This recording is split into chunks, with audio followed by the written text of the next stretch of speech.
Good morning, everybody. How are you doing today? Just want to do a quick audio check.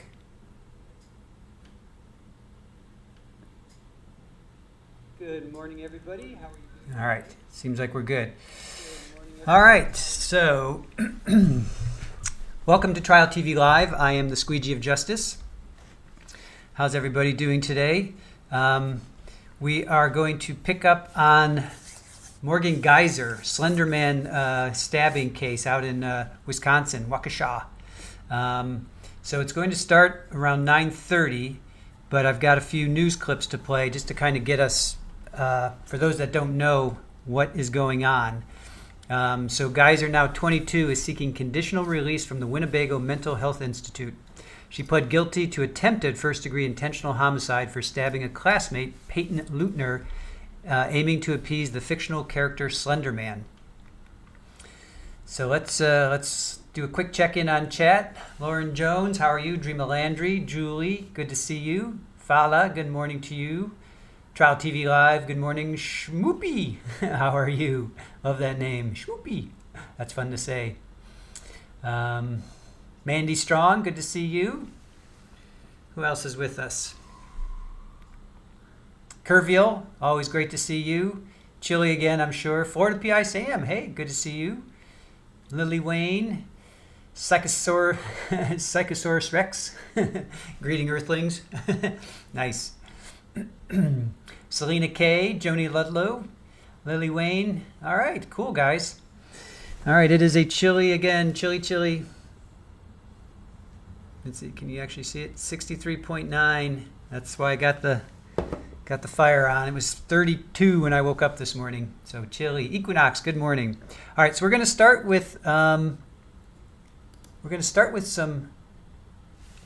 news clips just to kind of get you guys familiarized. Let me go to here.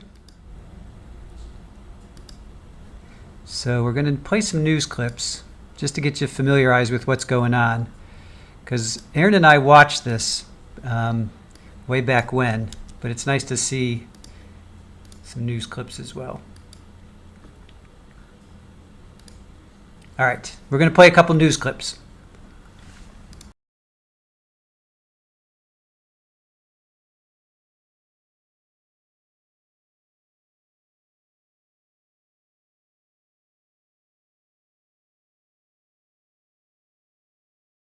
Now an update in the Slender Man case. 20-year-old Morgan Geyser is asking a Waukesha County judge to order her release, as he did last year for her co-defendant, Anissa Weier. During a hearing today, the judge appointed 3 doctors to evaluate Geyser's mental state and to submit their reports by August 26th. The 2 Wisconsin women were sent to a mental health facility after a 2014 stabbing attack on a 6th grade classmate.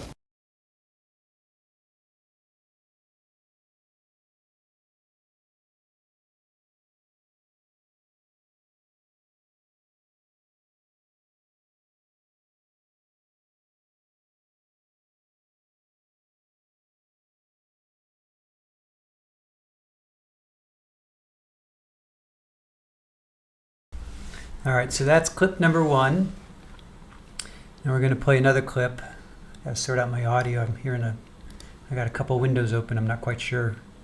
Let me play this again. Okay, so this is another clip. All right, so that's clip number 1. We're going to play another clip. Closure is getting closer for those involved in the Slender Man and stabbing case. Another clip.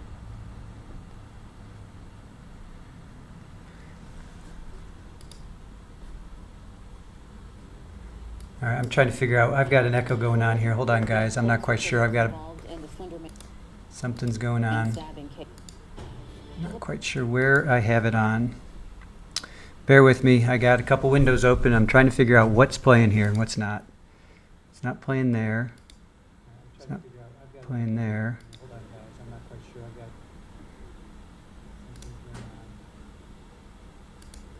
something going on. All right. I'm sorry, guys. I got a couple windows open. I can't quite figure it out. So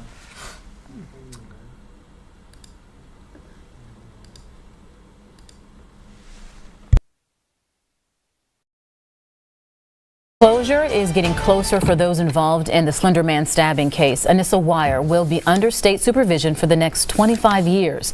Sean Gallagher is live outside the Waukesha County Courthouse with more on this case.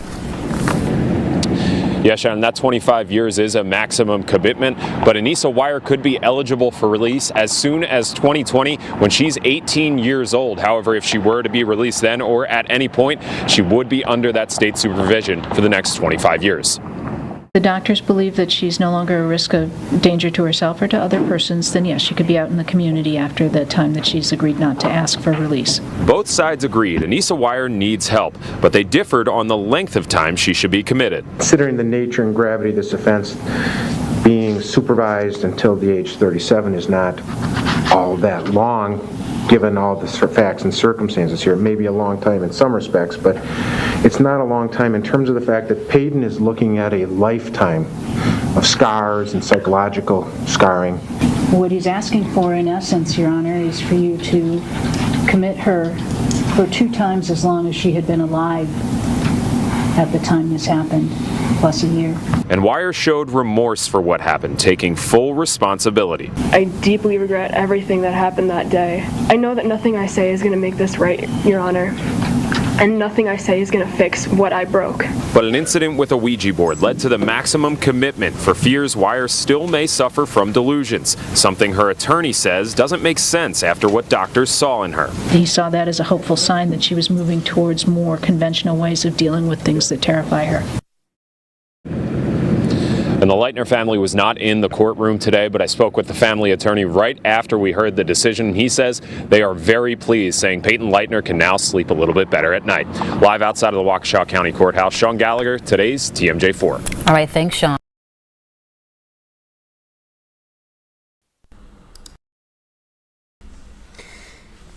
All right, so that's hopefully that gives you a little bit of perspective of what's going on. So these 2 girls in 2014, 3 12-year-old girls, Morgan Geyser, Anissa Weier, and classmate Payton Leutner, went for a walk in a wooded park in Waukesha, Wisconsin. The day took a dark turn when Geyser and Weier lured Leutner into the woods and stabbed her 19 times in a disturbing attempt to appease the fictional internet character known as Slender Man. Leutner miraculously survived the attack after crawling to a nearby trail where a passerby found her and called for help. Morgan Geyser, who is going to be we're following today, she was charged with attempted first-degree intentional homicide. She pled guilty but was found not guilty due to mental illness. She was sentenced to 40 years in a mental health facility. She has filed multiple petitions for conditional release. 2 were withdrawn and 1 was denied. Anissa Weier, charged with attempted second-degree intentional homicide as an accomplice. She also pled guilty and was found not guilty due to mental illness. She was sentenced to 25 years in a mental health facility but granted conditional release in 2021 after serving approximately 4 years. Now, Payton Leutner, who was the woman or the girl that was stabbed, she was stabbed 19 times and critically injured but survived after receiving life-saving medical intervention. She has since recovered physically and continues to speak about her emotional resilience and determination to living a fulfilling life. So, pretty intense, right? All right, let me pull up the court feed next just to make sure I have it.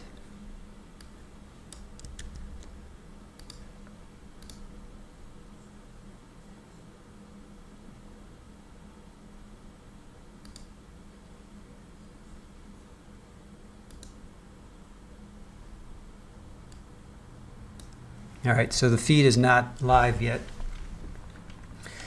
So what do you guys think? What do you guys think about this Slender Man case?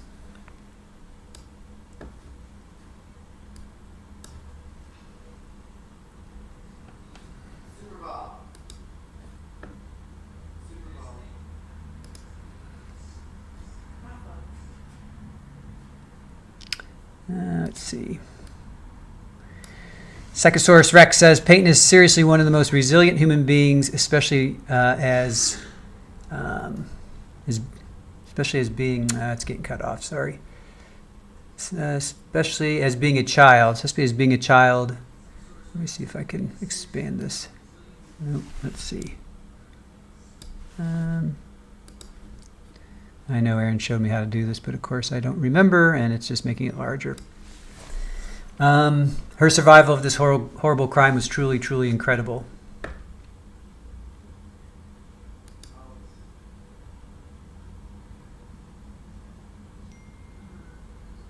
Alt, okay.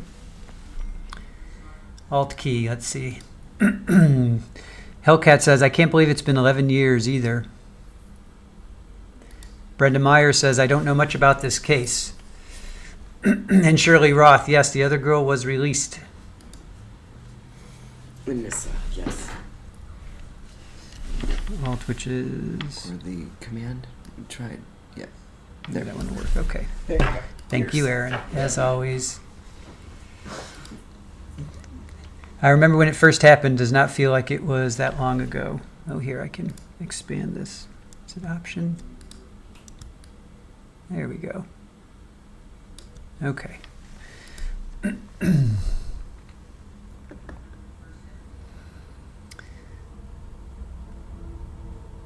Oh, Bama Green Eyes. Good morning, everyone. Detective Casey in the Darrell Brooks case was also involved with this case, too. All right. Didn't know that. Florida PI Sam, Aaron shows me how to do stuff all the time. And of course, I never remember. Well, we have to. We have to remember. Rafa, do you really want to go out? It's like 33 degrees outside. It's a little chilly. Let's see. Jennifer, True Crime Junkie said, good morning. I don't think she should be released. Well, she has tried 4 times. Let's see. She's filed multiple petitions. 2 were withdrawn and 1 was denied. So this is her fourth time. Oh, I see action in the court. All right, let's get you to the court.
Mandy says, was she the ringleader?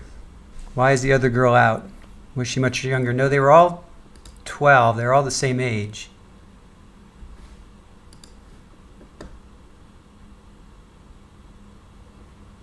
Let's see.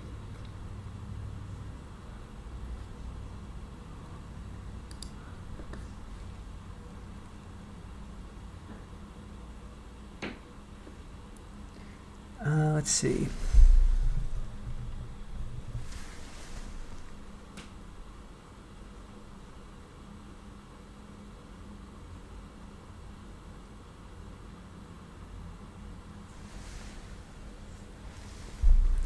All right, let's see if we can find out some answers, Mandy.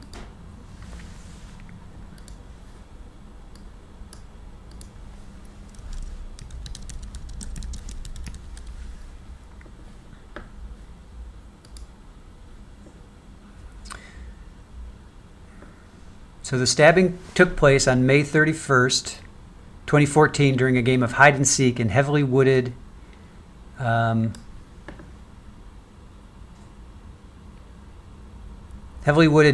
Davids Park near Waukesha, Wisconsin. The perpetrators, Anissa Weier and Morgan Geyser, pinned down Payton Leutner also known as Bella, a nickname used at the time of the crime, and stabbed her 19 times in the arms, legs, and torso with a 5-inch-long blade.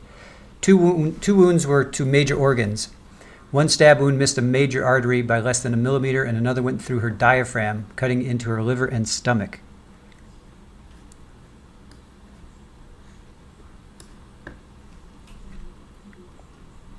After the attack, Weier and Geyser told Leutner to lie down while they found help, which they did not do.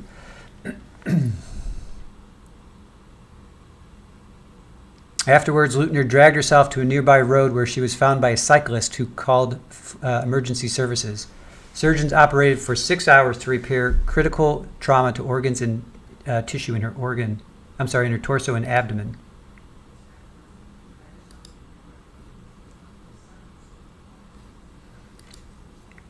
Five hours after the attack, Weier and Geyser were apprehended by police near a furniture store on Interstate 94, about 4.9 miles from the attack. They were in possession of the knife used in the stabbing, which was found by police in a bag they carried. They said they were traveling to meet Slender Man at his home, called Slender Mansion, in the Nicollet National Forest, 200 miles from where they were apprehended. During their interrogations, which were not conducted with a guardian or counsel, Geyser was described as displaying no empathy, and she's the one that's asking for release right now, and Weier was described as displaying guilt for stabbing Leutner. Okay, here we go. I'm going to go radio silent for the moment while we have some action in the court.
Yeah, no sound yet, guys. Oops, sorry. Big echo. No sound yet, guys.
Identify.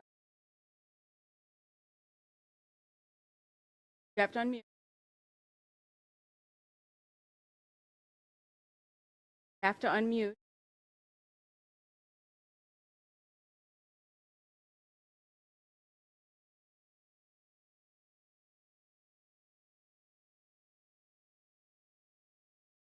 I'm Payton's grandmother. Okay.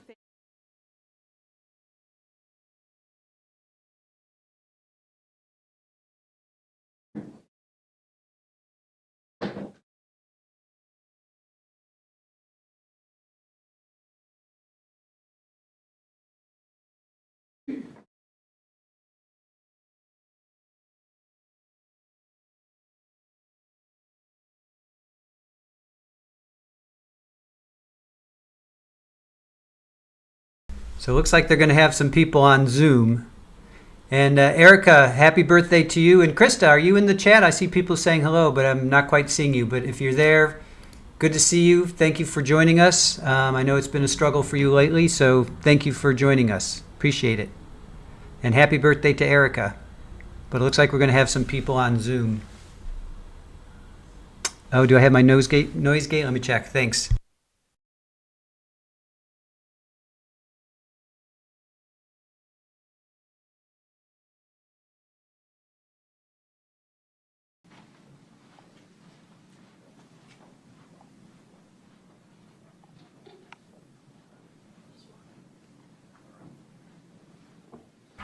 Yeah, I turned that off, OnlyFan, thanks. There's just no audio right now. So, oh, Evil Queen, I'm sorry, Erica. Well, happy birthday to you. Evil Queen, happy birthday. Thought it was you, Erica.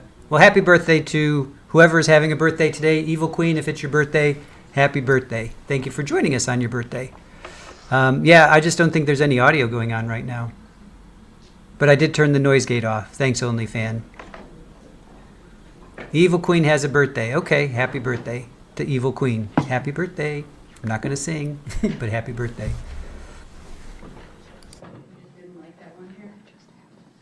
Doesn't have armrest.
All right.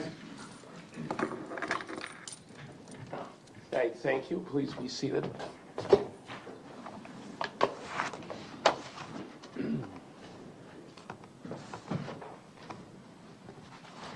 The court will call the matter of State of Wisconsin versus Morgan E. Geyser, case number 14 CF 596. Appearances. State judged by Petza Packwitz and Abby Nicolai. Good morning. Good morning. Thank you. Good morning, Judge. Morgan Geyser with Attorney Anthony Cotton. She's here in person. All right. Thank you and good morning. Let me just get the case called up on the.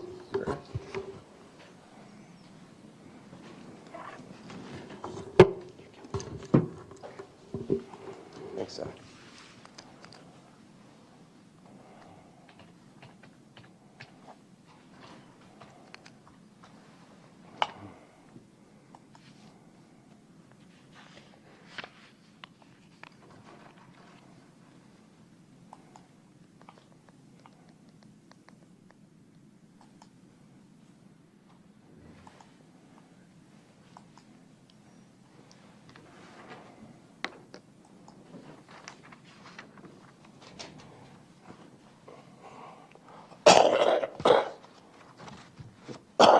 Excuse me.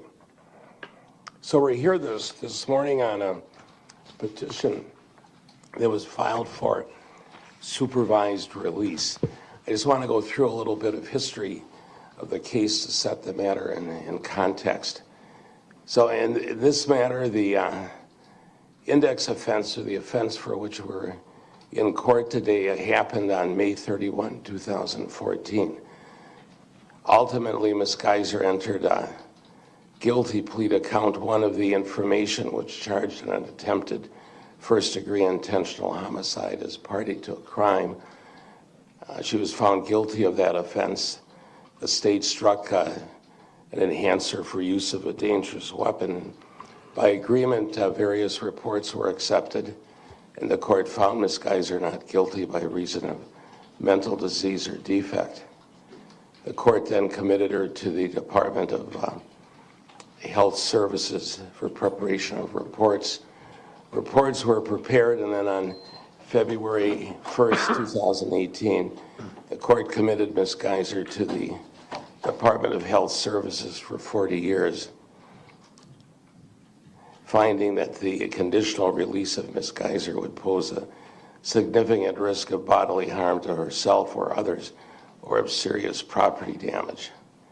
Now, since then, Ms. Geyser has filed two petitions for conditional release that were withdrawn before hearings occurred. There was a third petition for release that was filed in January of 2024. Court conducted hearings with regard to that petition on April 10 and 11, 2024, and denied the petition. She has now again filed a petition for supervised release. The court's ordered the various doctors to prepare reports.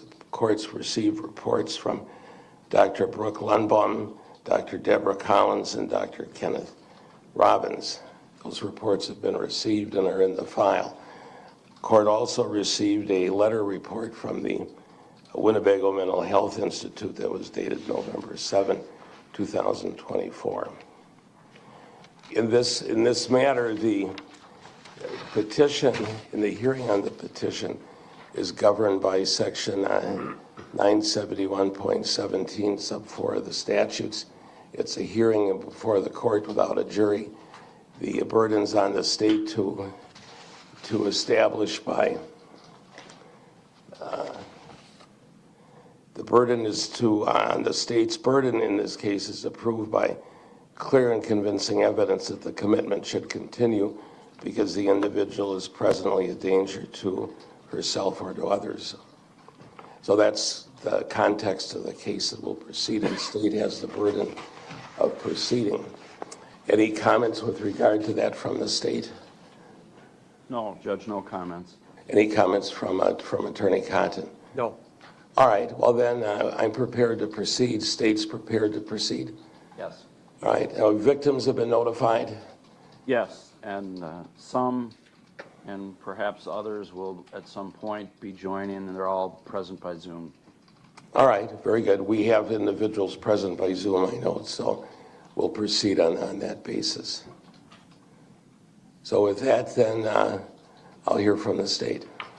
Thank you, Judge. The state did pre-mark 2 exhibits that I know defense counsel has stipulated to their entry. Exhibit 1 is the CV of Brooke Lundbohm, and Exhibit 2 is her report, document 617, filed December 30th of 2024. So I'd move Exhibits 1 and 2 into evidence. I have copies for the court. Any objections? None. All right, very good. Thank you. The Exhibits 1 and 2 will be received. Yeah, thank you.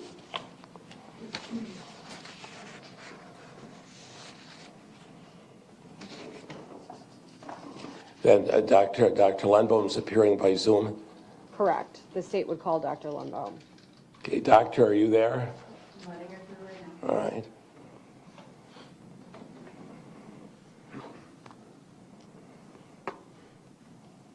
She is fully connected. Dr. Lundbohm, good morning. Good morning. Okay, I'm going to ask you to stand, raise your right hand. Clerk will swear you in. Do the best you can. There we go. Do you swear that the testimony you're about to give in this matter before the court shall be the truth, the whole truth, and nothing but the truth, so help you God? I do. All right, thank you. Please be seated. Then state your full name and spell your last name. My name is Dr. Brooke Lundbohm. First name is spelled B-R-O-O-K-E. Last name is L-U-N-D-B-O-H-M.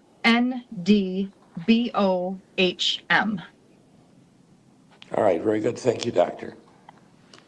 Then Attorney Nicolai. Thank you, Judge. Good morning, Dr. Lundbohm. Good morning. Doctor, you submitted a report dated December 30th of 2024 regarding petition for conditional release filed by Morgan Geyser. Is that true? Correct. And that report has already been admitted into evidence as Exhibit 2, but you're familiar with that report as you sit here today, true? Yes. And you've had a long history with Ms. Geyser. Is that also accurate? Yes. And in fact, on page 2 of your report, you actually outline the various evaluations and reports that you've done regarding Ms. Geyser and her various stages of psychiatric stability. Is that true? Yes. And those date all the way back to 2016. That's correct, although I also did complete a competency examination early on in the evaluation as well, or the case as well, which was actually 2014. And in April of last year, you actually testified at a conditional release hearing for Ms. Geyser as well. Is that true? Of this year, that's correct. Of 2024. Oh, I'm sorry, 2024. Yes, that's right. Okay. So I just have a few questions. Ultimately today, Dr. Lundbohm, you did form an opinion for the judge regarding your belief of whether Ms. Geyser is ready at this point for conditional release, right? Yes. And what is that opinion? At this point, I am in favor or in support of her petition for conditional release. Specifically, I don't believe that she currently poses a significant risk of substantial harm to herself, others, or to property damage. And doctor, is that opinion different from the opinion that you gave in April of 2024 at that conditional release hearing? It is. Okay. And I just want to ask a few questions about the change in opinion. So I want to talk a little bit about some of the risk factors that are identified. Can you talk to the court about what the HCR 20V3 is? The HCR 20 is a risk assessment instrument that is commonly used in the completion of conditional release assessments or other violence risk assessments. It is not a psychological test in that it gives a specific score or answer to the question, but it is comprised of a variety of different factors that have been linked through the research to help examiners determine risk and protective factors. The HCR 20 is broken into 3 separate parts with historical factors, clinical factors, and then also risk management items. Is one of the clinical factors lack of insight? It is. And is that important to consider when trying to identify someone's risk for violent recidivism? It is one of the several different factors to consider, but it is an important factor, yes. And what is meant by lack of insight? So insight relating to a person's understanding of their mental health condition, but also insight and understanding of the different factors, warning signs, triggers that have brought a person to previous acts of violence. In terms of your concerns in April of 2024, did you have concerns about Ms. Geyser's insight into her mental illness? Yes. And at this point in time, well, strike that. Did you, in April of 2024, have concerns about Ms. Geyser's credibility as a reporter? I did.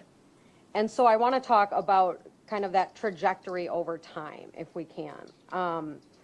Can you remind the court, please, of the initial findings regarding the psychological diagnosis that Ms. Geyser had at the time of the index offense? So at the time of the index offense, there was consensus amongst a variety of professionals involved in the case that she was experiencing symptoms of a psychotic spectrum disorder that was eventually pretty consistently diagnosed as schizophrenia. The symptoms that she displayed of particular relevance were delusional ideas related to the fictional character of Slender Man, but also a variety of auditory and visual hallucinations, disorganized thinking, disorganized behavior, and instability in her emotional regulation. Were those symptoms things that were observed objectively as well as reported by Ms. Geyser subjectively? Yes. And were those symptoms something that professionals believed prompted the index offense? Yes.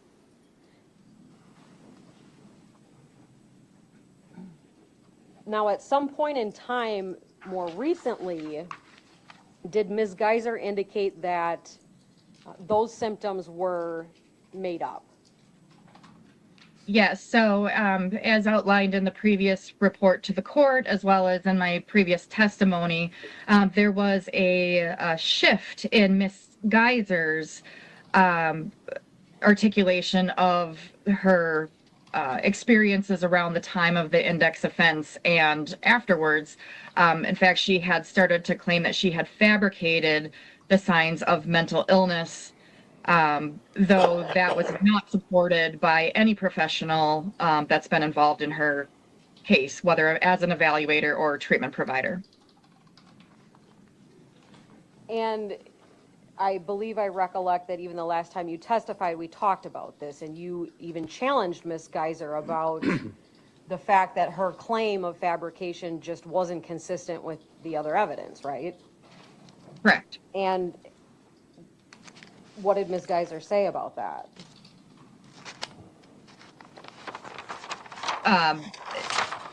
Sorry, what did she say about that during our previous different contacts or during the current contact for this petition? I'm sorry, when you pressed Ms. Geyser on, that's not consistent with the records, that's not consistent with the evidence that you fabricated this, did she persist in that claim nonetheless? During our previous contacts, she did. Okay. Did at that time, so that the court has an idea on a timeline, when did this claim that she fabricated these symptoms begin and persist through? So without looking back at all the records, it appears that those claims began in about 2022. There's indication from a institutional-based psychological evaluation where she was discussing essentially feigning mental illness. Also around that time, I had contact with her for a petition for conditional release. She was discussing those same things. Certainly during our contact in 2023, and then also for that most recent conditional release evaluation, she was again claiming that she essentially feigned mental illness. And the most recent petition for conditional release, you would have had your interview with her according to your report on February 13th of 2024. Does that sound right? That sounds right. And during that interview, she was still telling you that she had fabricated all those symptoms. Correct. Now, so during this time period of between 2022 and 2024, at some point in time, were her psychotropic medications discontinued? So the available information reflects that her treating provider at the Winnebago Mental Health Institute began to taper her from her antipsychotic agent, which was Invega Sustenna, in the fall or winter of 2022, with that taper being complete in about January of 2023. So the record suggests that she has not been taking an antipsychotic agent since about that time, though she's continued to take antidepressant and anti-anxiety medications. And that remains true as of today's date? Correct. As of today's date, are you aware of Ms. Geyser reporting any symptoms of delusions or hallucinations or any kind of psychotic symptomology? In review of the records, the last time that she either evidenced or expressly discussed overt psychotic spectrum symptoms was in about 2021, I believe it was. So there's been a several year period now where there's been an absence of those acute or overt psychotic spectrum symptoms. Okay. I want to ask about the discussions that you have had in the past with Ms. Geyser during this period when she claimed to have fabricated the symptoms. What explanation did she give you for the index offense? So that has shifted a bit with her self-report, again, not being particularly credible within the context of this kind of conversation. She, at various points, though, maintained that she was being sexually abused within her family home and had essentially engaged in the index offense with desire to essentially escape her home life. Again, that not being consistent with the totality of information that exists.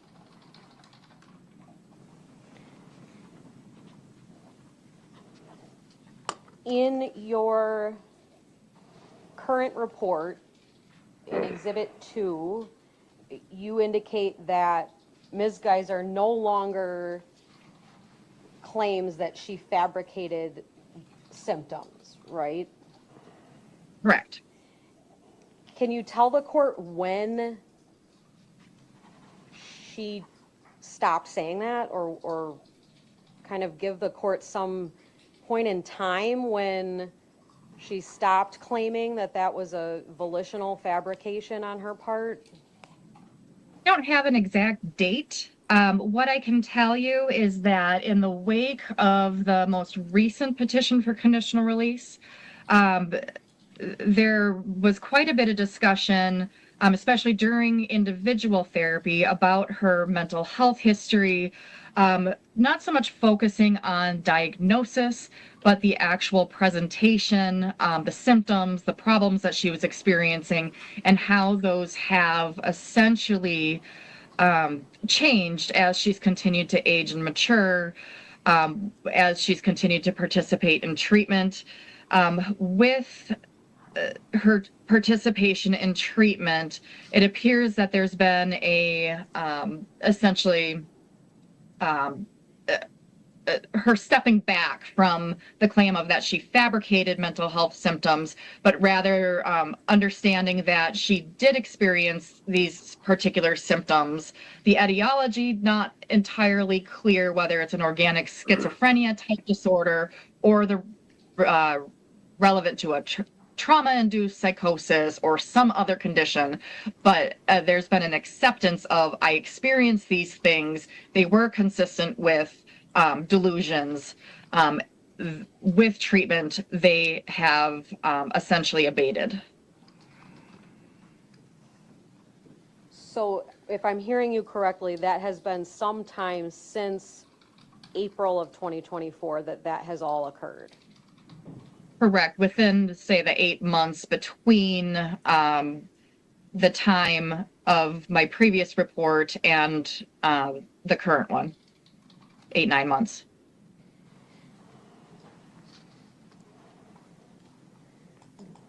Have you ever asked Ms. Geyser why she would claim that she had fabricated those symptoms? We did discuss that during the current clinical interview for the current petition. She had vocalized that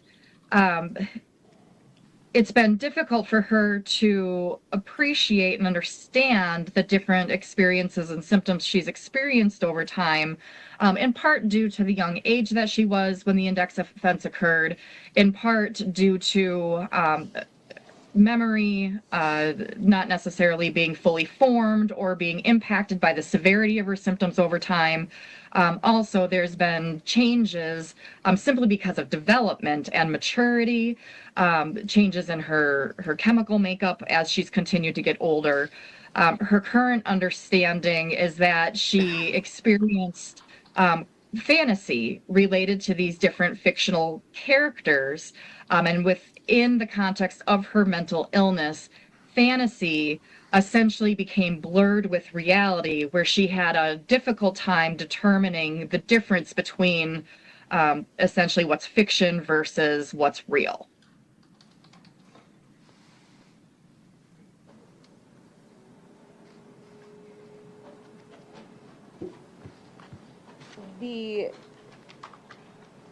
And I certainly understand that at around the time of the index offense, Ms. Geyser was young. She was 12 years old, right? Correct. But you'd agree with me that she was 21 at the time of the last clinical interview in February of 2024, when she was telling you she lied about being schizophrenic, right? Right. Correct.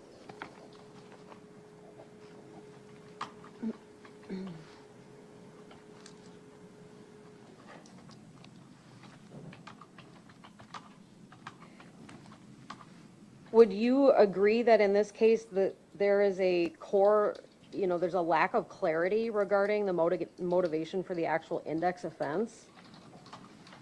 I don't believe that's true when it comes to the agreement and consensus across all the professionals that have been involved in her case over the last 10 years.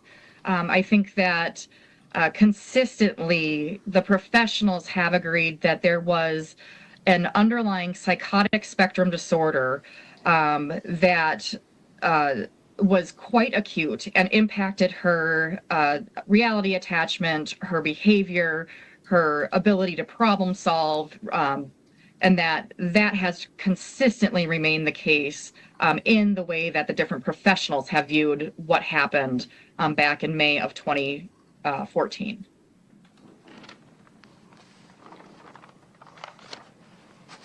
Thank you, Doctor. I want to talk a little bit now about kind of the idea of relationships. And do you have any concerns about the strength of interpersonal relationships for Ms. Geyser, both historically and currently? I do. Could you explain to the court a little bit about your concerns in that regard historically for Ms. Geyser?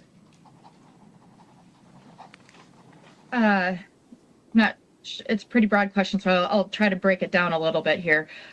So historically, Ms. Geyser has demonstrated difficulties in forming bonds and attachments with others. There's a pattern of interpersonal conflict, whether it's other patients at the institution, her family members, individuals that she has, acquaintances or friendships that she's made. That said, she is an individual who's essentially grown up in a adult psychiatric hospital, so her opportunities to have kind of typical developmental social relationships have also been impacted just by virtue of her placement. I have a particular concern at this point that she is an individual who remains vulnerable to potential manipulation or exploitation by others. She is an individual who has experienced loneliness over time.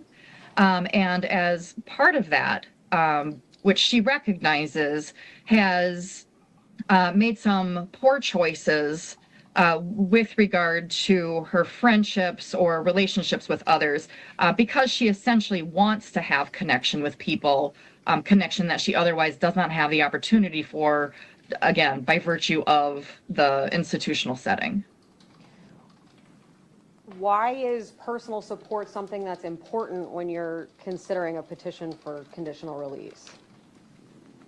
What we know about risk management is that support is a important factor to help a person to essentially manage the different stressors that he or she may experience in the community, but also to provide additional layers of monitoring for potential decline in mental health, essentially to provide guidance, to be able to teach about independent living skills. So support is a big factor that you want a person to have a strong support system, whether it's professionals, non-professionals, ideally all of that. Sure. Could you talk about, for the court's benefit, the personal support that Ms. Geyser may have or not have in terms of close family members? Over time, her relationships with her family members or select family members has been strained. There have been periods where she has not been in contact with them due to conflict or tension. Since, I would say, since the death of her father, I'm drawing a blank on the exact date, I believe it was in April of 2023, there was a brief period of time in which she had cut off all contact with family, but then there is a noticeable re-engagement with them,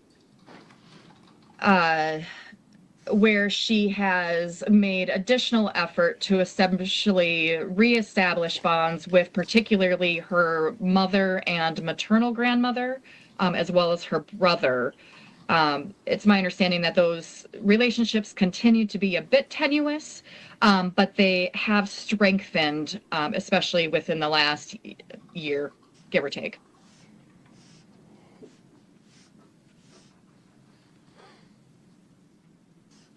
When you completed the Minnesota multiphasic personality inventory with Ms. Geyser, was there any insight into how she perceived her social support system using that tool? Yeah, with that tool, she responded that she perceives her social support system, especially with respect to her family relationships, as being tenuous. And in your report, you indicate that she actually holds negative feelings about her family and blames them for difficulties. Is that accurate? That is what the instrument indicated. It's also consistent with her presentation over the course of time. And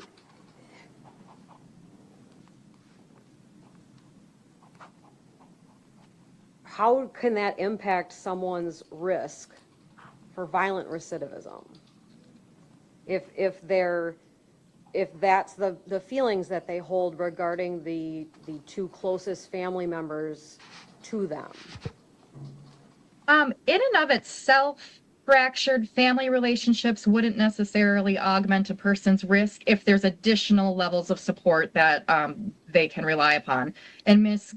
Geyser's case, she would have the benefit of rather significant professional support surrounding her if she were to be discharged to the community. Ideally, she will continue to bridge those gaps that exist with her family members and continue to strengthen those. However, frankly, a lot of people in the community don't have great relationships with their family, and in and of itself, like I said, that doesn't necessarily suggest that she would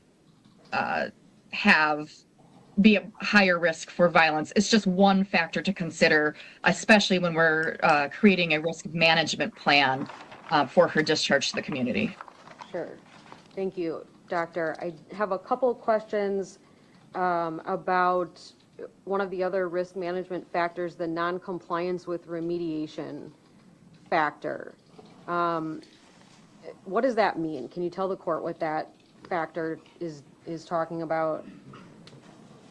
So that factor would be trying to predict her, when it comes to the risk management factor, trying to predict the likelihood that she is to follow the conditions and expectations of her treatment plan, of her supervision plan. In her particular case, she does have a history of essentially pushing back on expectations. However, that is been now years since she did that.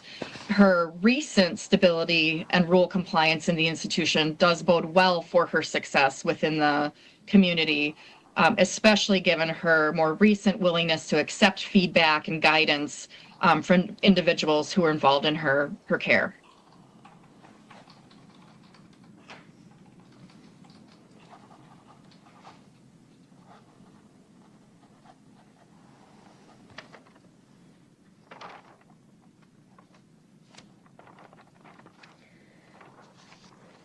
I want to ask a couple questions, Doctor, about there seems to have been a couple recent changes in diagnostic findings regarding Ms. Geyser since we were last in court for the last conditional release hearing.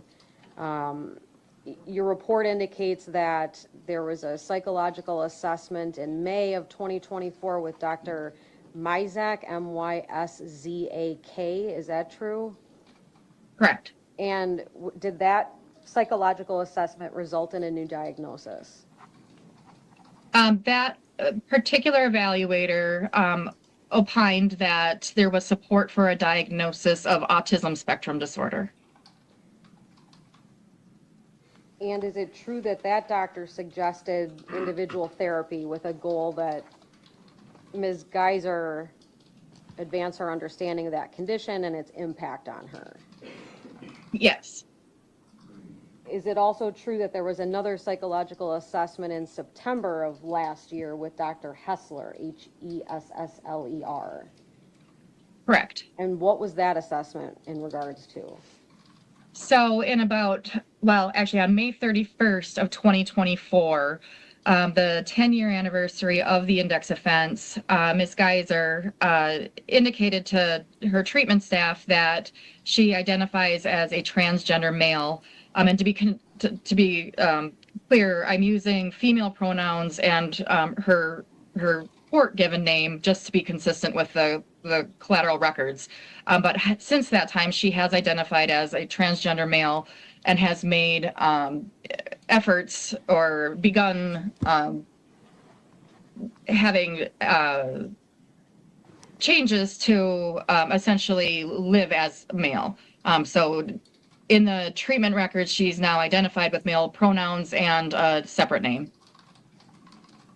Also the use of recently the use of a breast binder. And that was the impetus for the assessment with Dr. Hessler? As I understand it, the institution staff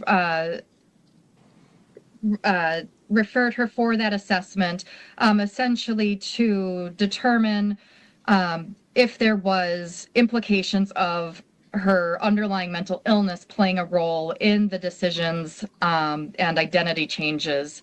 The examiner at that point opined that there was not evidence of psychosis or other significant mental illness impacting her gender identity, but rather this has been a process that has been ongoing for quite some time.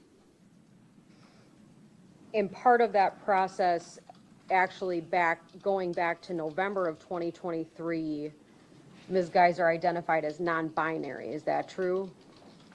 Right. At that point, she identified as non-binary and had asked, I don't believe that she had specific pronouns that she wanted to use, but had begun to identify as a different name. Now, is that name the same name that she identifies as now? It's not. Okay. Since essentially coming out as transgender male, she has chosen a distinctly male name. Okay. And ultimately, through that assessment, Dr. Hessler offered a diagnosis of gender dysphoria for Ms. Geyser. Is that true? True. And that was September of last year. Correct. Is it significant to you that there are these diagnostic changes since the last conditional release hearing? It's notable. Neither of those diagnoses, however, necessarily impact her risk for violence.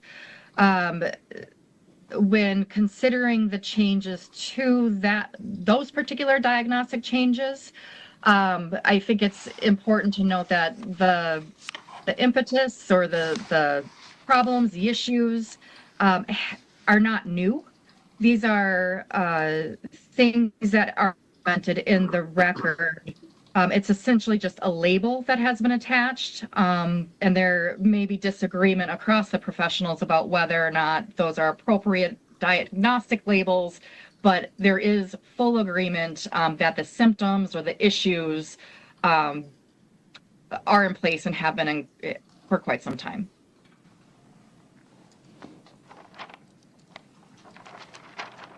And doctor, I just have one more area of questions for you. I wanted to ask you a little bit about, it seems like both Ms. Geyser and you seemed to discuss the likelihood that if the petition were granted, that a placement would be appropriate in some sort of a supervised home. Is that fair to say? Yes. Are you aware of any specific location that's been identified that would accept Ms. Geyser at this point in time? It's my understanding that process would have been premature.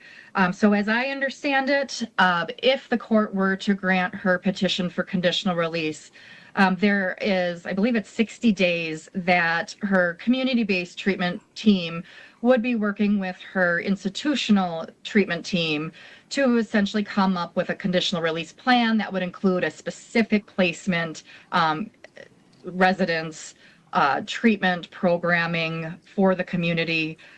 So a specific location is not yet identified, though I am aware that there are locations in our state that would be appropriate. So there are locations that you believe are able to provide the appropriate supervision for someone like Ms. Geyser? I am aware that there are a number of facilities in our state that that would match as essentially what I described in the report. I don't have a specific recommendation for a group home or residential treatment facility that essentially goes outside the role of a conditional release examiner. But would it be fair to say that in terms of the safety of the community, it would really require that type of a step down, in your opinion, for Ms. Geyser? My support of her current petition for conditional release assumes that level of support. Essentially, it's the next step in the progression toward community-based adjustment. It's the least restrictive environment that is one step down from where she is at this point.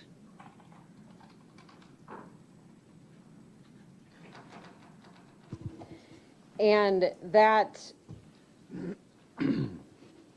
opinion underscores concerns that you still have about Ms. Geyser's risk in the community, true? Right. It is in part offered to help manage the continued concerns that I have related to her risk in the community.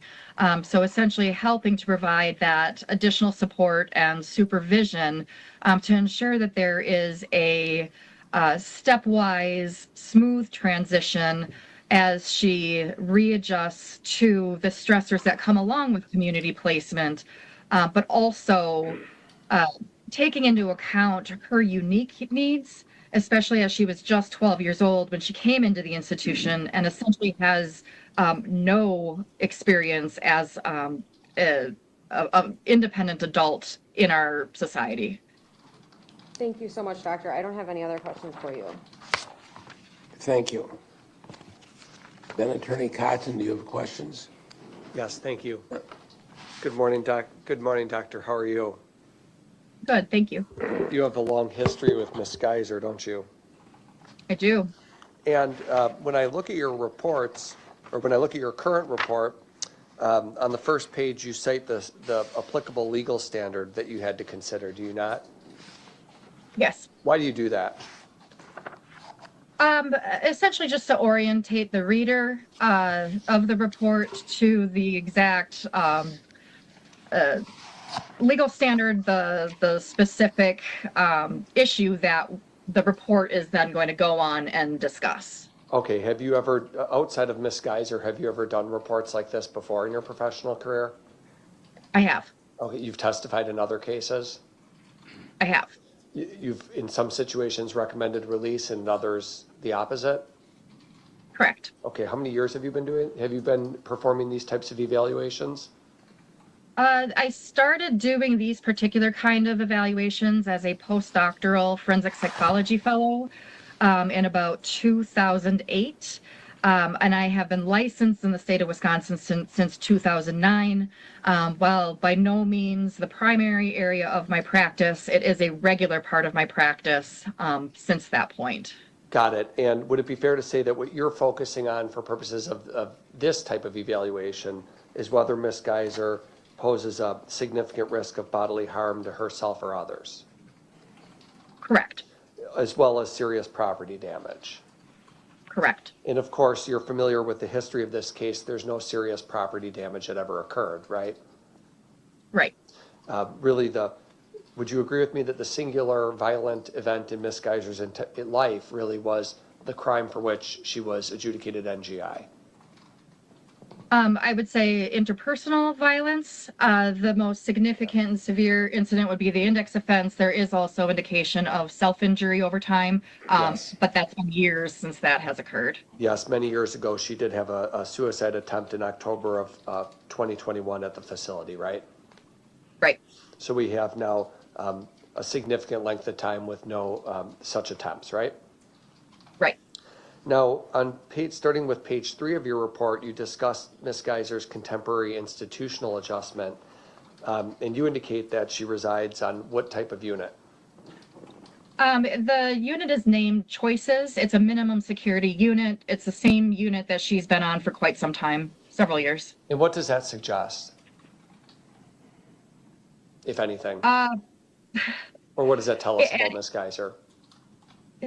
At Winnebago, most of the units, frankly, when it comes to this kind of commitment, are minimum security. There are some medium or higher security units, but those are for more acute individuals and individuals who essentially just got to the institution. It does suggest, though, that she has maintained a level of psychiatric and behavioral stability to warrant her placement there versus potentially going back to the more restrictive housing unit. And since, would it be fair to say that since June of 2022, so about 2.5 years now, Ms. Geyser has been placed in the pre-integration phase? Right. Which means what? It is, so her particular unit has different phases that correlate to psychiatric stability, behavioral stability, also come along with different privileges. As I understand it, the pre-integration phase is the last or final phase that is available to patients on her unit that have not yet received support for conditional release. So essentially she's at the highest unit or highest level. Yes, with the most privileges before she can move to the integration phase. She currently has the most privileges that are available to patients at Winnebago. And then whenever Judge Boren grants conditional release, if it's after this hearing, she would be promoted to the integration phase, as you understand it, right? Right. Now, they can't do that until the judge gives the green light, so to speak, right? That's my understanding. Okay. Now, Ms. Geyser at the facility at Winnebago, is it true that she's maintained access to a high level of institutional-based privileges? Yes. Specifically, she actually has, she's allowed to walk around the facility, the campus, the courtyard, whatever you might call it, with another patient who has similar privileges, right? Correct. She was granted what's called full escorted liberty. I believe it was in about February of 2024. And since February of 2024, there have been no concerns to cause diminishment in those privileges. To my knowledge, that's right. And in fact, she even gets to go off campus. Correct. She gets to go to Starbucks and the museum and Walgreens and Target and other such outings, right? Correct. I believe it was in about March of 2023 that she was awarded that level of privilege, and has since gone on several community-based excursions or outings. Right. And if there was, certainly you, as part of your analysis here, doctor, you reviewed all the institutional records, all the treatment records and things of that nature, right? Right. And you would agree, not a single time in any outing or any excursion that she's taken has there been any concern of dangerousness towards others? Correct. Or herself? Correct. Now, I don't want to belabor the point, but you do indicate that you did talk about insight, fair to say? Yes. Something in I guess I want to just explore it a little bit because you talked about Ms. Geyser being perhaps vulnerable to other individuals. That's something that we all have to be mindful of, is it not? It is.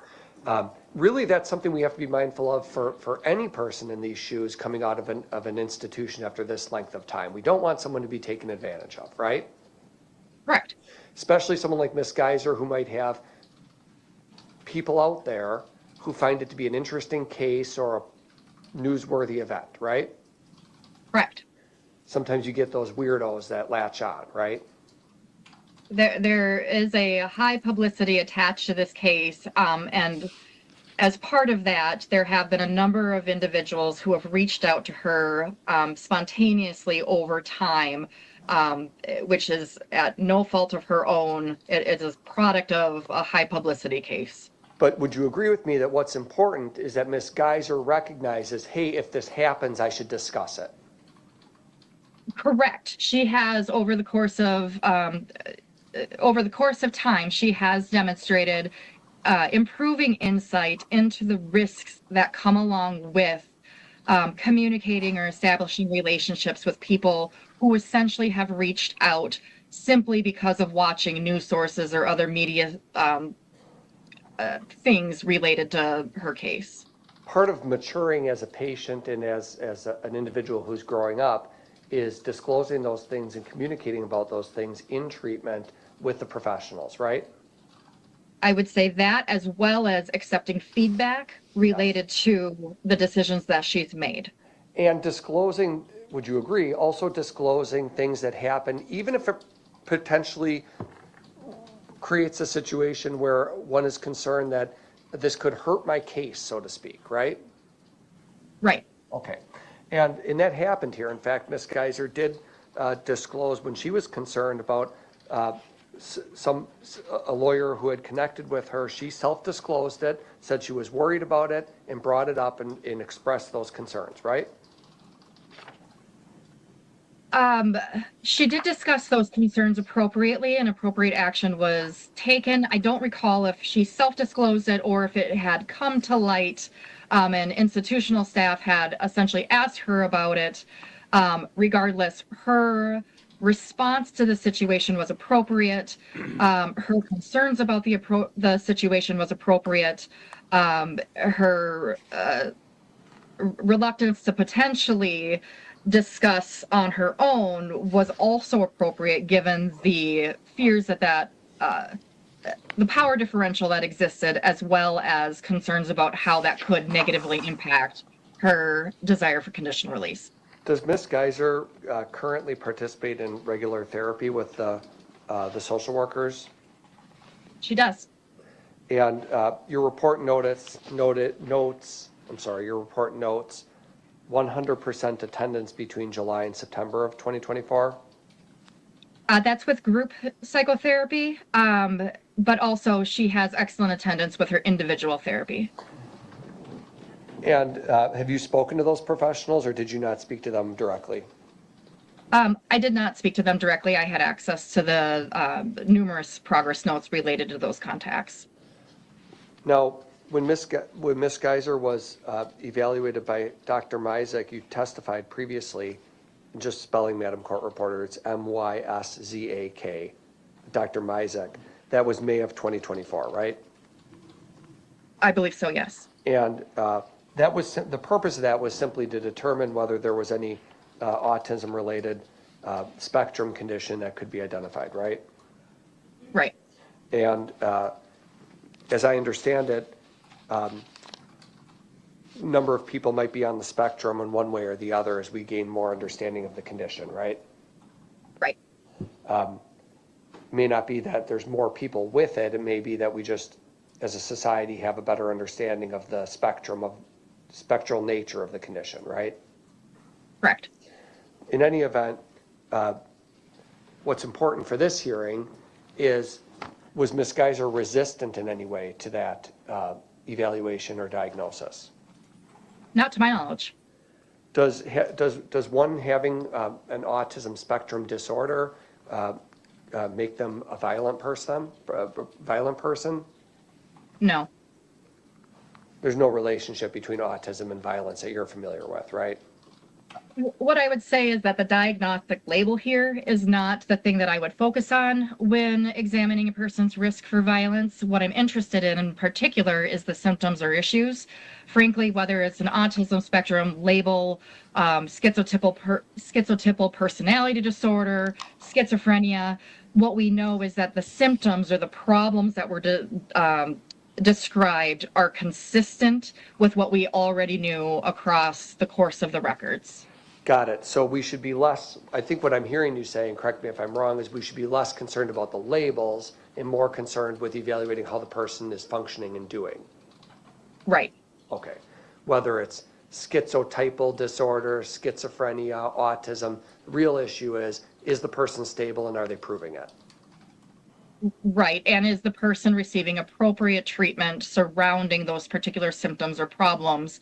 And does the person continue to evidence those symptoms or problems, or do they continue to be a prevalent part of the daily psychosocial picture?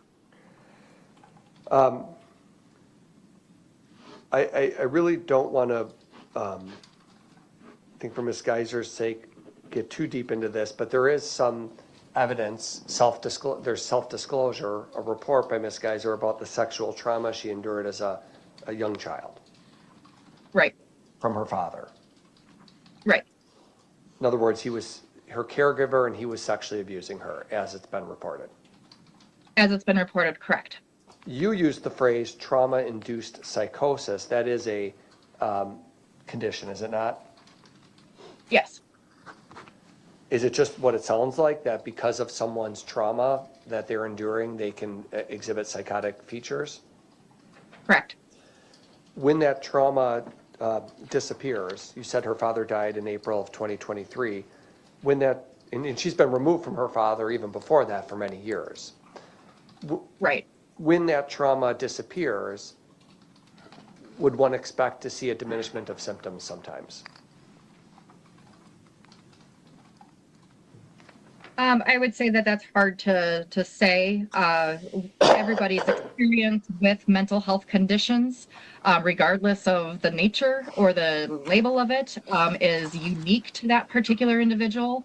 What I would say is that there's been now observation for several years where psychosis, those acute symptoms of psychosis, have not been a prevalent part of the clinical picture. Sure.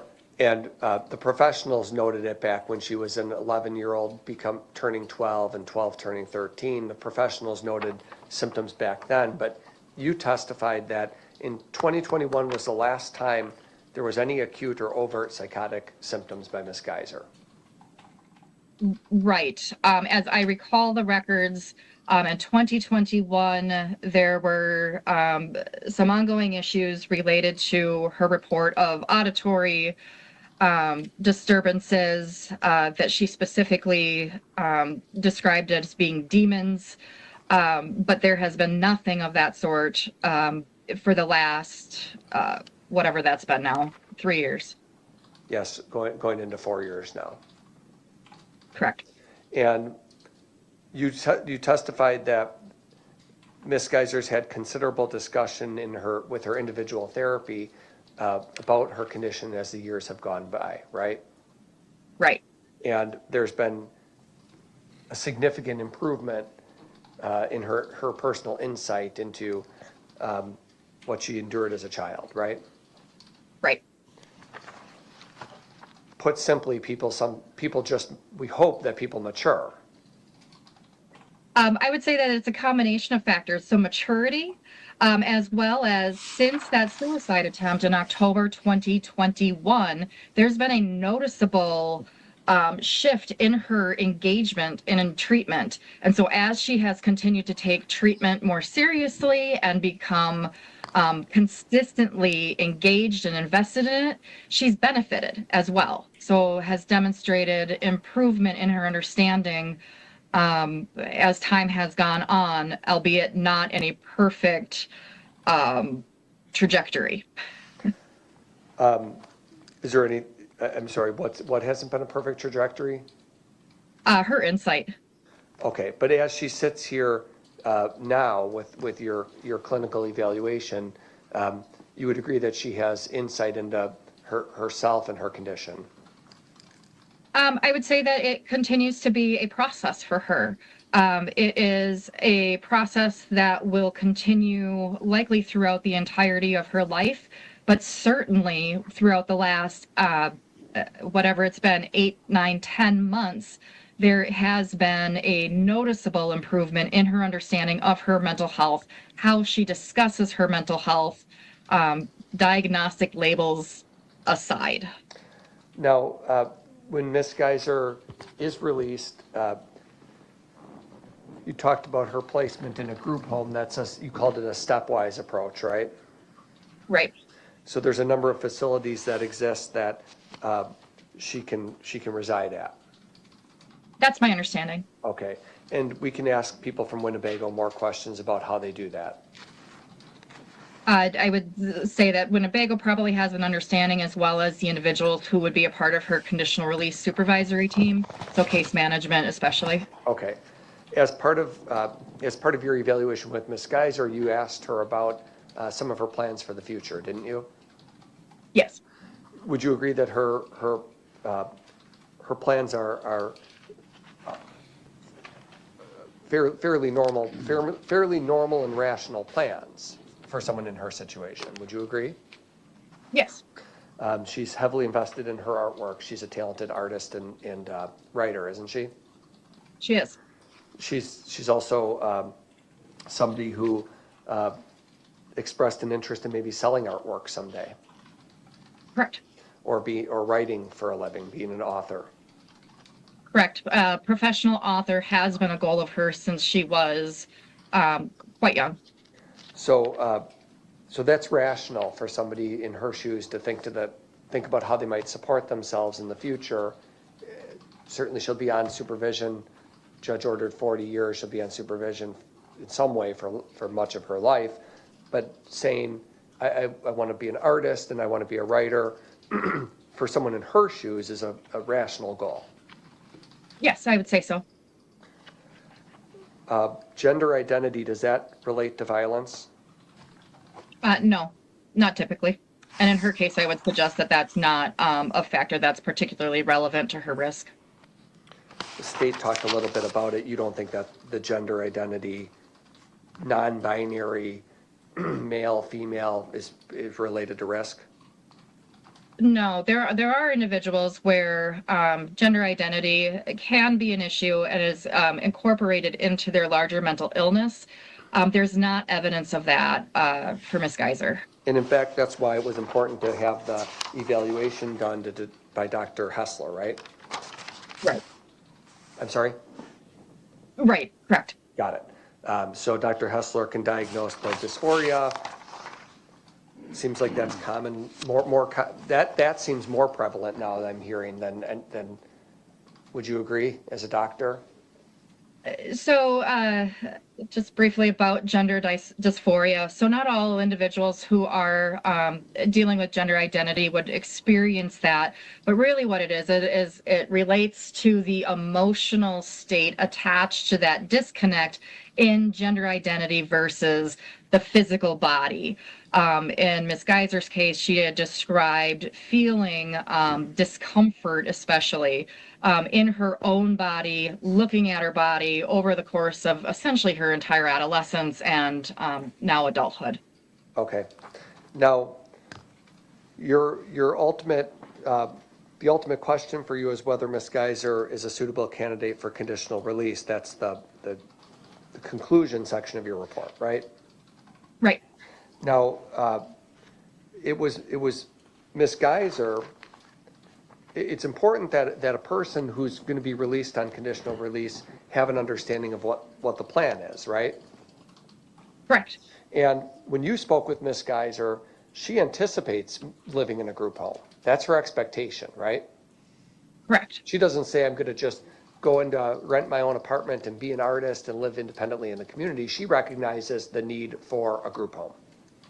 Correct. She recognizes the stepwise approach and is fully on board with that and can vocalize a number of benefits that would come along with it. One benefit is getting her out of an institution, right?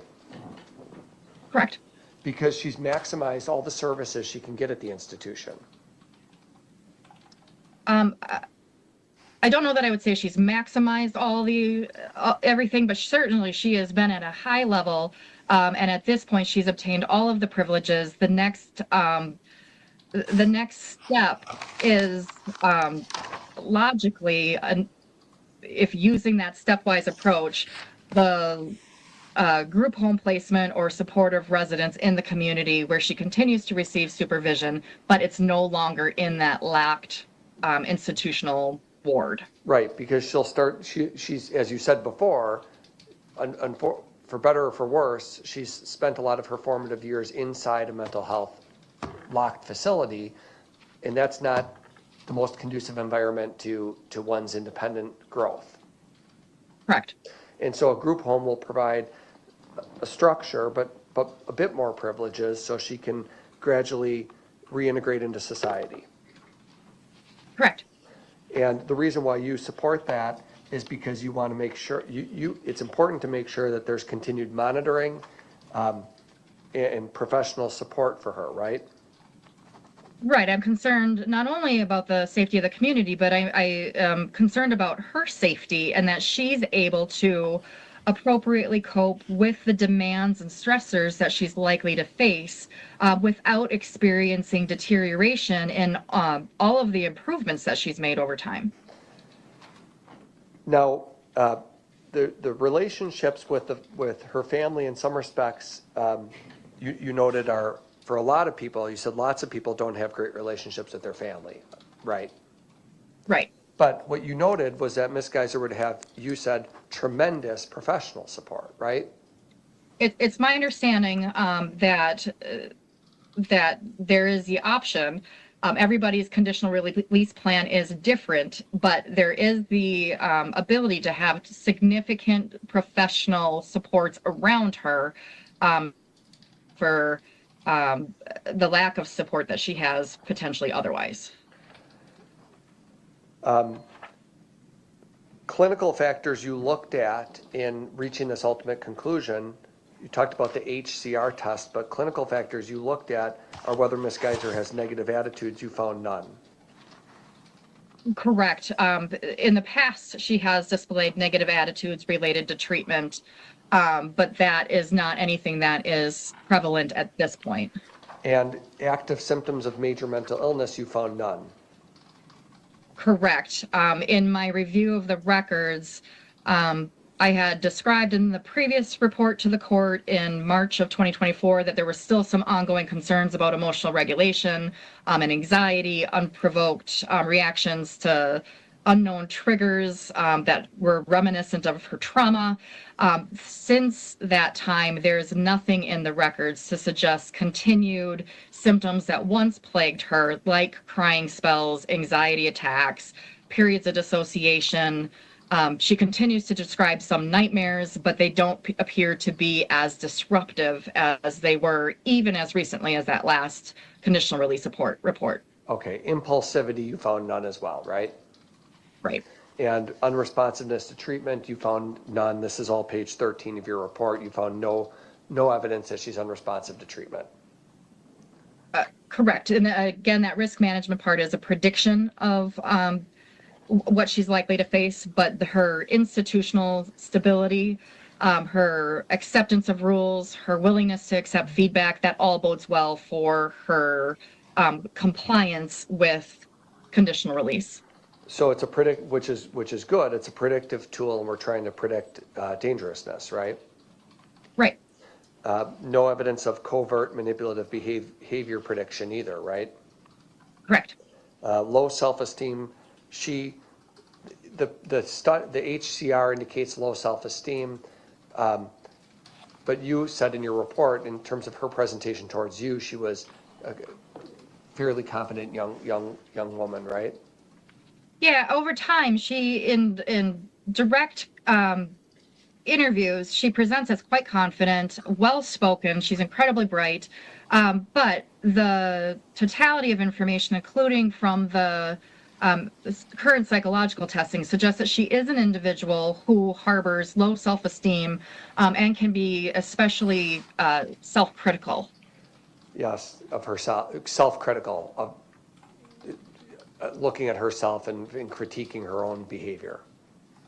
Correct, and kind of driven from this desire for perfection, which, as we know, is not a realistic expectation for self or others. Yes. Bottom of page 13, as you reached your conclusions, you talked about Ms. Geyser's assistance that she would have in the community with the wide array of professionals. You noted a case manager, probation agent, and mental health professionals all available to provide assistance, right? Correct. And her rule compliance, as you went into page 14, you noted her rule compliance. That actually bodes well for her rule compliance in the community, right? Correct. We look at one's behavior inside the facility and try to, and it will give us a rational ability to predict that in a group home she would perform similarly. Correct. She has pro-social goals. We've touched on that, but you would agree that her goals themselves are coherent and pro-social. Yes.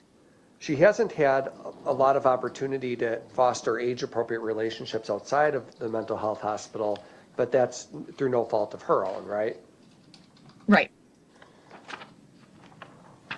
Now, in the conclusion section, to be clear, your ultimate conclusion is that you are in support of her petition for conditional release. Yes.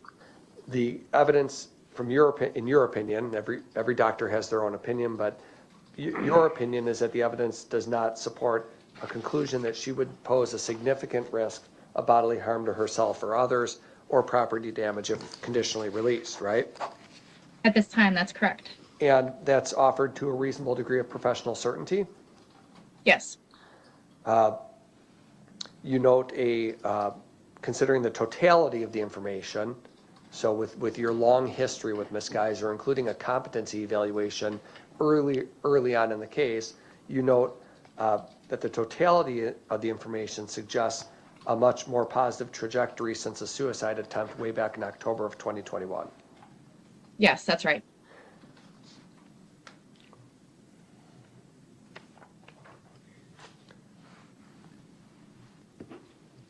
In pages 16 and 17 of your report list a series 1 through 11, a series of items that we don't need to speak, the judge has read them all, but what's the purpose of identifying items 1 through 11? So my support of Ms. Geyser's petition for conditional release comes with some assumptions, such as that residents within the supportive residence.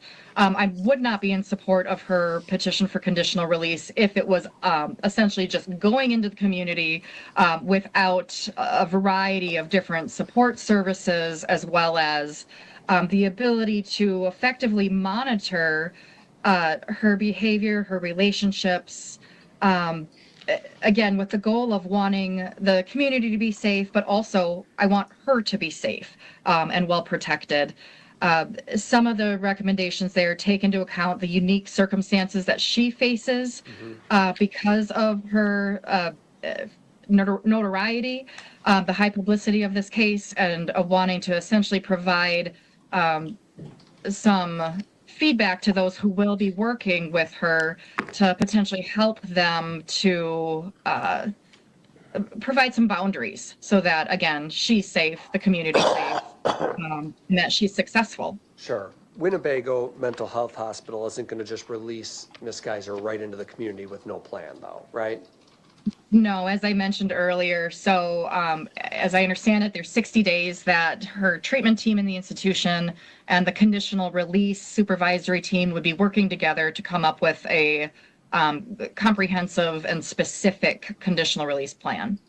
And you're familiar with the letter from Jennifer Parnell that was filed with the court where, and she's a physician assistant at Winnebago, document 608 that the judge had referenced at the beginning here, but you're familiar with her letter where she indicates that the client will not be conditionally released until the plan is approved by Judge Boren, right? So I'm not familiar with that particular document or the other examiner reports, but that makes sense to me. That's my understanding as well. Right. The team has 60 days. They put together the plan. They send it to the judge, and he makes the final call. Right. Okay. Thank you. Any redirect? No, thank you. Doctor, I just wanted to go back to your comments about the Ms. Geyser's assertion that she fabricated the initial description of what happened in the background with Slender Man. Does what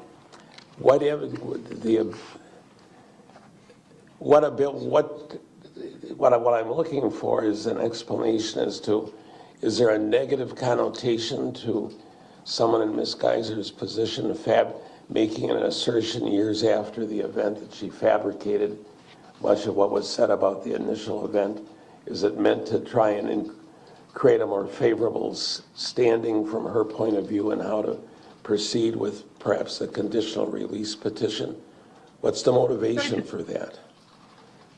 So I think I had testified to this back in April of 2024. The impetus for her making these claims is not fully known. When I talked to her about it during the current petition for conditional release, she essentially just had said that it was easier to say that she faked it rather than trying to really process and understand the severity of the symptoms that she experienced.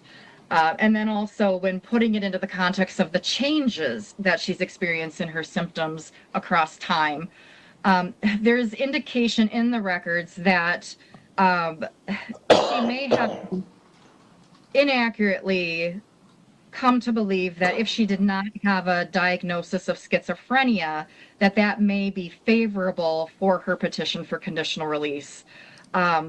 Certainly that is not the case. And actually her claims of fabrication, I would say, severely complicated risk assessment for some time there. What I can say is at this point, she's no longer claiming that her understanding of her mental illness, her mental health symptoms is much improved and in line with what the professionals around her also think. Does a person's ability, though, to make the assertion that she fabricated key elements of what brought her to the current situation impact her credibility as to what she says currently as to her status? Is she capable of manipulating the system in order to gain a more favorable result? To unpack that a little bit, any person certainly is capable of manipulation. However, Ms. Geyser in particular is a person who has been under essentially the close watch of professionals for 10 years now. And there's absolutely no support for the conclusion that she faked things. I did testify previously and wrote in previous reports that I had concerns about her credibility as a self-reporter because her self-report was so drastically different from all the information that existed. And that is something certainly to watch out for in currently and in the future. We want to make sure that her understanding essentially aligns with what is known through the totality of information. Again, at this point, her understanding of her mental health does seem to align with what records suggest what is known about her. With regard to her assertion of sexual abuse by her father, is there, looking at the history of the case, is there support for that type of assertion by her as part of the background of the case?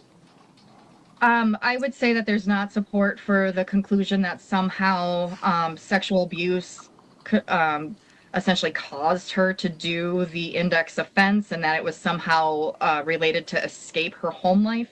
The data is clear that she did experience symptoms of a significant psychotic spectrum disorder. The etiology has been debated by professionals, but the evidence is very clear that those symptoms were legitimate and they persisted across time. There was support that they she experienced benefit with the use of antipsychotic and mood stabilizing agents, which was what you would expect with a psychotic spectrum condition.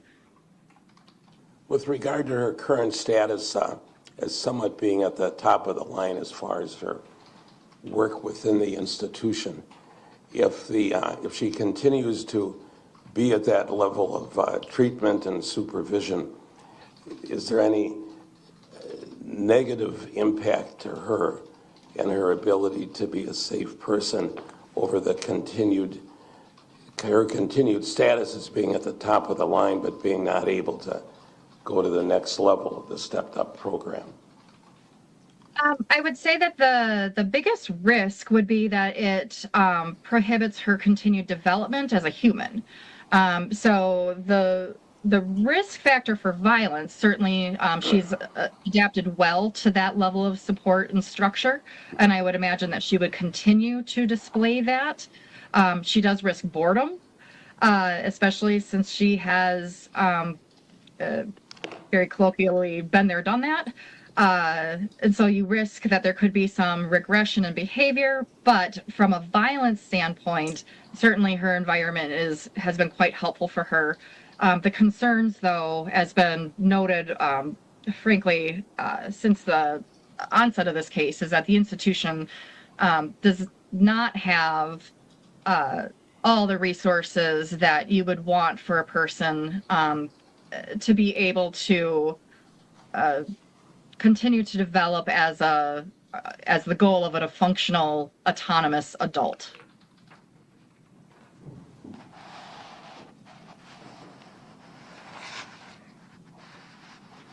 I'm just reflecting on my notes for a moment.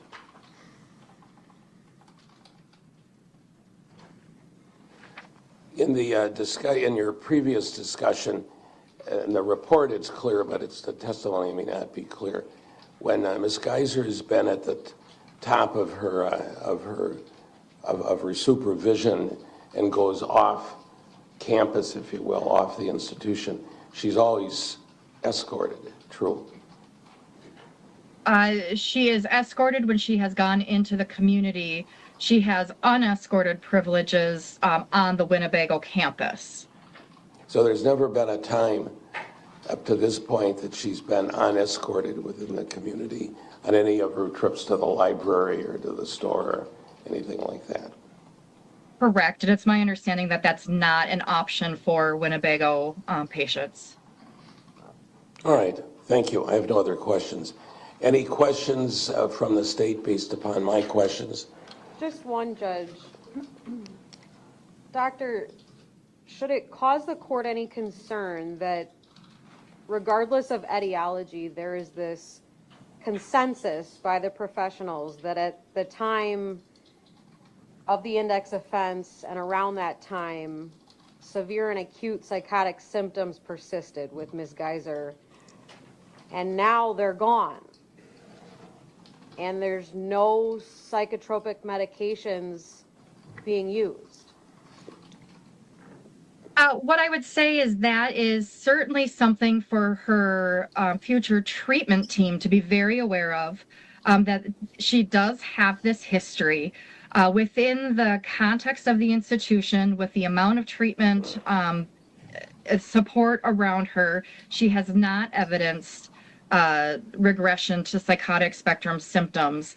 But I believe that she could be at risk for developing those in the future, and that's certainly something that her treatment team would want to be closely monitoring and aware of. Certainly it's something that she appears to be accepting at this point, is able to articulate different warning signs, triggers, signs of that decompensation, and so it should be a part of her ongoing treatment to essentially continue to have that a part of the conversation and a part of the monitoring process. And if need be, to make changes to her medication regimen. What we do know is that when she was prescribed Invega Sustenna, she was doing quite well. There was a remission in those same symptoms at that point. So it's possible that her treatment team may want to consider the addition of that should there be evidence of, again, some of that decline as she experiences stress or other changes as part of the conditional release. Thank you, that's all I have. Attorney Cotton, any questions? Thank you. It's true that she is currently medicated, right? She gets medication at the facility and she takes her medicine, right? Right. Her medication regimen at this point includes antidepressant agents and anti-anxiety agents. And part of psychiatry, the way psychiatry works is somewhat of a trial and error approach to try out certain medications and see how that impacts the patient based on their diagnoses. It can be. And by all accounts, the medication that's administered, she takes it and it works, right? Correct. There is, she has always been compliant with taking her medication, as I understand it. And I've testified to, and as is in the report, there's been an absence of those psychotic spectrum symptoms for quite some time now. There are other concerns, Doctor, beyond just her growth if she remains at Winnebago. One concern, I want to know if you'd agree with this, but one concern is that the individuals who are at Winnebago, who come into that facility, are people who are sometimes dangerous people, right? Correct. And Ms. Geyser can therefore be exposed to those people, right? Right. People who are older or who have a long criminal history or a violent criminal history, right? Certainly could be that. It could also be people who are experiencing dysregulation within the context of their own mental illness, that there can be a high acuity as those people continue to do their own treatment. So when a person is ready to be released and they can be safe in a group home, it's not only good for their development, but it's good for somebody with Ms. Geyser in particular not to be exposed to negative influences if we can avoid that, right? Yeah, I would agree with that. Okay, thank you. Anything further from the state? No, thank you. In listening to these questions and answers, one question about schizophrenia, is it, how usual is it that someone with a diagnosis of schizophrenia treated with various psychotic medications is weaned off of those medications and the diagnosis of schizophrenia is removed? That's a hard question to answer. One of the complexities here is that childhood schizophrenia is a fairly rare condition. And there have been a lot of changes just biologically as throughout the last 10 years. Certainly there are people who can effectively manage their illness without psychotropic medications, but while engaging in non-pharmaceutical interventions.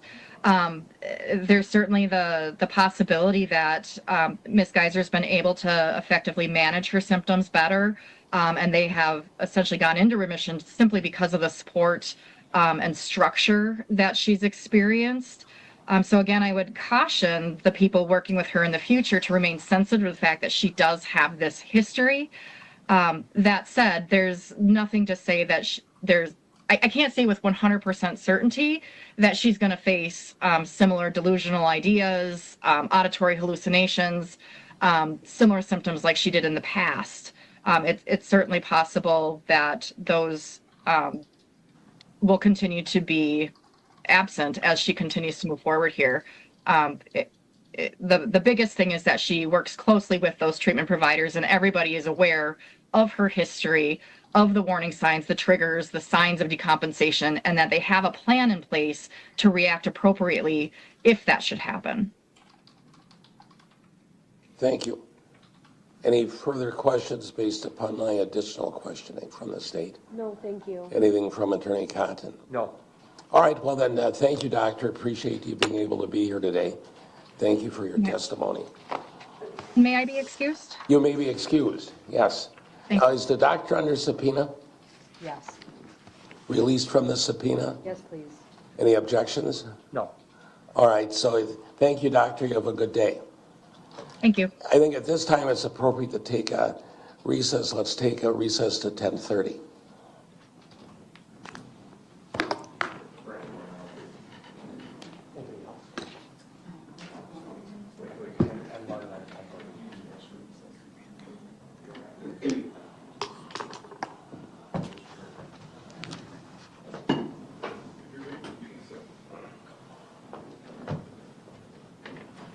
Mr. Cotton? I sent you an email. I had MMHI come into Zoom. I did not let them in because I didn't know who it was. They weren't responding to me. Were either of you expecting something to occur from MMHI? Maybe Judge told Bill here again. Isn't that Mendoza? No, last time he had killed yesterday. But MMHI is Mendoza, so that's what I'm wondering. Oh, MMHI, I'm sorry. It's entirely possible it was a holdover because That's we probably originally had Ken scheduled Robbins because he's affiliated with Mendoza. He's signed in separately. Okay, I don't know that. I just wanted to make sure. It was probably something left over from the hearings we rescheduled then. It's just hard when they don't respond.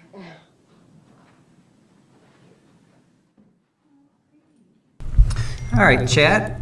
Ooh, that was some reverb there. We got a hot mic there. Okay, so they're going to take a break for about 10 minutes or so. So I am, there's a lot to unpack. Dr. Rachel is in our chat. She's one of our fantastic mods, and I'm hoping that she can have some time to come on and talk to us at some point later today. But we heard a lot. We heard a lot. One of the biggest things was that Morgan now identifies as a male. So that's an interesting turn of events. Wasn't seeing that. She was also found not guilty by reason of insanity, which means that she can never go to prison. So those in the chat that want her thrown away and locked up and thrown away with the key, it's just not going to happen. So you can keep posting that, but it might get frustrating for you and for others because, and you may feel that way, and I'm not saying don't feel that way, but posting it over and over again just isn't going to solve anything because it's just not going to happen. So she's never going to prison. The best that we can hope for her is to continue to get help. She's going to get help no matter what, whether she's still in this institution for 40 more years or whatever, with 36 more years or 30 more years, whatever the case may be, or if she is conditionally released, which again, she's not going to be just wandering around, the mall. She's going to be still in a group home. So again, chat, if you think that she should just be locked up and throw away the key, it's not going to happen, and I think it's just going to continue to frustrate you and others in our chat. So I urge you to have your opinions, but move on from that if you can. And if you can't, that's cool too, but it's just frustrating. That's all I'm saying, because it's not going to happen. So, the first up was Brooke Lundbohm. Sorry, I'm sure I'm butchering her name. She appeared via Zoom, and she evaluated Morgan back in, you know what? Let's see. I can put that on. I'll put our own thumb on there. Take that.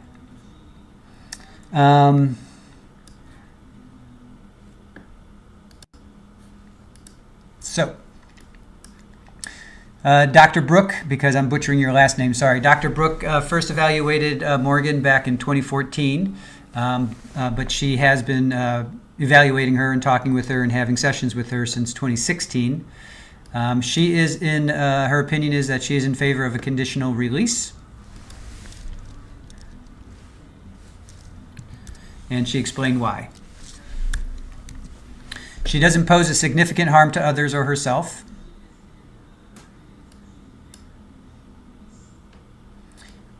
And she talked about schizophrenia and her delusional ideas around Slender Man. And a big thing was that Morgan said that these symptoms were made up, and the shift in Morgan's articulation around the offense fabricated the signs of mental illness. No professional has supported this. So, and Dr. Brooke challenged Morgan as to making that up, and Morgan started to make it up around 2022. So it's not like she's been making this up for a long time, and basically she said that over the course of time, as her meds have been working, she has matured, the chemicals in her brain have changed from the time she was 14 to the time she's 22, 23. As we all know, puberty happens, so people change. February 13th, 2024, Morgan was saying she fabricated the illness. And the psychotropic drugs were tapered down from 2022 to 2024, so I guess her head probably got a little bit more clear. She matured. And then January 2023, okay, so from winter of 2022, they tapered them down, and January 2023, they actually ended. So she's still on antidepressants and anti-anxiety, but she's not on antipsychotic. Then, let's see, she explained, the explanation has shifted, self-report, she says not credible. She maintains that she was SA'd by her father, and she engaged in this offense to escape her home life. So she didn't do it because she wanted to, per se. She did it because she was trying to escape this trauma that she experienced at the hands of her father that was self-reported. Now, her father has passed away, so we can't really confirm or deny it. So in the wake of her the most recent petition for conditional release, the symptoms have changed as she ages and matures, and as she's participating in treatment. Morgan did experience these symptoms, but isn't sure how it happened, and has come to terms that she has experienced this, but it has abated. Why did you make it up? Morgan says it's been difficult. The symptoms due to her age and memory fully formed, changes in her chemical makeup as she ages and matures. She experienced fantasy and it became blurred with reality. What's fiction and what's real? Now, I went through I think everybody does, when you're 13, 14, 15, 12 even, you're trying to figure out what's real and what's reality and what's real. And sometimes, people get caught up in what's real. They read a book, they read poems, they play games, video games. Look at how many shootings we've had where, Chloe Driver, she thought it was a game when she was, I thought by just taking a knife to my throat and my child's throat once, that would kill me. She thought it was a game. So it happens. But she has grown up in an adult psychiatric center. She was a child when she went in. She was 12 or 13? That's not cool. Dr. Brooke has concerns that she remains vulnerable to exploitation by others, and that there's people out there in the media that want to, exploit her.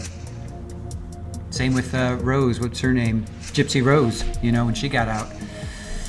Why is personal support important? It helps the person manage the different stressors and layers of monitors for guidance and independent living skills. So she has never been on her own, basically. She was a child. She was being taken care of by her family, possibly being assaulted by her father, and then now all of a sudden she's 24 and she has to. There's music in the background. Oh, okay. TV feed. So mute them. Okay. Thanks. Thank you, Aaron, for that.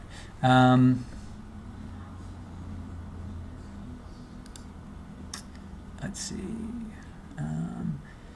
Experience fantasy, fiction is what's real. Concern is she remains, okay, so you want a strong support system professionally and with non-professionals. Dad, her father, in April of 2024, she cut off all contact with her family, but then re-engaged and has made efforts with her mom, her brother, and her maternal grandmother. So mom, grandmother, and brother. But Morgan perceives her social support system and her family as tenuous. She holds negative views towards her family and blames them. I think most people do end up blaming their parents, right? On some level, right? Because that's all we have to go with when we're a kid. We trust them. Her recent acceptance to receive guidance is a good sign she is evolving. Changes in diagnostic findings. So May 2024, there was a psych assessment resulted to support autism. Dr. Brooke feels individual therapy would help.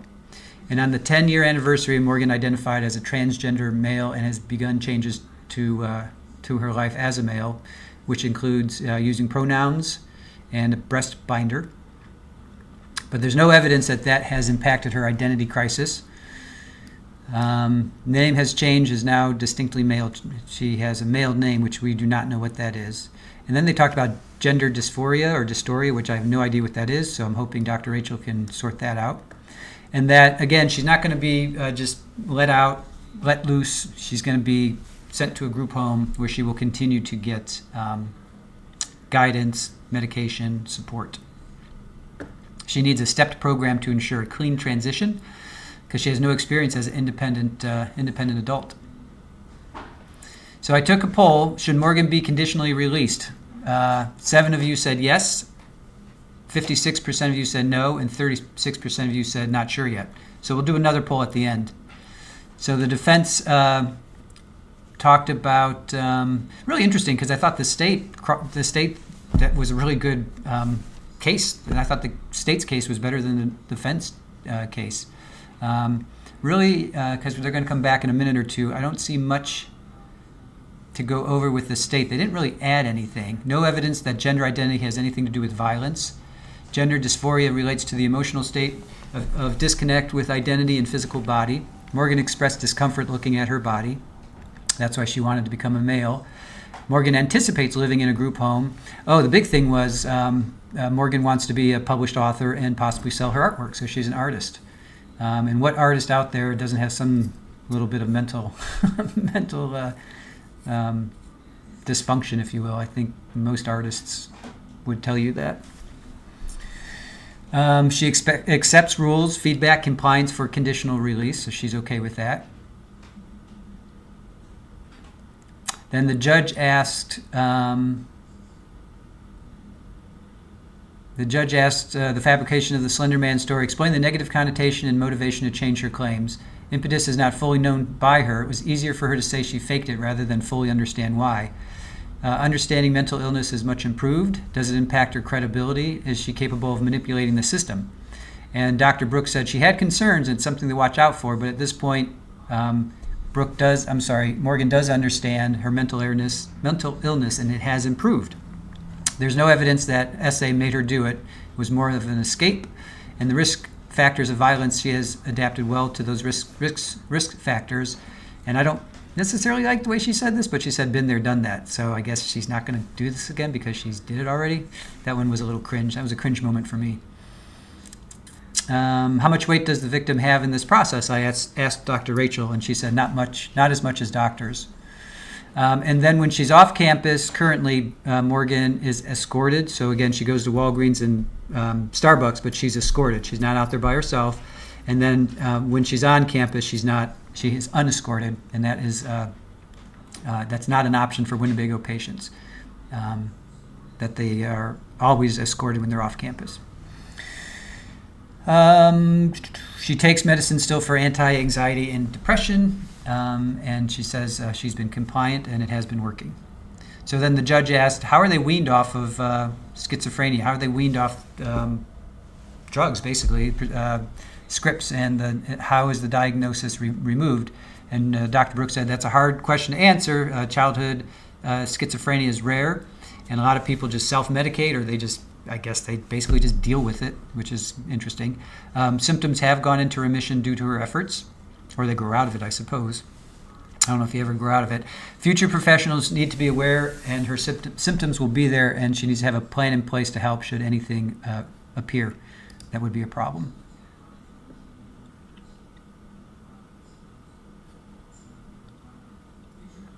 So, all right, they are back.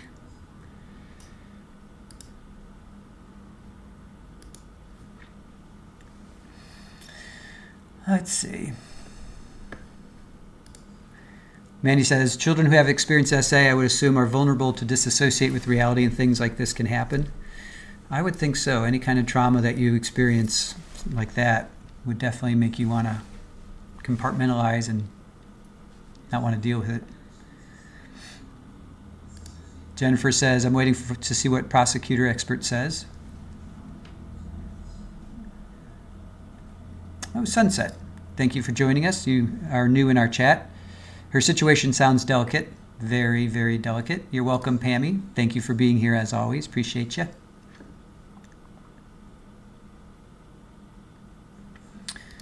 So Jennifer says, you experienced that and it isn't true. Well, yeah, I mean, of course, everybody has their own experience.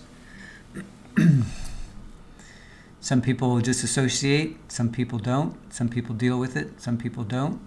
You know, that's I think the takeaway to all of this is everybody's different. Capri Law says, didn't she have a much older boyfriend? Okay, judge is back on the bench. That's the call by the state? No, sir. Judge, the state would rest at this point. Oh, state is resting? Yes. I believe the defense has some witnesses, though. Oh, okay, very good. Then turn to Attorney Cotton. Thank you. We call Kenneth Robbins. All right, Dr. Robbins, are you on the hooked up? Not quite yet. All right.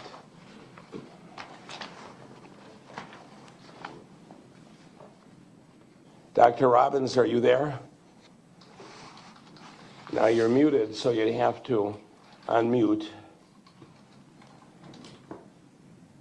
Sorry about that. Yes, I'm here. Okay, doctor, good morning. You're being called as a witness by Ms. Geyser and Attorney Cotton, so I'm going to ask you to, if you can stand, raise your right hand. Our clerk will swear you in. Do you swear that the testimony you're about to give in this matter before the court shall be the truth, the whole truth, and nothing but the truth, so help you God? I do. Very good, thank you. Then you may be seated. State your full name and spell your last name. Kenneth Robbins, Robbins. All right, thank you, Dr. Robbins. Then we're prepared to proceed. Attorney Cotton. Yes, before we begin with questions, Your Honor, I've tendered Exhibit C, which is Dr. Robbins' CV. I've actually just put him up here by your clerk. But I've moved for admission of his curriculum vitae and his report, which is Exhibit D. There's no objection. So I have, okay, so what I have is Exhibit C and D. C is Dr. Robbins' CV. D is his report. Any objections from the state? No. All right, then received. Thank you. Good morning, Dr. Robbins. Good morning, Mr. Cotton. Thank you for being here. I understand you're by Zoom from California. That's correct. If you have any trouble hearing us, just let us know at any point, okay? I will. Thank you. Doctor, I'm assuming that you are out of the fire. I'm sorry that I'm out of the... That you're out of the fire. Yes, I'm in Northern California. Thank you. All right. Very good. Very good. Thank you. Glad you're safe. Thank you. Now, you are the Director of Mental Health for the Tribal Health of Lake County right now? That's accurate. And you're also the psychiatry consultant for a hospice center? Correct. Are you a consultant for the Winnebago Mental Health Institute? And if so, what do you do? Yes, I am, and what I do is I go over cases with the nurse practitioners and physician assistants to help them when they're struggling. And you're an adjunct professor at UW-Madison? Correct. Are you the former, do you have any affiliation with the Mendota Mental Health Institute? I was the medical director at Mendota for most of the 1990s. You were the medical director? Correct. Okay. And you're a doctor of psychiatry, are you not? I'm a medical doctor with a specialty in both internal medicine and psychiatry, yes. And you have board certification in the same? I do. As well as neurology? Well, psychiatry and neurology is one board, but my board certification is in psychiatry. Got it.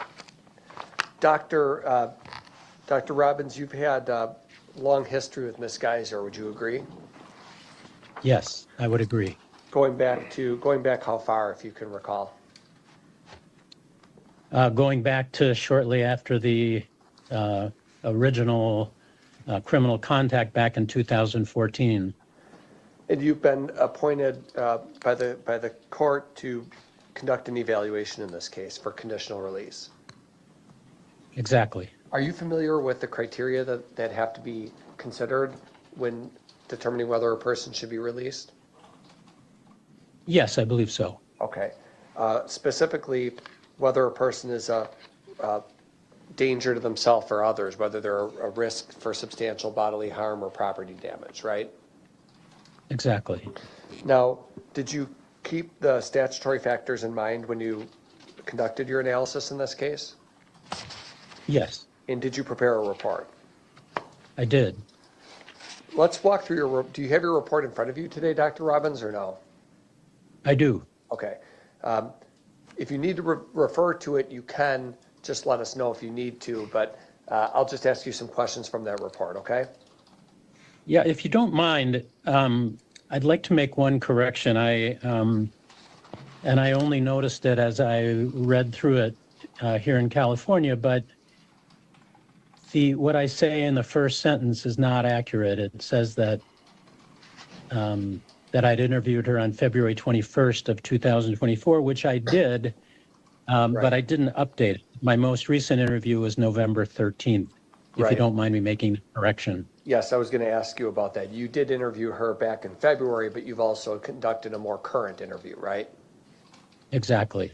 And so the conclusions in this report are based on the current interview and your current analysis of Ms. Geyser. Exactly. As well as your history of her condition in your review of records. Correct. What if anything did you do in preparation for this report? Did you speak with any professionals at Winnebago, or did you review any records? I did. So I reviewed all of the Winnebago records, and I did speak with the psychiatrist who's been working with her. In your review of when you say you reviewed all the records, what does that mean? I went through her computerized medical records and updated myself on her behaviors and what the various professionals at Winnebago have written about her since I last saw her. Are you you're aware of the current diagnoses that the professionals are operating under? Are you not? I am. Is Ms. Geyser Is Ms. Geyser receptive to her diagnoses? She is. Is she being treated? She is. You note, so as we walk through your report, you indicate that it was the opinion on page two, in the sort of the middle paragraph, you indicate that it was the opinion of multiple psychiatrists and psychologists that Ms. Geyser met the criteria for schizophrenia based on a variety of symptoms that were observed back when this offense happened. Do you still believe that to be true? Yes. But you note that this is your language, the conceptualization of her psychotic challenges has changed significantly in the last 2 years. What do you mean by that?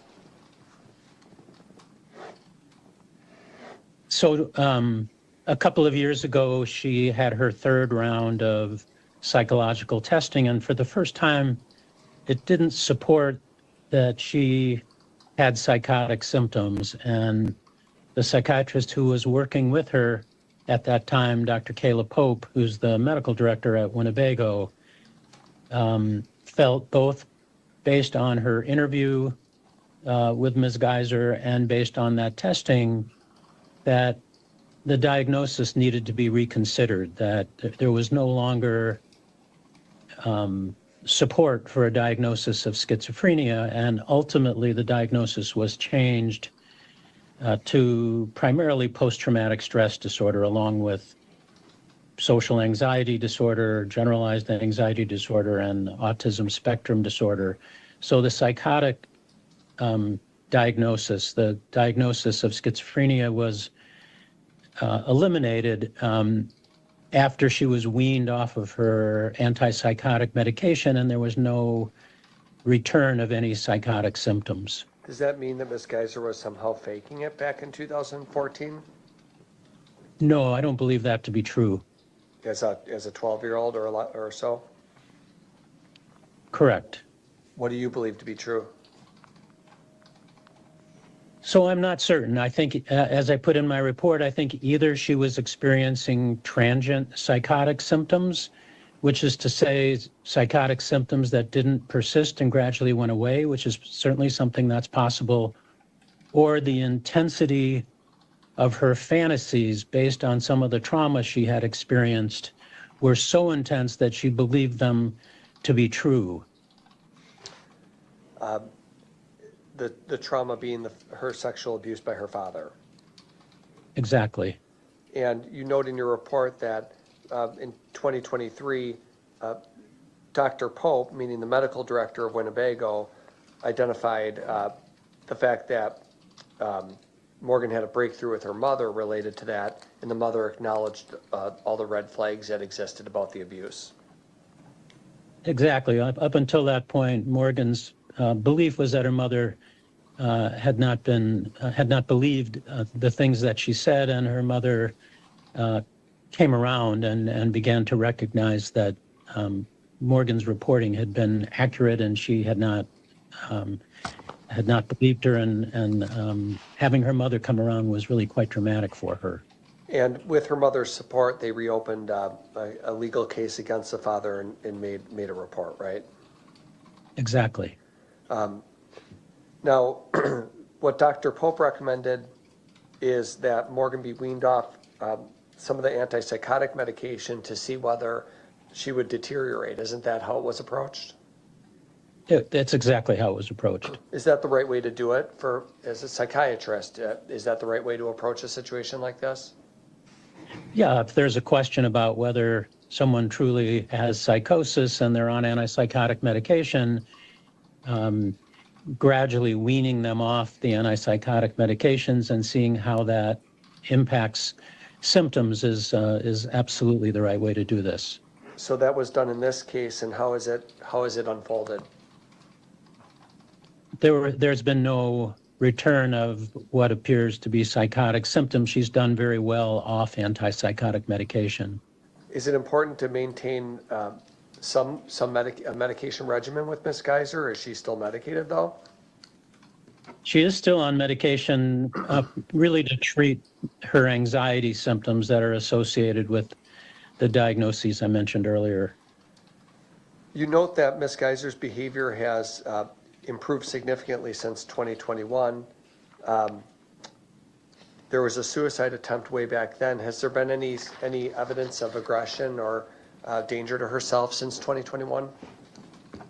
There's really been no danger of aggression throughout her hospitalization, and since that 2021 incident, there has been no evidence of any suicidal ideation. Does Ms. Geyser report a better relationship with her family as time has gone on? Yes, particularly with her mother and her brother. She has a very supportive relationship with her brother? Correct. And things have improved to some degree with her mother? Exactly.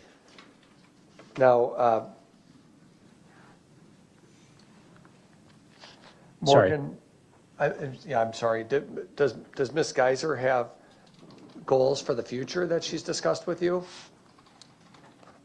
She does. What are those? She'd like to ultimately become a therapist working with people with substance use disorders, and recognizes it'll take some time to get trained properly for that. And in the meantime is thinking about other jobs such as working as a librarian. Librarian? Yes. In your professional opinion, are those realistic goals for somebody in Ms. Geyser's situation? Yes, she's it's been clear throughout the testing that she's had that she's very bright and has a lot of potential. If she were granted conditional release, where would she go? I don't know, but I guess it would be my recommendation that she go to a group home, that she not go immediately to living independently. When you were medical director of Mendota. Correct. And you consult with Winnebago, and you know the medical director of Winnebago, Kayla Pope, right? I do. And so what's the difference between Mendota and Winnebago? Aren't they both just the same type of mental health facility that we have here in Wisconsin? Well, it's really like one big hospital where Mendota has certain specialties and Winnebago has certain specialties. Winnebago takes the vast majority of involuntary admissions, civil involuntary admissions, and kids and women have been exclusively at Winnebago. Some of that has changed recently, but that's primarily the difference. And then Winnebago doesn't have maximum security, which Mendota does have. Got it. So let's talk about conditional release as a concept, though. When you were medical director of Mendota, were you involved in people's conditional release planning? Yes. How does that process go? In other words, when judge approves conditional release, or if he approves it, what will the facility do? Will they release Ms. Geyser right to the community, or what would they do? They would work with people at the county, in the community, to develop a plan that's safe and that's consistent with what the judge orders. And do the treatment is that called a conditional release team? I don't know. That's not what we called it then, but yeah, that's the basic idea, though. A group of people at the facility that work with the community-based people to come up with a plan for the court. Exactly. You mentioned Ms. Geyser going to a group home. She herself recognizes that she would like the opportunity to live in a group home, doesn't she? Exactly, she does. In other words, it's not a situation where Ms. Geyser is indicating that she wants to just go right to her own place. She wants to live in a group home and reintegrate in a safe manner, right? Exactly. Are there group homes in the state of Wisconsin? Is that why you mentioned that? Yes. Is it important that Ms. Geyser is engaged in individual and group therapy? Yes. Why is that important? Well, she has very significant anxiety issues, and she has had, I think, what can only be called a bizarre adolescence, and needs help with sort of developmental issues. She has had very limited exposure to peers. She's had very limited access to education and independence. And so she's going to need a lot of help in becoming the mature person that she wants to be.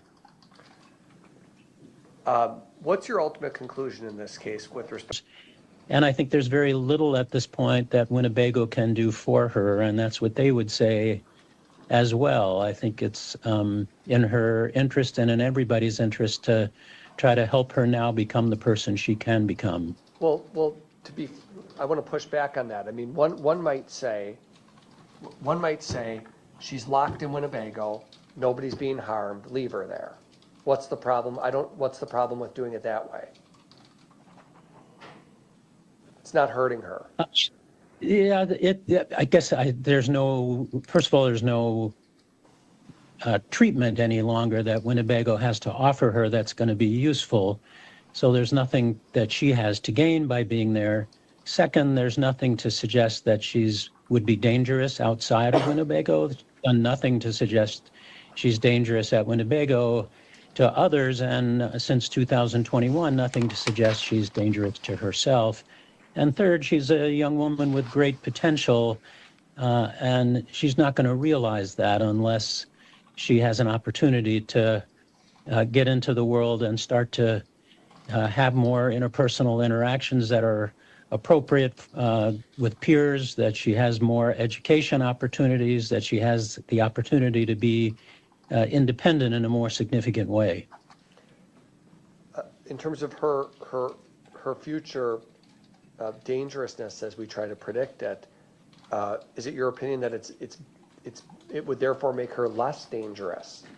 It would make Ms. Geyser less dangerous if she's given the opportunity to move to a group home and expand her growth as an individual? I don't think she's going to become dangerous to other people, whether she's at Winnebago or not. I think that there is the risk that over time, if she is limited by the things that Winnebago can offer her, I could imagine her becoming hopeless at some point and potentially becoming a danger to herself. So yes, perhaps expand herself. I'm concerned about that. I'm concerned at some point she's going to start feeling hopeless. That she's just locked there forever. That she's locked there forever, that she can't become the person she wants to become, that she can't have the kind of interactions she wants with peers and with family. Was that part of your analysis in this case, that in fact institutional placement increases her risk of danger to herself? Yes, I do think that's true. And a group home would diminish that because she would be given, although certainly not unfettered liberty in a group home, right? Correct.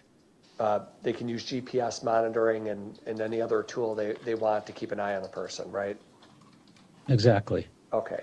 So not unfettered liberty, but some small degree of freedom, and that would enable her, you said she has immense potential, or you said great potential, so she'd be able to start realizing her potential more fully. Exactly. In contributing positively to society. Exactly. Now, it is possible that as Ms. Geyser lives her life, that there could be a reappearance, if you will, of psychotic symptoms. That can happen, right? Possible. So how does that get managed for an individual if and when she's released, to make sure that if that occurs, it's addressed? How do we focus on that? Well, that's why I think it's so important that she continue to receive individual and group therapy, that she continue to work with psychiatrists, that she continue to work with a therapist. She is a very insightful young woman, and I am sure that if those symptoms return, which I think, by the way, is very unlikely, but if they were to recur, as long as she has people she's working with who she can talk with about it, I am sure they would be appropriately addressed. You indicate in conclusion section 3 that it's your opinion Winnebago Mental Health is not a, quote, healthy place for Ms. Geyser to remain. Do you still hold that opinion? Exactly. I do. And that has nothing to do with the staff. they have a very good staff and good professionals there. It has to do with Ms. Geyser's growth as an individual. That's fair. At your time at Winnebago, you had the opportunity, you had occasion to interact with people who had been housed there for many years, if not decades, I imagine. I have. And does it become easier or harder to reintegrate people to society and to have a reintegration to the normal world the longer they remain inside a facility like Mendota or Winnebago? You know, it really depends on the individual, but certainly for Ms. Geyser, the longer she's there at this point, I think that more challenging it's going to be to reintegrate. So one of the reasons you support release at this stage, and you supported release 6 months ago or 8 months ago when we were last in court, right? That's true. And in fact, between your last evaluation and this one, there's been absolutely no, are you aware of any violence or any concerns that have developed in that interim period of time that would cause you to revisit those opinions? No, and she certainly had plenty of opportunity to be in the community, to be stimulated by being in the community, which was what sometimes we worry about, and she's done extremely well. Those supervised outings that she has in the community, how do those typically unfold? Do you know how that works? I'm not sure what you mean. It's a group of people leave the facility and they just have a chaperone who keeps an eye on them, or what do they do? Yeah, exactly. They usually have a specific goal in mind. They go out for a particular reason, and could be to go shopping. It could be to go visit something that they may learn something from, and they're in the community with a chaperone. So ultimately, you remain of the opinion that Ms. Geyser should be released on conditional supervision with, at this point, to a group home with continued monitoring and treatment. Exactly. Thank you. That's all. Cross-examination. And Dr. Robbins, it would be those individuals running that group home that would make the decision as to how and when Ms. Geyser could come and go from that group home, correct? Well, I'm not sure exactly. Usually there is a team that's working together. So it would be people from the group home working with the mental health providers who are working with her, and together coming up with a behavior plan. But that team, if we call them that, would be in charge of her comings and goings, correct? Yes, within the parameters that the judge sets forth.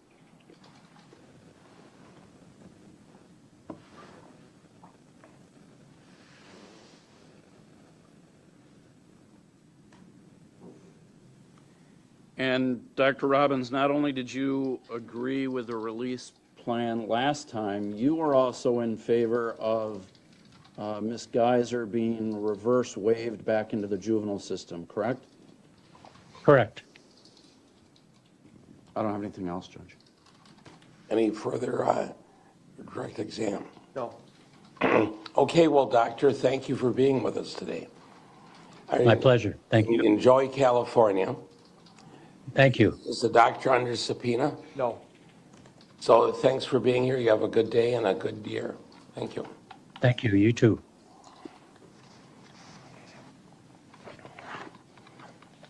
Further witnesses? Yes, Dr. Deborah Collins. Do we have her on Zoom, Jessica? She's not logged into Zoom yet. Okay, give me just 1 minute.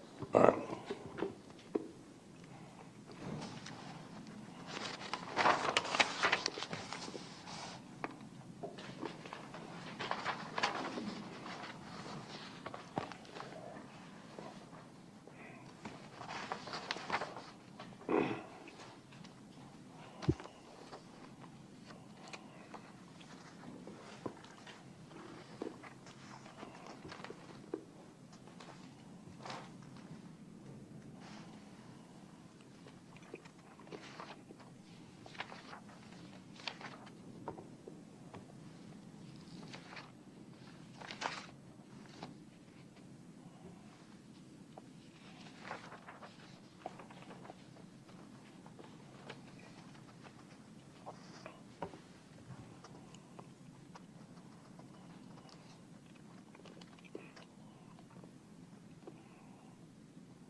keeping an eye on Zoom.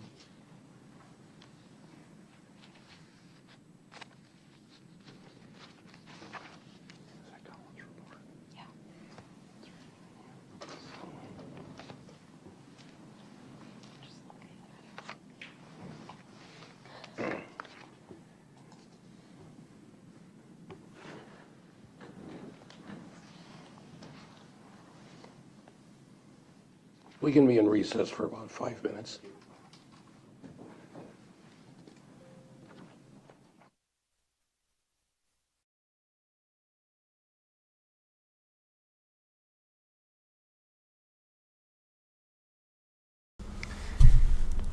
Seems like they're going to take a quick little break here. I think I heard the judge say 5-minute break. All right, so in the meantime, let's go over what Dr. Ken Robbins said. He is a certified in psychology. He's a medical director at Mendona in Northern California. He's also an adjunct professor. I turned down the music, so hopefully we should be okay with that. So he's reviewed the records at the Winnebago. He also spoke to the psychiatrists. He says Morgan is receptive to her treatment. Third evaluation, Morgan's diagnosis needed to be revised. Oh, wait, sorry. Ooh. Are you available? Yes, Your Honor. Okay, well, I can see you and hear you. Are we prepared to call her as a witness? Yes, Your Honor. Defense calls Dr. Deborah Collins. Okay, Dr. Collins, I'm going to ask that you stand, raise your right hand. Our clerk will swear you in. You swear that the testimony you're about to give in this matter before the court shall be the truth, the whole truth, and nothing but the truth, so help you God? I do. All right, thank you. Please be seated. And then state your full name and spell your last name. Deborah Collins, DeborahCollins. All right, thank you. Attorney Cotton. Good morning, Dr. Collins. We've tendered exhibits A and B to the court. Judge, without objection, I believe it asks that those be received. Any objections? No objections. Okay, A and B are received. Thank you. Dr. Collins, you're a psychologist? Yes. And just briefly, could you describe your educational background? In 1998, I was conferred a doctoral degree in clinical psychology from the University of Hartford in Hartford, Connecticut. 3 years before that, I was conferred from that same institution a Master of Arts degree in clinical psychology. I also was conferred in 1987 a Bachelor of Arts degree from St. Norbert College. What licensing do you have? Since 1999, I have been a licensed psychologist in the state of Wisconsin. I am also now, for several years, a licensed psychologist in the state of Michigan. Are you the director for any special units here in the state of Wisconsin? I'm the director of the Wisconsin Forensic Unit. What does that mean? The Wisconsin Forensic Unit is a division of Behavioral Consultants, Inc. That's a company that I own. And the Forensic Unit is a division of that which is in contract with the Department of Health Services in the state of Wisconsin to conduct competency to stand trial evaluations throughout Wisconsin's 72 counties of adult defendants. Is that all it does, competency evaluations? That particular division of Behavioral Consultants, yes. Okay. And then Behavioral Consultants as the overarching organization, does that agency do other work? Yes, that's a private practice clinic staffed by master's and doctoral level clinicians. The doctors conduct, including myself, an array of forensic mental health assessments in both civil and criminal arenas. And we receive appointments from courts and referrals from the defense bar and from prosecutors or district attorneys. We heard from Dr. Brooke Lundbohm before you in this case. Does she work for either of these agencies? She is an employee. She has an independent private practice through Behavioral Consultants. Okay, so she's considered an employee also at Behavioral Consultants. Yes. So you're familiar with her work, are you not? Yes, I am. Well, you're the president and owner of Behavioral Consultants, so I'm assuming, would it be fair to say you hired her or had a decision in the hiring process with her? She completed her postdoctoral training under my supervision and under the supervision of Dr. Kenneth Smale, who has since retired. Okay, my question is, were you involved in her hiring, or that was a different person who made that decision? No, I was involved in hiring her initially as a postdoc and then on staff. Got it. And you would agree that she does high quality work? Yes. Have you had an opportunity to review the other doctors' reports in this case? Yes.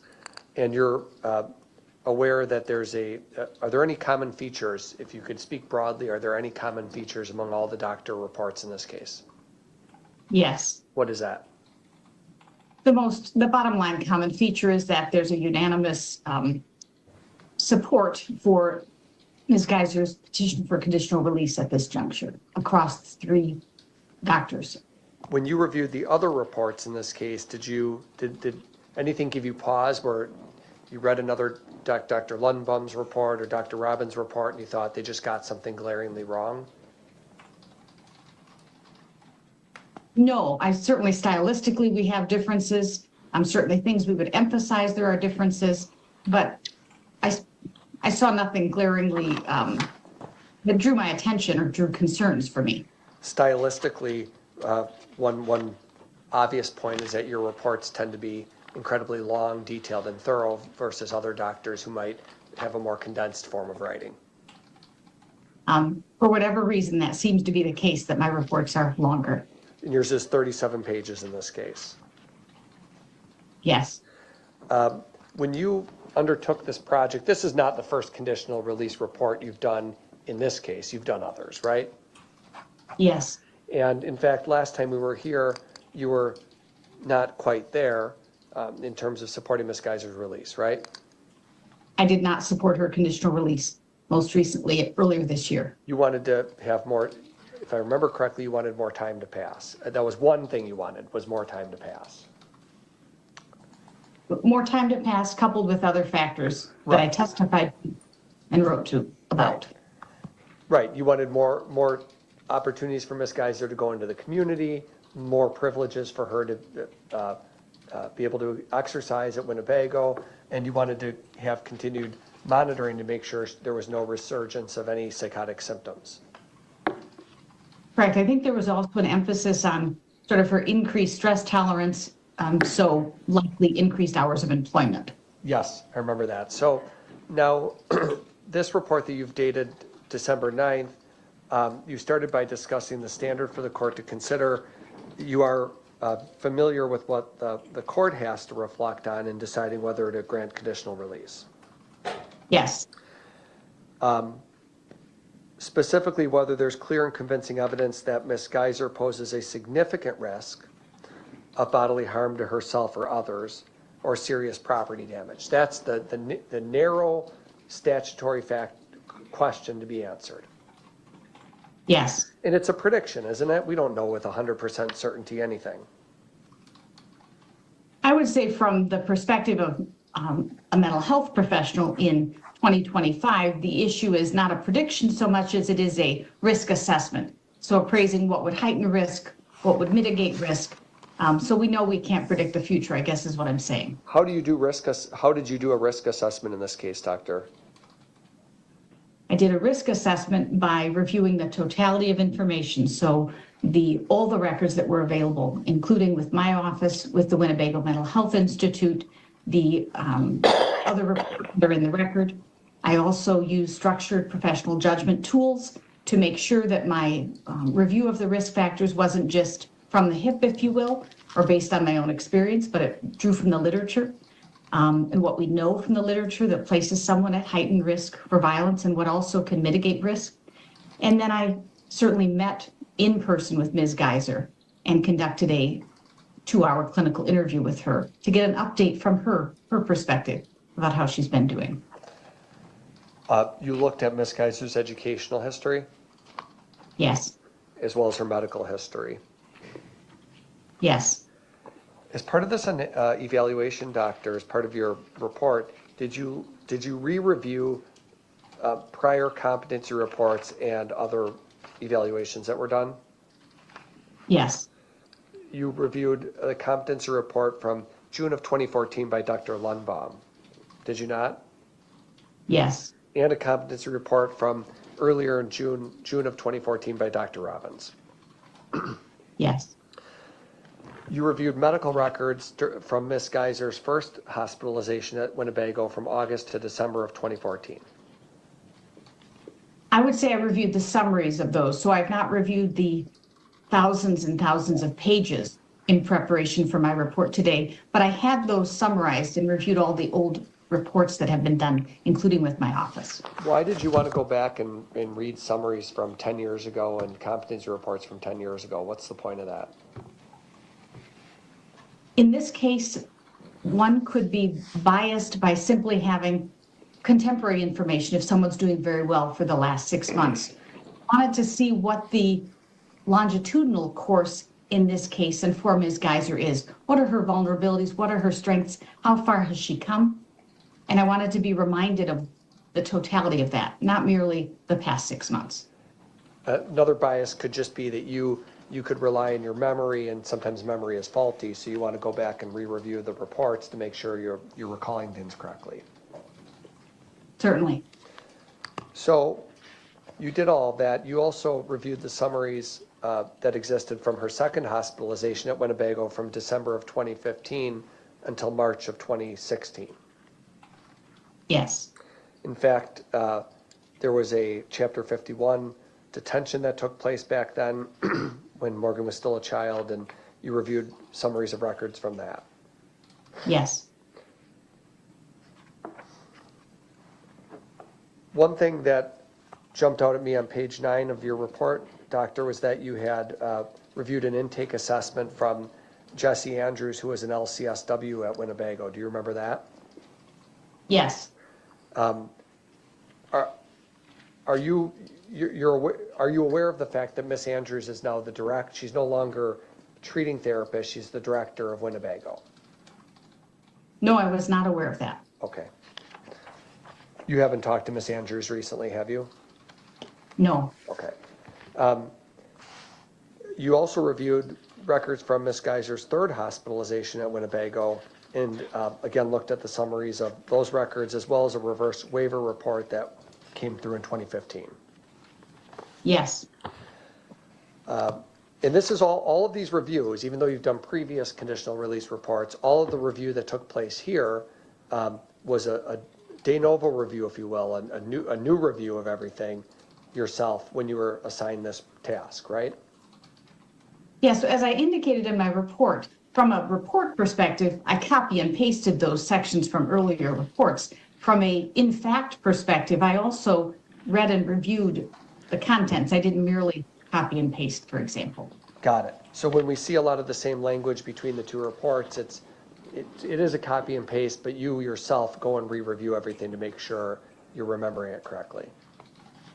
Correct, and I wrote what I'm copying and pasting. I'm not lifting from some other document. They're Yes. from my independent reports.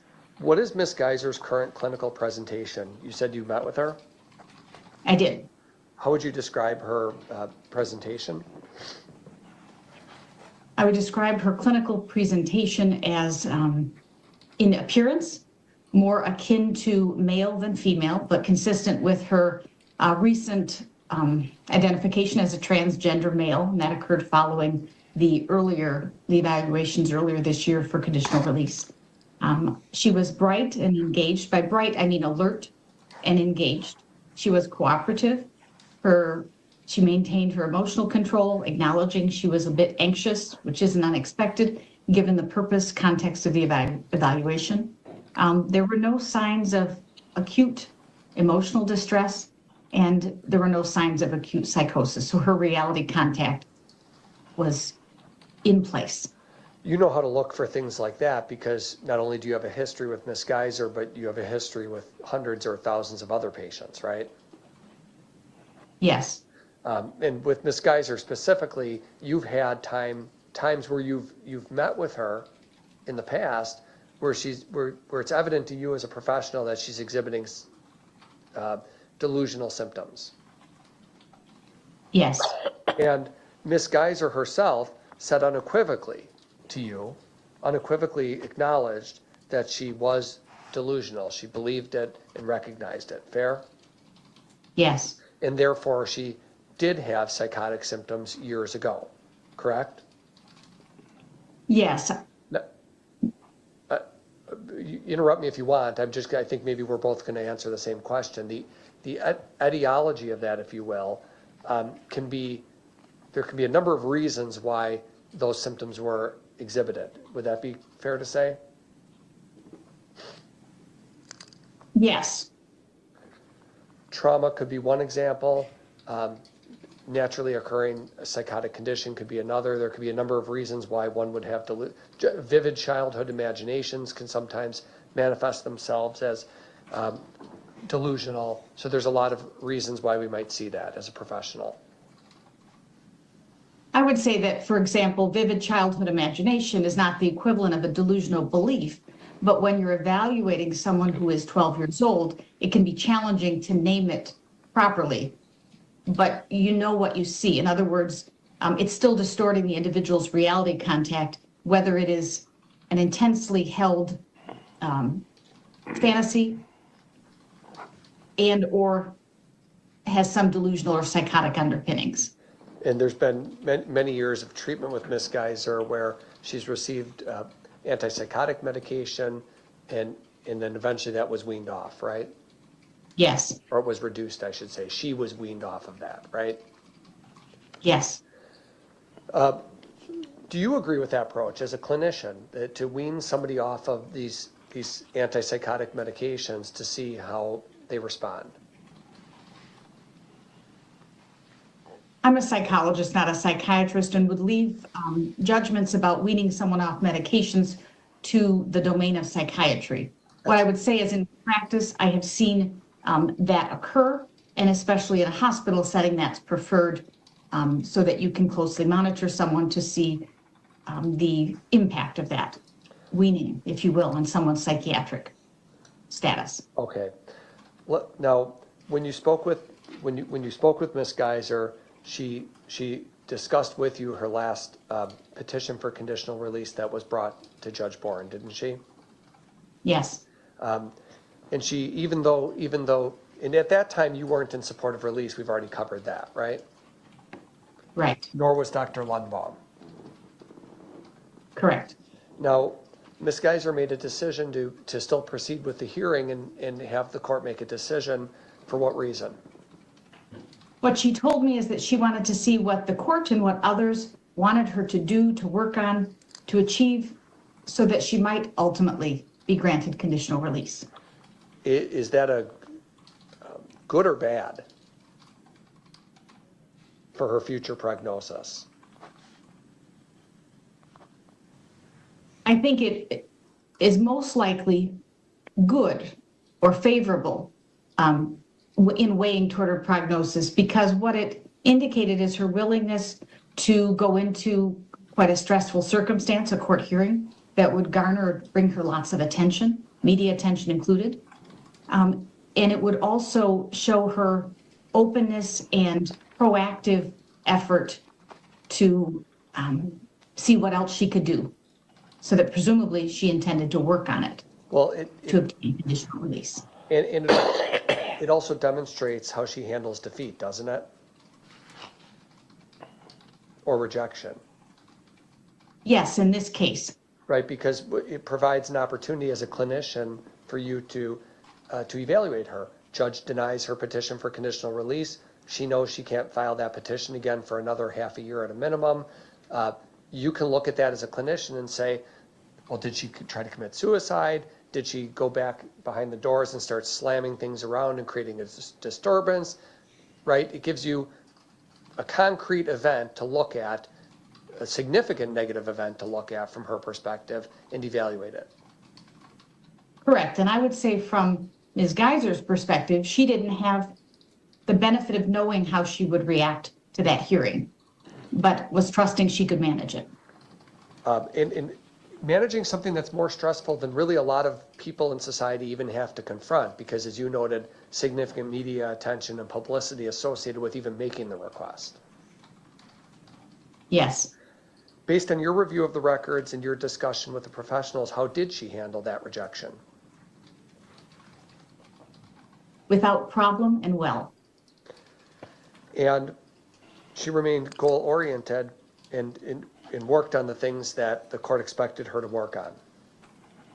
Yes. Or worked on the things that the professionals also indicated she needed to work on, right? Yes. She has attained pre-integration level at Winnebago, meaning the highest applicable level of privileges, right? Yes. And her access to the canteen, the vending machines, that independent privilege that was given even after the last hearing, that was a new privilege, the final thing she was waiting for, right? Yes. She enjoys off-ground supervised outings every other week. Could you just describe that briefly for the court? What Ms. Geyser enjoys is with other patients who have the same privilege and choose to exercise it. In addition to supervising staff, she's accompanied into the community to places like the library, the dollar store, other retail merchants, coffee shops, and there she exercises liberty, possibly for an hour or however long that the outing entails. Starbucks, Target, dollar store, Pick and Save. She's been able to go to all those places. Yes. Any concern of her becoming violent or being dangerous to herself or others that you've seen in those outings?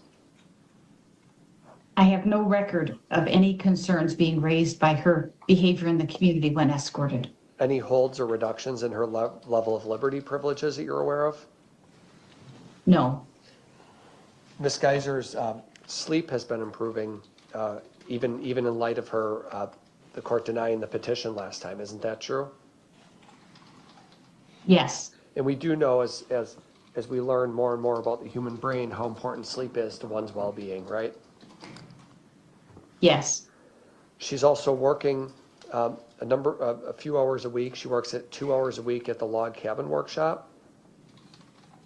Yes. And actually, she has multiple jobs they've employed at Winnebago, doesn't she? Yes, I believe a total of an estimated 5 hours a week. She works at the log cabin workshop. She folds laundry and is working through something called the Hope program. Yes. She continues to visit with her mother, doesn't she? Miss Geyser's mother visits her every other week at Winnebago? Yes.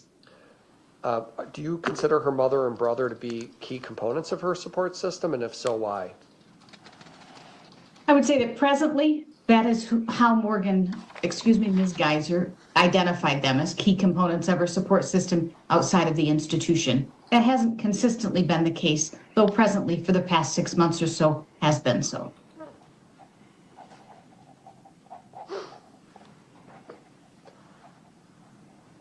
There was an evaluation that took place last year, 2024, in May, where autism spectrum disorder was identified. Is there anything about autism that gives you a concern in this case about her being violent or dangerous to herself? No, because I've not seen that report, and nor have I seen outside of that report and independent of it a history of that diagnosis applied to Ms. Geyser. So Go ahead. She only received that in the context of that evaluation, and I requested that report multiple times and never received it. So I can't really speak to the diagnosis. I don't know the basis of it. Okay, autism isn't known as being a condition that connects with violence, is it? Not necessarily so. Ms. Geyser is also focused on her physical health while she remains at Winnebago, isn't she? In the past 6 months, she has been so, yes. She's been running on the treadmill for up to 17 minutes at a time, and proud of that, isn't she? Yes, once a week, as I recall. She's able to practice yoga and walk around the grounds with another patient, sort of at her own liberty, right? Yes. And Ms. Geyser's keeping active by writing books and performing her art, right? Yes. Is Ms. Geyser compliant with her medication requirements, as far as you know? Yes. Any concern there? None that I'm aware of, no. Looking to the future, if her petition is granted, does Ms. Geyser express, in your professional opinion, does she express rational views about what her life might look like? Yes. What are those views, and why are they rational? Well, what she recognized and told me so and identified are rules that she would likely or may be subject to on conditional release, that she was likely to reside in a group home, though hopes at some point she would obtain an independent residence. She didn't have any unrealistic goals about that area of her life, about her employment. For example, she told me she'd essentially take whatever she could get in terms of employment. She wants to begin, I guess, her life outside of the institution and recognize that she would be subject to a whole host of expectations and rules and what could happen if she violated those. So she recognizes the significant quantity of rules and restrictions that'll be imposed by the court? Yes. Meaning, you mentioned in your report, ankle monitoring, a GPS bracelet, internet use monitoring, treatment appointments with doctors, medication management, variety of things like that. Yes.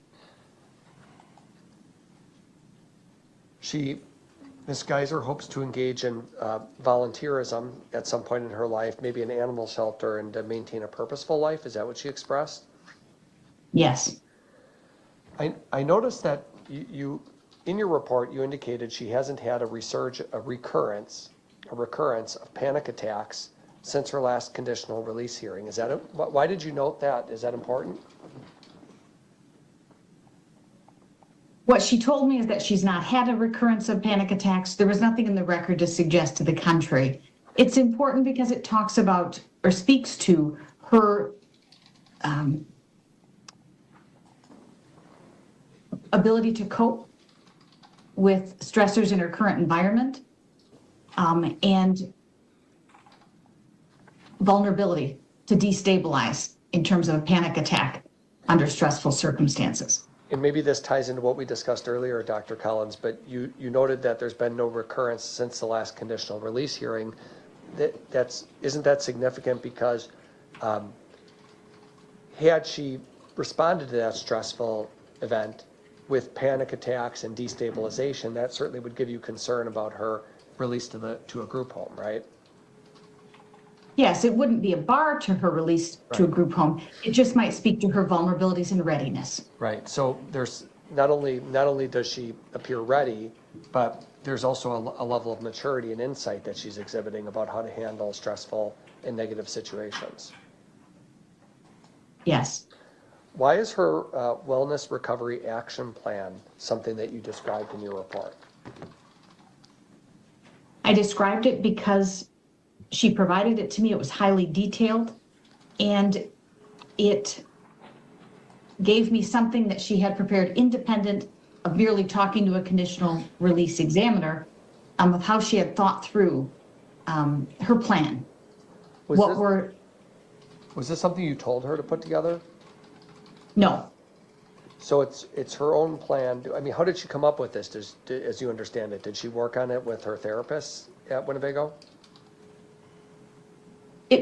I'm not exactly sure. Sometimes it's with the social worker that an individual comes up with it. Sometimes, and it may be the case in Ms. Geyser's, I simply don't know, a person is advanced enough that they can work on that with a reasonable degree of independence and generate it themselves. This was not the first version of a wellness recovery action plan that Ms. Geyser had developed.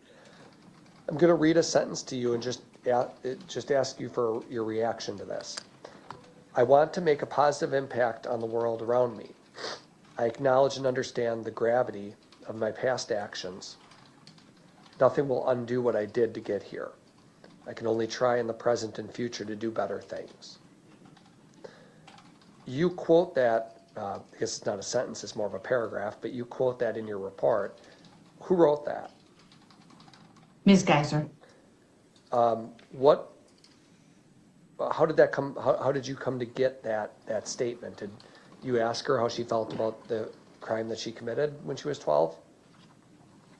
That particular statement was written in the context of the Wellness Recovery Action Plan by her. Do you feel that statement is significant in a way? Is that why you quote it verbatim in your report? Yes. What's significant about it? What it told me is that at the very least, what she wanted someone else who read that to see and what she wanted to say about her goals if she's granted, moving forward and if she's granted conditional release. What about the sentence that she acknowledges and understands the gravity of her past actions? Is that important? Yes, coupled with all that we know about Ms. Geyser and what she talked to me about the index offense.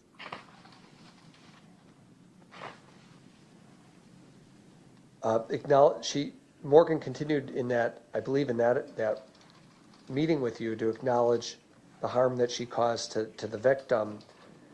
And you state in your report that Ms. Geyser said she hates it. Her friend was the only one who cared and was loyal and trusted her. She hates that she did what she did and feels that she was a different person back then, 10 plus years ago. Yes. After the offense, she struggled for years to forgive herself. Isn't that what she expressed to you? Yes. There's chunks of her childhood that she has trouble recalling now when she reflects back on some of the events that happened. Yes. When you do your risk assessment or when you perform risk assessments to try to figure out if a person is going to be a danger in the future, you do want to look at stressors that is it important to talk to someone about stressors they might face in the future? Yes, if they're amenable or will talk with you. Did you ask her to recall any stressors that she might face? Did you ask Ms. Geyser that question? Yes. And how did she handle that, or how did she respond? Well, what she told me is that she recognized that she hasn't been an adult in the community. She's essentially spent the last over a decade in institutional settings. So she knows there's a lot she doesn't know, if you will, about handling adult responsibilities.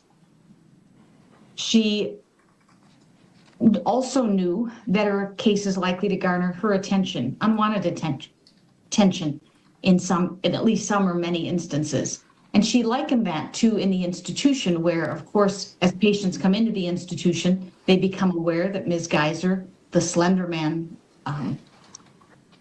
case-related person, is in the institution. And so in the institution, she's garnered unwanted attention from other patients.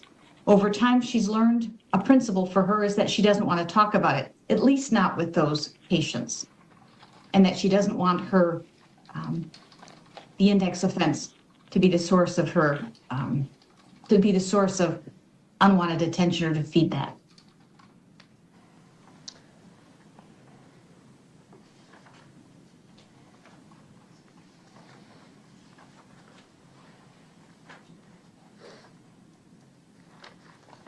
You performed the HCR 20 examination on Ms. Geyser? I didn't perform it on her. I used that as a structured assessment tool for the data that I had. So it's not a psychological test that you perform on someone. I guess that's what I'm saying. Got it. It's a tool that you relied on. Yes. She met the full criteria for 7 items and did not meet criteria for 7 factors, right? That's only on the historical factors. And then there were clinical factors and risk management factors to consider as well? Yes. What's the bottom line conclusion when you consider that? The bottom line conclusion is that essentially most of that was unchanged from 6 months ago. Okay. So it told me that there still remains and will always remain for Ms. Geyser, in fact, some historical risk factors that place her at elevated risk for violence as compared to an individual who did not stab a peer 19 times over 10 years ago. That's unchanging. That's a historical factor that cannot be changed and will always be there. Correct, but when we look at dynamic factors or factors that can be changed, that are amenable to treatment, then her history in the last 10 years also demonstrates several protective factors that she has and factors that are about her that are amenable to intervention and treatment. And at this juncture, I believe make her ready for conditional release. What are those protective factors or dynamic factors? The protective factors include her intellectual resources and her capacity for problem solving. She has improved coping skills for managing stress that she has worked on and developed with the assistance of years of treatment and the treatment team she has at Winnebago. She has an demonstrated improved capacity for self-regulation, emotional self-regulation. So managing stress in the institution, decreased frequency by to use fantasy or to use, I guess I would say fantasy or retreat into herself for coping. And she also has an expressed motivation to proactively pursue a pro-social life course moving forward. Her compliance in the institution is remarkable, both with medication and with treatment. Her lack of behavioral management problems in the institution, her lack of violence toward others in the institution and toward herself. Those all bode well for her readiness for conditional release at this time. And you were close last time. Last time you noted that although you didn't support release, you did indicate that Ms. Geyser's readiness should follow, and you said in the coming months, assuming she maintains her current level of psychiatric stability, among other things, right? Yes. And so what you were flagging for the court or anticipating was if Ms. Geyser continues on the stable, positive, coherent track that she's on, it would be appropriate to grant conditional release. That she would become appropriate for that. Right, she would become an appropriate candidate for that. Yes. And that the court should then grant it. That's your opinion. The court should grant it. Well, I would never tell the court what the court should do, but I believe that the facts favor and support That's a better way of putting Ms. it. Geyser's petition for conditional release.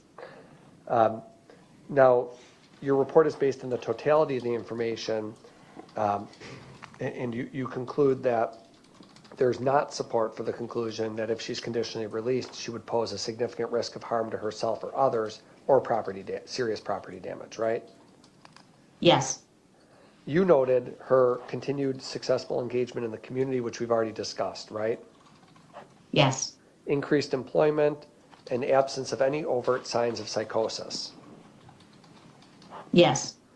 You would agree that from a psychiatric or from a psychological perspective, she's very much stable and has been so for quite some time. Yes. That there's no acts of violence whatsoever towards people at the institution, despite there being a number of overt mentally ill patients there. Yes. Now, you talked about DHS in your report on page 36, and you also mentioned at the very beginning of your testimony that your agency is contracted through DHS, right? Not in the capacity I conducted this evaluation, but only exclusively for competency to stand trial evaluations. Okay, but sure, but you have familiarity with DHS. Yes.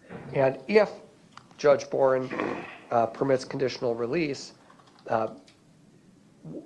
your recommendation is that there be a carefully crafted plan by DHS and submitted to the court for approval, right?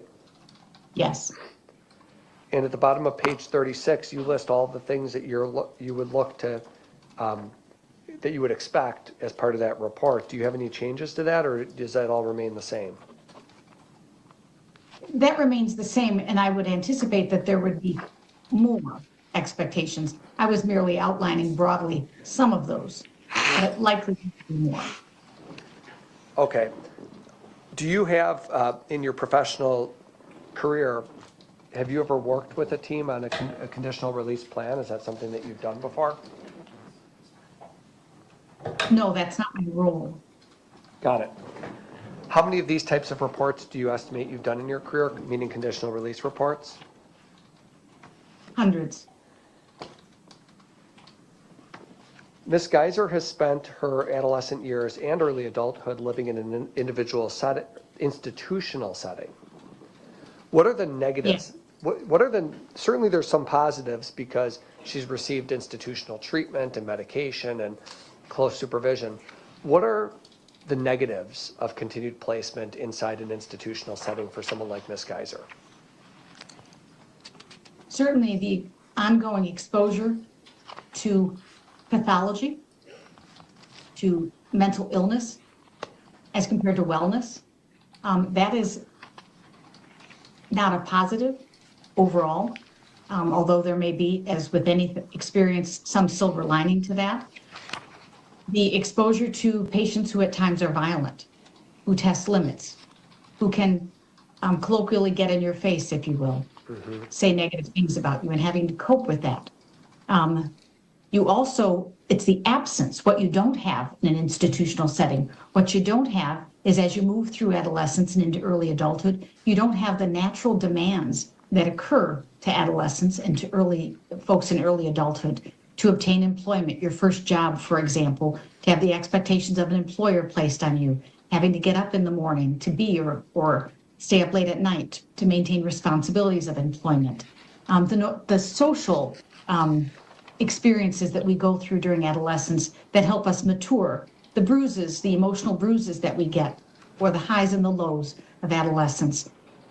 So I would say the exigencies of adolescence and adulthood aren't faced in a natural way in an institutional setting. And so in that sense, Ms. Geyser comes up short, if you will, by nothing of her choosing or doing, okay, as she approaches conditional release. So because of that, she'll need accommodation, she'll need support as she learns those things that she hasn't had the experiences to learn to this juncture. Is there, do you have a concern, do you have a concern about hopelessness at some point if the Ms. Geyser becomes a greater risk for self-harm, if not given some meaningful opportunities to progress to the next gradual phase? I would say I would have that concern for Ms. Geyser or for anyone in similar circumstances, that there is that potential if they remain locked in a certain place and space and have no power to effect change. There is a risk of hopelessness. And you identified some of the negatives of remaining at Winnebago, but that's not because it's Winnebago. It's more because it's an institutional setting. That's the concern at this point, right? Correct. I mean, nothing negative or pejorative about Winnebago in particular. But these things like the emotional bruising and the natural demands of an employer and being exposed to pathology and mental illness inside a facility, these are all real concerns that that weighed in your judgment when you were preparing this report, right?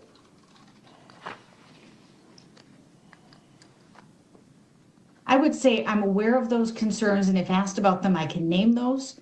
But my focus for the evaluation was really on that legal standard.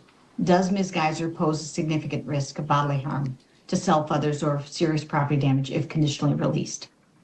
That was really my focus. And with that focus, it's my opinion, the facts favor her petition. Thank you. That's all. All right. Thank you. And cross-examination. No, thank you for being here, Dr. Collins. No questions. Thank you. All right. Thank you, doctor. Is the doctor under subpoena? No. All right. Well, thanks for testifying today, doctor. You have a good day. Thank you, Your Honor. All right. Good day. Then we'll further witnesses. Yes, we have two. Could we recess for 5 minutes and I'll see? Sure, we can do that. Yeah. Status. How late is this? Let's just. It's 11:45. If we recessed at this point, came back at say 1:15. Perfect. How's that for the state? That's fine, Judge. I don't anticipate these witnesses being lengthy. No, 15 minutes or 20 minutes each. All right. So we can have them ready to go right at 1:15 or continue with them now. What I'm looking at, what happens after the two witnesses? After the two witnesses, both sides would be prepared to argue and the court render an opinion or take it under advisement. All right. I agree. All right. Well, if the witnesses are short, let's do them now. Okay. Let me Then just- take a lunch recess and then come back for argument. Okay, if you give me 5 minutes to Sure, go ahead. see if they're ready to go.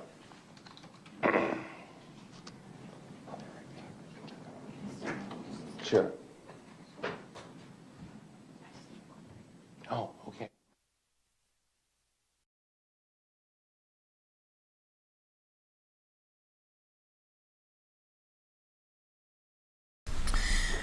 Okay, so they're going to just take a quick short break, 5-minute break. Sounds like there are 2 more witnesses and they're going to be short, 15, 20 minutes each, and then they're going to take a break for their lunch, and then they're going to come back and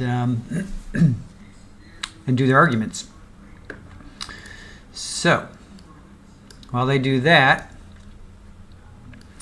let's see, I can quickly recap. So we had Ken Robbins, who was before I started to get into his testimony, he basically, he was a medical director at Medona, which was in Wisconsin. Thank you for correcting me on that. He was a certified in psychiatry, not psychology. Thank you for that correction. Let's see, what was big that came out of him? He said that Morgan was receptive to her treatment.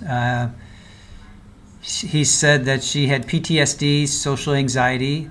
So after his 3rd evaluation, he changed her diagnosis from schizophrenia. He feels like she's no longer schizophrenic, but she does suffer from PTSD and has social anxiety, among other things. She was not faking it in 2014, not certain of what she was experiencing then. Talked about transient symptoms.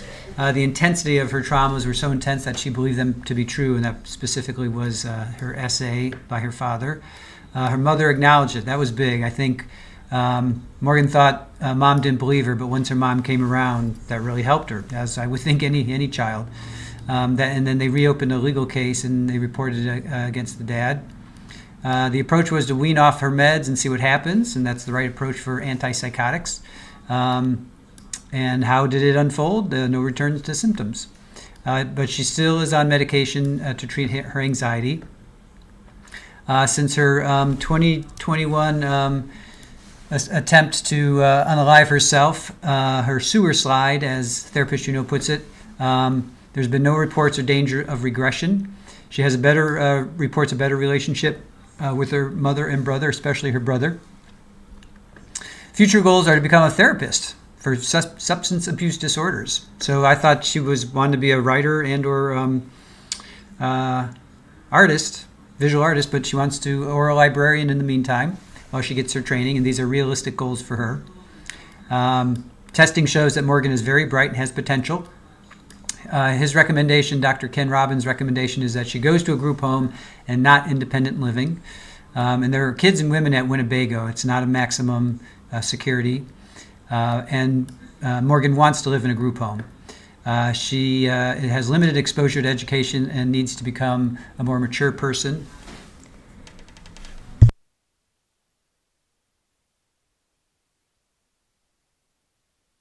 Had to itch in my nose there. She has limited exposure to education. I'm going to sneeze. Excuse me. Thanks. Sorry. She is appropriate to conditional. Okay, so that's appropriate to conditionally release to Morgan. She has multiple opportunities to go into public with no adverse effects.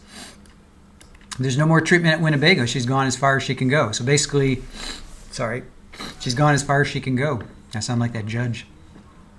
Thank you, therapist. Thank you, Jenny. Thank you, Erica. Thank you, Sarah. Yes. Thank you, Lisa. Thank you, Baca. Thank you, guys. Appreciate it.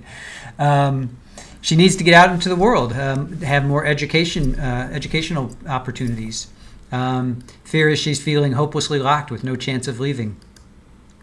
Wouldn't realize her potential and able to positively, she wouldn't realize her potential and she wouldn't be able to positively contribute to society. Very insightful, and should the symptoms return, which are very unlikely, then the professional she's working with would address it. Winnebago is not a healthy place for her anymore because she's outgrown the facility. The longer Morgan is there, the more challenging it will be to reintegrate. And his opinion is a group home with supervision and continued monitoring. Then we had Dr. Deborah Collins, who is a psychologist. She's a clinical psychologist, and I figured Dr. Rachel would appreciate her. She is licensed in Wisconsin and Michigan. She is the director of the Wisconsin Forensic Unit, and she's a behavioral consultant. She reviewed the doctor's reports. Common features are unanimous support for conditional release by 3 doctors. She would have stylistic differences, but she still supports the findings. Her stylistic differences would be she has a 37-page report that she wrote. I don't know how, maybe the other one was like 9 pages. She did not support Morgan's release earlier this year. She wanted more time to pass, more opportunities for Morgan to go into the community, more monitoring to see if symptoms would return. She wanted increased stress tolerance, which basically meant work hours. She had a 2-hour interview to get an update on how Morgan was doing. You don't want to read reports from 10 years ago because you don't want to be biased. You want to see, why read the reports from 10 years ago? You don't want to be biased with what you just see right now. You want to see how far that person has come. So you want a holistic approach. You want to see what that person, where they were to where they are now. Makes sense? Page 9 of the report was reviewed the intake assessment of the now director of Winnebago. Her most recent evaluation was a physical change in appearance. Obviously, she cut her hair. She's alert, she's engaged, she's cooperative, but she was a bit anxious, and I can understand that. We all get anxious. I get anxious, when you go to the dentist or a doctor. Morgan did believe she was delusional, but she did believe she was delusional, and she made an ideology of the reasons for those symptoms, which was the trauma, a vivid childhood imagination. She handled rejection with no problems. I said with no problems. With no problem and very well. Any concerns of Morgan being becoming violent in any of those outings? Dr. Deborah Collins said no. No reduction in liberty, and her sleep has been improving, and the defense was like, we all know what sleep does for us and lack of sleep does for our minds. She has no panic attacks and no destabilization. She hates, here comes the remorse that a lot of people in chat have been talking about. She hates that she did what she did, and she feels she's a new person now. She hates what she did, and she struggles to forgive herself, or she struggled to forgive herself. Everyone knows her as the Slender Man person in the institution. Historical risk factors remain because of the event. You can't change what happened, so she's going to have to always deal with the fact that she stabbed somebody 19 times. The factors that can be changed are protective factors that she's developed over the past 10 years, which is problem solving and managing stress and improving capability of self-regulation. All right, I'm going to stop now because it looks like the judge is back on.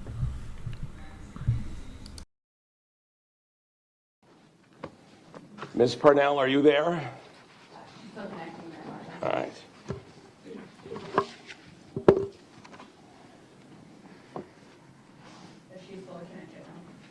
Ms. Parnell, are you there?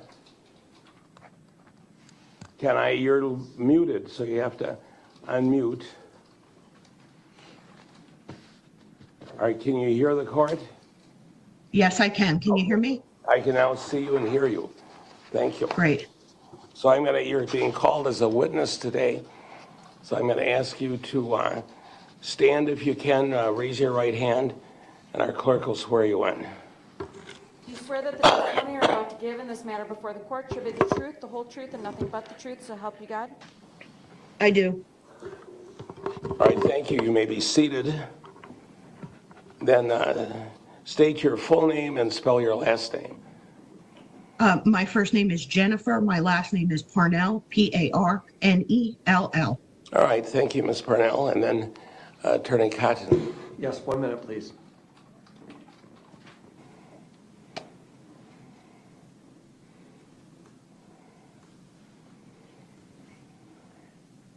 I just want to put on the record, Judge, that Ms. Geyser does give her consent to have this witness and the next witness. These are treating therapists and professionals who have worked with her at Winnebago. She does give permission for them to speak about her medical records and medical conditions. All right, thank you. Is that true, ma'am? All right, thank you. Good morning, Ms. Parnell. Good morning. Can you just start by telling the court what your role has been in this? Do you know Morgan Geyser? Yes, I am her. I was her treating psychiatric provider at Winnebago Mental Health from April of 2024 until November of 2024. And what was your role with Ms. Geyser from April to November of 2024? I'm a board certified psychiatric physician assistant, so I was her primary psychiatric provider. So you're not a doctor, but you're a physician assistant, is that correct? That's correct. And you were providing services for Ms. Geyser during that time? That's correct. Madam Clerk, am I able to share my screen with this witness or no? Through Zoom, you would have to log into Zoom. Let me just see if it works. Let me ask. So, Ms. Parnell, did you author a letter from November 7th, 2024 for Judge Boren? Do you remember? Yes. And I don't suppose you have a copy of that letter sitting in front of you right now, do you? I do not. Okay. I'll ask you about some of the information in that letter, and you just let me know if it's accurate, okay? Yes. So back in November, on November 7th, 2024, we have a letter that was mailed to Judge Boren from Jennifer Parnell, PAC provider. Is that you? That's me. And you remember authoring that letter? Yes. It's about Ms. Geyser. Yes, that's correct. Why did you write that letter, just if you remember?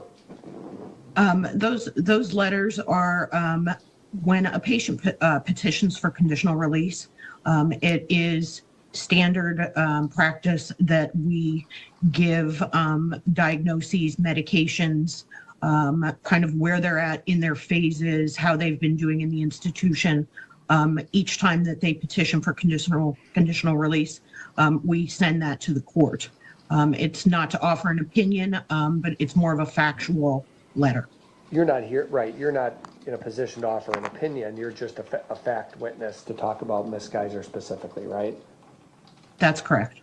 Is it accurate to say that as of November of 20, now you're no longer with Winnebago, right? You've left and moved to Florida for family. That's correct. Family reasons, right? That's correct. But you still have your licensing and your certifications here in Wisconsin. Yes. Now, Ms. Geyser, her treatment consisted, as of November, just a couple months ago, her treatment consisted of groups to address mental health issues in education. Correct. And she has worked on coping skill building, individual therapy, leisure activities, and vocational training. Is that fair to say? That's correct.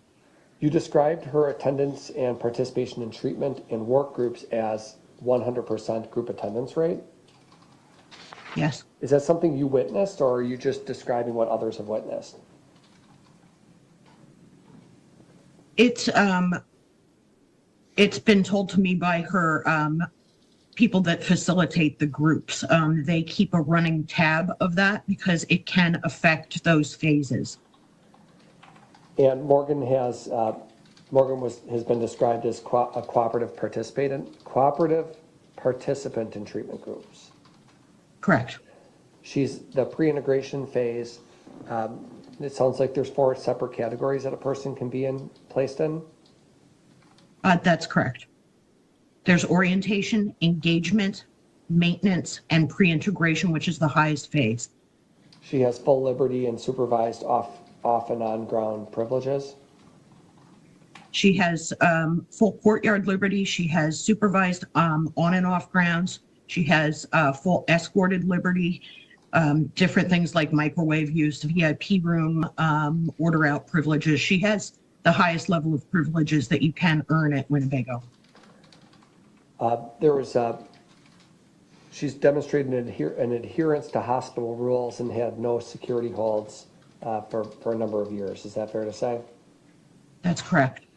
Now, I want to talk about what comes next, because you indicated in your report that, or your letter, that if the court does grant conditional release, DHS recommends that Morgan be returned to WMHI for a conditional release plan to be developed with a Department of Corrections agent. Is that correct? That's correct. What does that look like in practice? You worked at Winnebago. How does that unfold?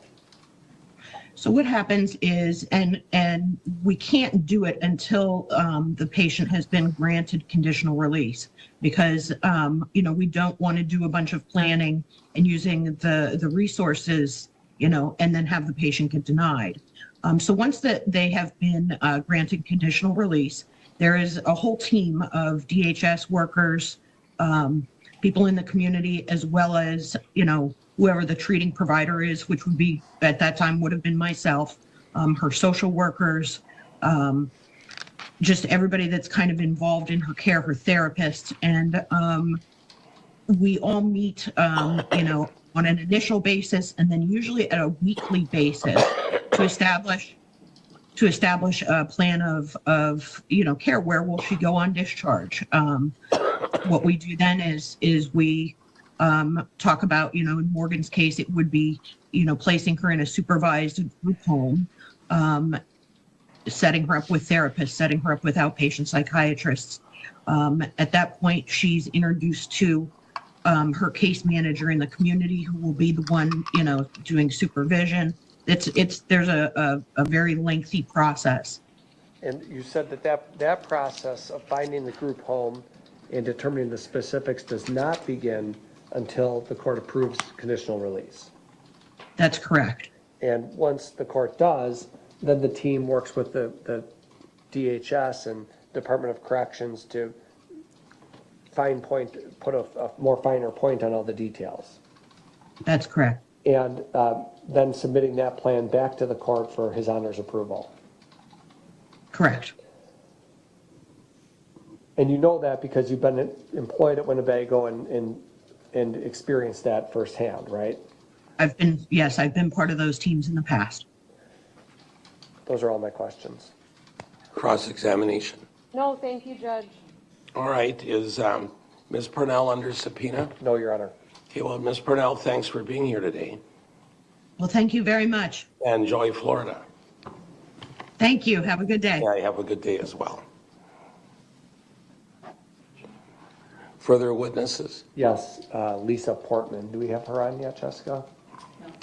No. Just have a couple minutes on that, please. Sure, go ahead.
Can I just step out for 1 minute?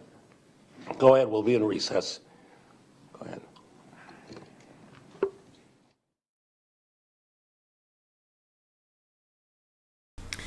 Oh, that poor judge. Please, please, please. Go take care of yourself. All right, so they're going to be in a short recess. It's probably defense is trying to get the next witness. So we just heard from, actually, let me go through, finish with Dr. Deborah Collins real quickly. So Morgan used fantasy or retreat into herself. Let's see, I'm not sure why I wrote that. She wants a pro-social life. If the judge grants her conditional release, has to be carefully crafted plan by DHS for the court to approve. What negatives are there for staying in an institution? That's not true. Lunch break until 2. They didn't take a lunch break. So what negatives are there for staying in an institution? Ongoing exposure to mental illness as opposed to wellness. I mean, that makes total sense. Exposure to violent patients get in your face and you have to cope with that. Yeah. Absence of what's there. Natural demands such as the first job, maintain employment. That helps us mature during adolescence and adulthood. Morgan will need support in dealing with those issues that we normally face as we mature. And there is a concern for hopelessness if they remain locked in a certain place. All that makes complete sense, especially if Morgan has gone as far as she can go. I mean, she basically has gone as far as she can go, and now it's like a glass ceiling. You know, she's trapped. She can't go anywhere further. So there was no cross, which I thought was interesting. And then Jennifer Parnell came up. She's a psychiatric provider from April until November of 2024, so pretty much up until 2 months ago. She's a board-certified psychiatric assistant. She wrote a letter basically about where they are in the process. She left Winnebago, but okay. That. All right. Thank you. Thank you. All right.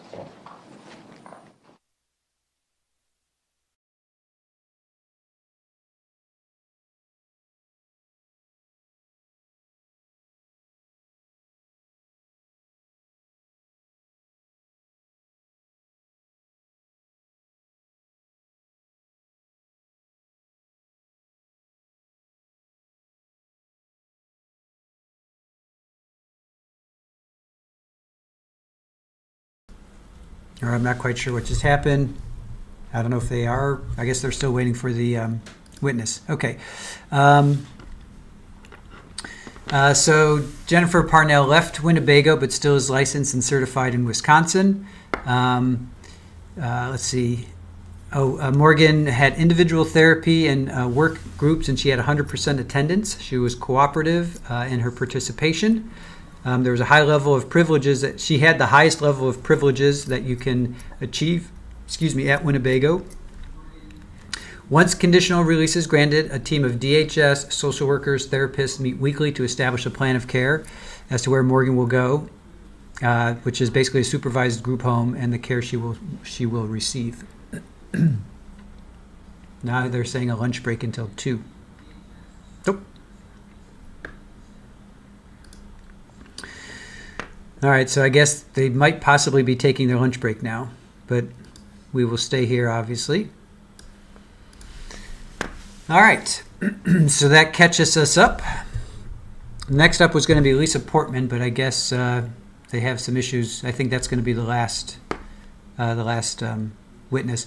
But it doesn't seem, what did I just say? OnlyFan. It doesn't seem like Morgan is going to talk in her own behalf, which I'd like to hear. So we did hear that she had some remorse. She hates what she did. She struggled to forgive herself for years, but I guess she has forgiven herself for it. I'm not quite sure. All right, let's see what. Let's go to the chat. What are you guys talking about?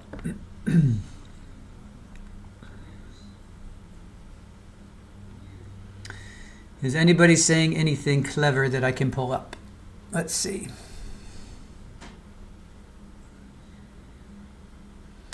So, book bug for life. Let's talk about this. She is not going to go to jail ever because she was found not guilty by reason of insanity. So let's put that to rest right now. She's not going to jail now or ever. So you're only going to frustrate yourself and everybody else if you continue to think that she is going to jail. She's not going to jail because a jury heard the evidence and said You're not going to jail, you're going to an institution. So, Bookbug for life, we appreciate your comment and your thoughts, but it's not going to happen. She's never going to jail.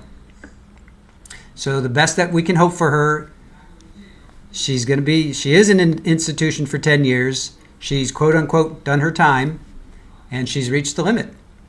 She needs to move on. She's not a piece of trash that you can throw to the side of the road. She needs to move on, and that's what they're arguing today, is that she goes to a group home and she continues to get the treatment and comes out and helps society. So she's never going to jail. She's never going to prison.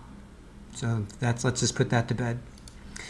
All right, who else has something good to say about anything? How's the chat?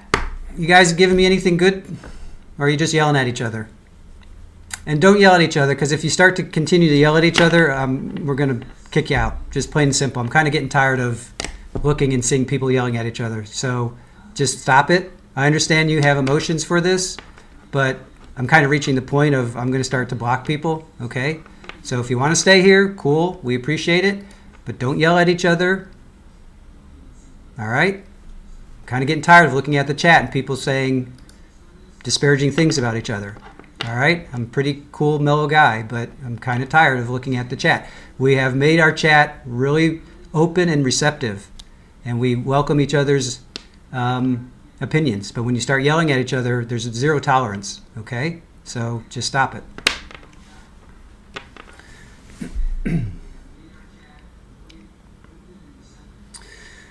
Okay. Do you guys have anything good to say, or are you just yelling at each other? I mean, seriously?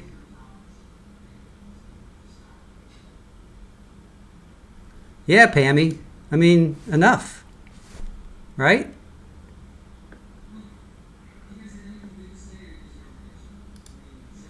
We've built a really good chat. I don't like to see that people are yelling at each other, so let's just chill. If you guys have something good and positive to say, let's say it. But if you have something negative to say about each other, no.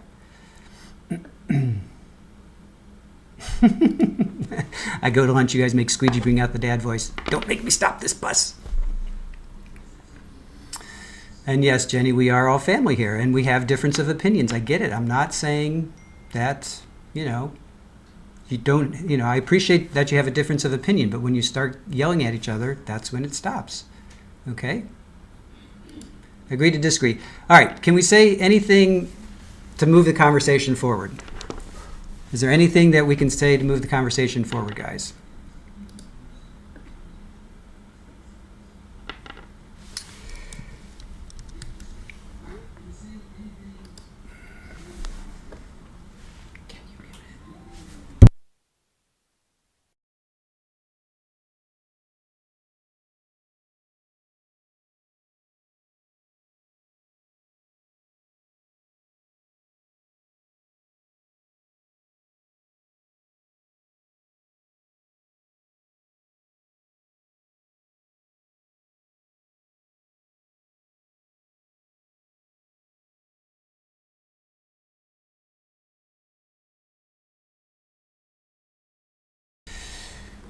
All right, let's see. Dwayne Harris. I'm waiting to see the judge's bow tie. I love now ties. Nice. All right. Rachel B. Dr. Rachel, can I come on later? Yes. What is later, though? You can use your mom voice.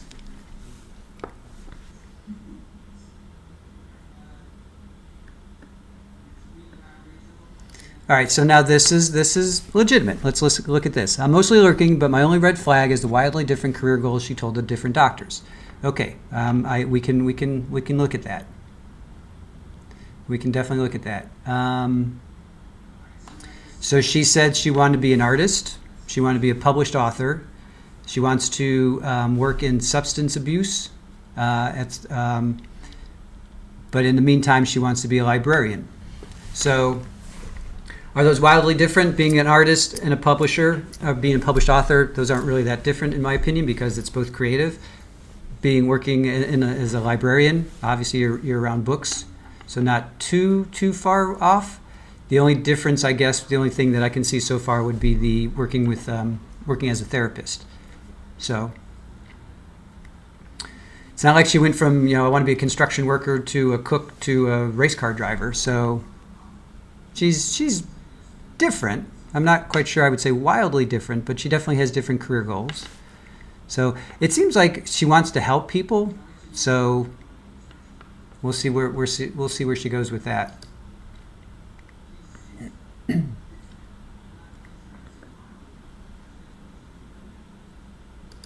Yeah, Equinox. I went to college to become a pilot, and I got into aerospace engineering, failed miserably, and then went to a technical school for radio and television. And then ultimately, I became a graphic designer. So, pilot, graphic designer. I wanted to manage an airport at one point. Yeah. So at 20, I went from wanting to be a pilot to managing an airport, aerospace engineering, to becoming going into radio and television, wanting to do camera work. Oh yeah, then I was a musician. I was a professional musician because I got paid. So go figure. Yeah, I mean I was all over the map. So are we going to hold that against her? Yeah, probably not, to be quite honest. I'm not going to hold that against her. Sunset says, Squeegee sounds certain the 10 years is the max and she's being released. Yeah, I mean, she's kind of hit her wall, hit her ceiling, I guess. I mean, how many of us have heard about the glass ceiling? You can only go so far in a career. You can only make so much, in your career. I kind of get that sense of her. But I'm not the one making the decision. We're having the debate here, I'm going to put up another poll. Let's see. I'll put up another poll in a moment after we hear all the witnesses. But initially, should Morgan be conditionally released? And this was after the... sorry.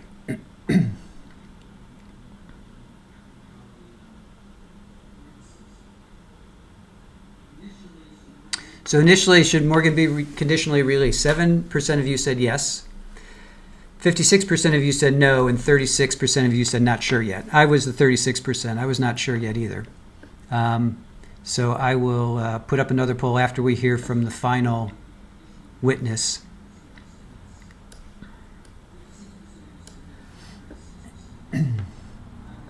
Oh, I see Young Black Economist is with us.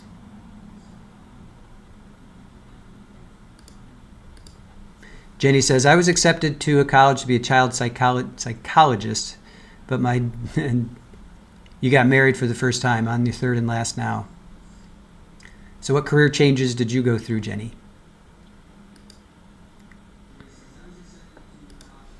OnlyFans says, we always think there is deception, but keep in mind the professionals are very well trained to suss that out. That is true. I certainly am not trained to suss that out.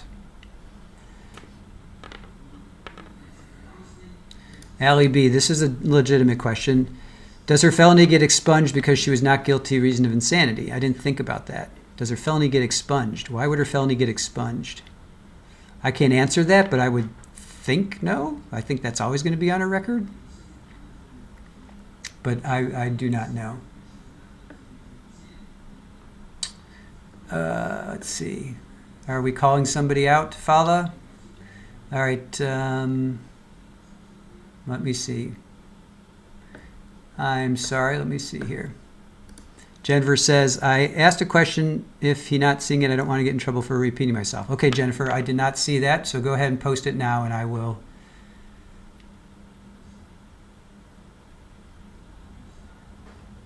Go ahead, Jennifer. I'm keeping an eye out. Fala says, we stated that I don't like the huge difference in this in the last hearing. Okay.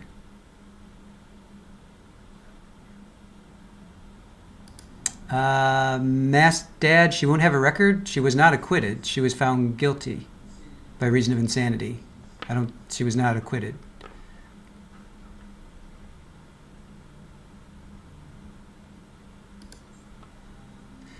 MSK says, Miss K, she was a minor. The felony was sealed.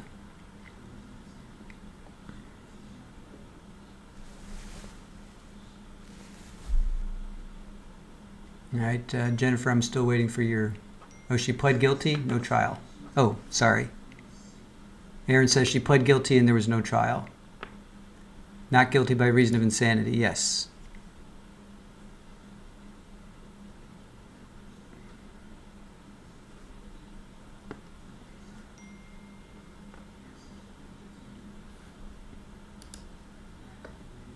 So she pled guilty, no trial. She was guilty of the crime, but I thought she was not guilty by reason of insanity.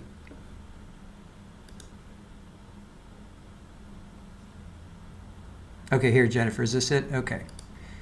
All right, Jennifer says, I asked, shouldn't we take into effect how many times Payton was stabbed and how the release of Morgan would affect Payton's mental health? I asked that question of Dr. Rachel B., one of our great mods. What about the victim? I mean, does the victim have, like, how much weight does the victim have? Let me see. What was my question? How much weight does the victim have in comparison? And Dr. Rachel said, not as much as the doctors. So on the surface, that makes me feel like not good, I guess, because if I was a victim, I mean, what, does Payton have PTSD? Shouldn't we take into account Payton's feelings? I would think.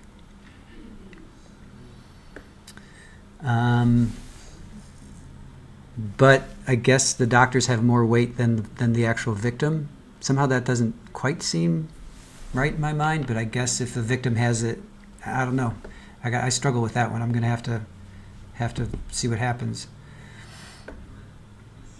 All right, Rachel B. Dr. Rachel says, somehow she had to plead guilty in order to have the state agree to sentencing as if it were she was not guilty by reason of insanity. Okay. Shirley, your niece is a graphic designer. Cool. So the felony will not follow her, Miss K says. So, okay.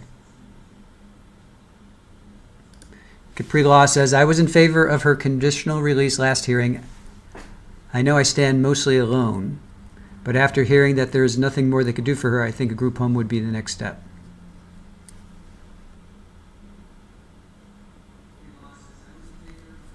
So Mass Dad, MLC, correct. No conviction equals no record. Okay, so then she doesn't have a record. All right. I did not know that. But she was convicted, wasn't she? You guys are confusing me now. She took a plea of guilty, but it was reason of, isn't that considered a conviction? This is why we need a lawyer on.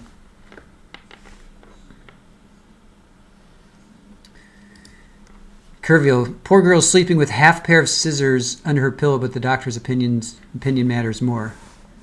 Is she really sleeping with the? Yeah, that's something I gotta sort that out of my head. That just doesn't seem right. So she has a felony class B. I'm sure there's a reason why they take the doctors more than the victims, but what about all the victim impact statements? You know, when somebody has been unalived or whatever, you know, they bring in the victims, and those are terrible. You know? I don't know. Shirley Roth says, if there are no more programs, then she needs to continue outside. It sounds like she's hit the glass ceiling. Rachel B. says, I'm consulting with an attorney on this now.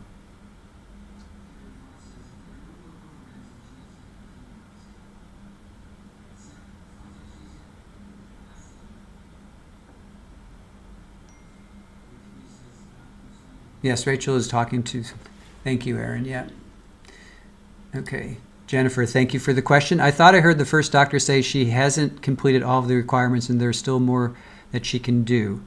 Well, let me review my notes. I took some notes.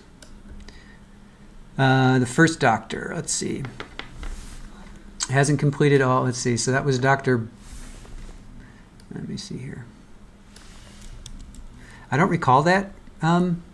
Jennifer, but and it's really funny. The state brought up Dr. Brooke Lundbohm, but I thought that she actually was more for the defense. She seemed like she kind of supported conditional release. Let's see.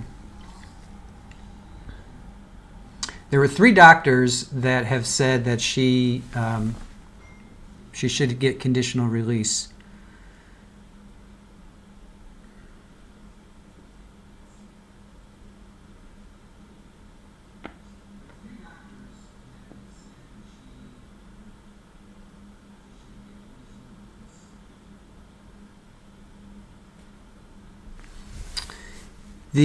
See, I'm not seeing anything specifically for that, Jennifer. I'm seeing definitely specifically that she has completed all of her programs and her group sessions, and but that would be a great question for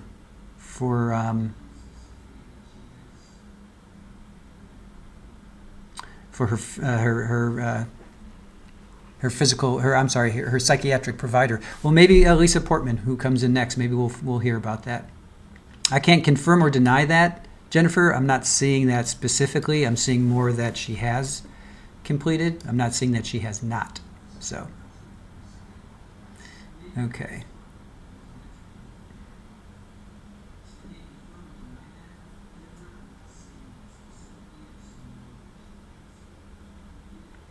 So Mass Dad says, the victim's feelings about Morgan have no place in a conditional release hearing. It's based on the intersection of medicine and law.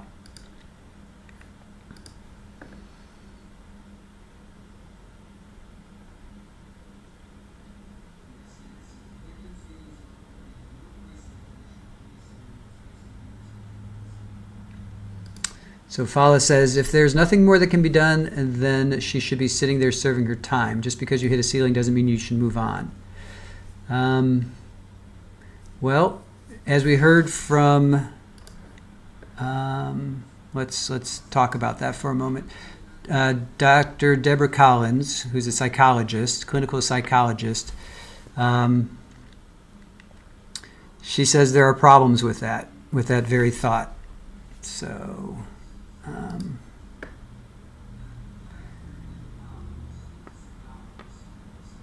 all right, so 3 to 4 will be okay. So Rachel, if you can do 3 to 4, we'll do 3. Well, depends on if this is still going on, and if not, then 5. So we'll keep that open, Rachel.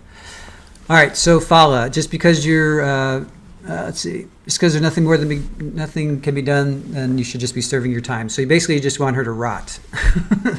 So let's talk about that, because I disagree with that sentiment, but let's back that up with some fact from a clinical psychologist. And I appreciate your opinion, but I do disagree with that. Because put yourself in Morgan's position.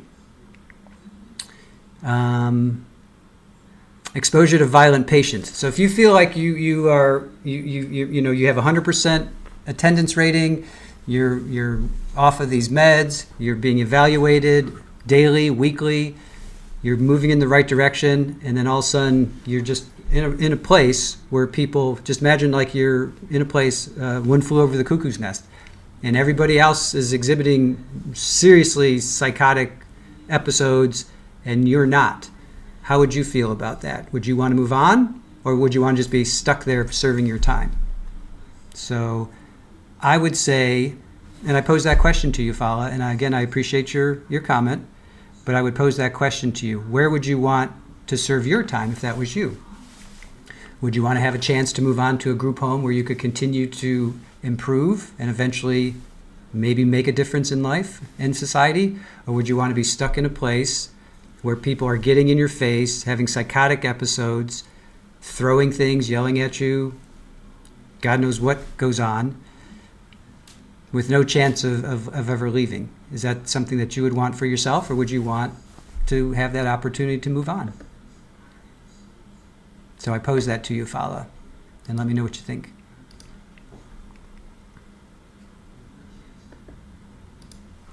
MLC says, since one of the primary purposes of her being locked up is treatment and rehabilitation, and the facility cannot offer further toward rehab, conditional release is the next logical step. To which I would say I would agree.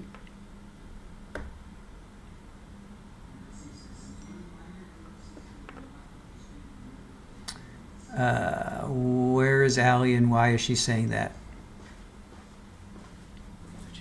Allie said, what? Nobody died in this, in any of this. Payton got stabbed 19 times, which is no joy, but she did not die. And I would think she would speak. I would think that she would get on and say, no, don't ever let this person out, right? Wouldn't that be the state? That would be the first person I would bring out as the state to say, bring out the victim and have the victim say, no, don't ever let this person out. I would think that that would be the first thing, but I don't know.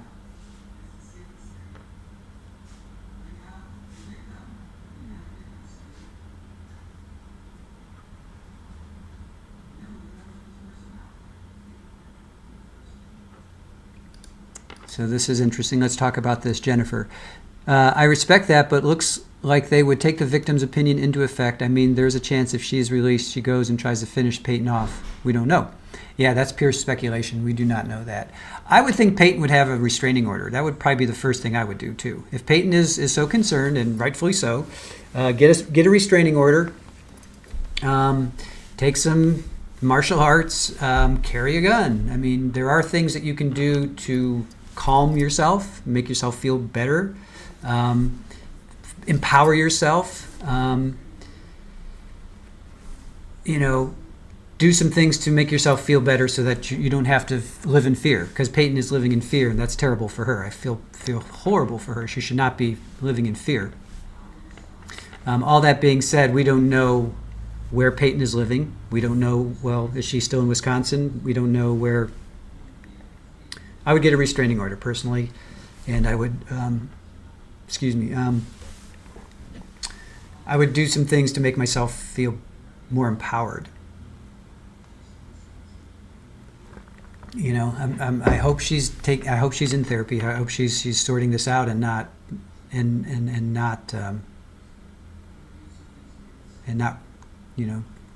not doing that, I suppose, is what I'm trying to say.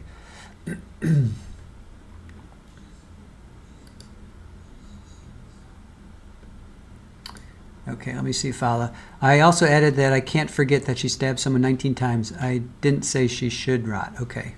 Sorry, Fala. That was me being over dramatic. I apologize for that. No.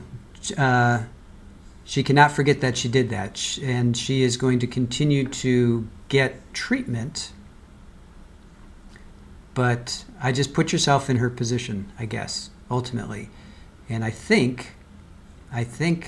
I know I would want to have that opportunity to move on, possibly make amends with the person that I did that to. Whether or not that person wants to accept that or not, that's totally up to them, obviously. But I hope that you're not saying just keep her there and throw away the key for 40 years. Because to me, that would be her rotting. So that's me saying that. That's not you saying that.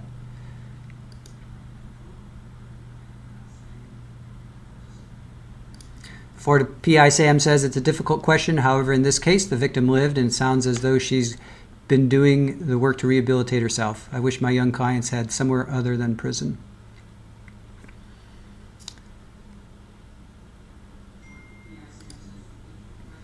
Trial Junkies United. The victim had over 25 surgeries. Restraining order is a piece of paper. Well, it's a start, I would think, right? It would definitely be a start. Special K. The professionals who have been working with her for years have denied her release before. If they don't think she's ready, they won't say she is.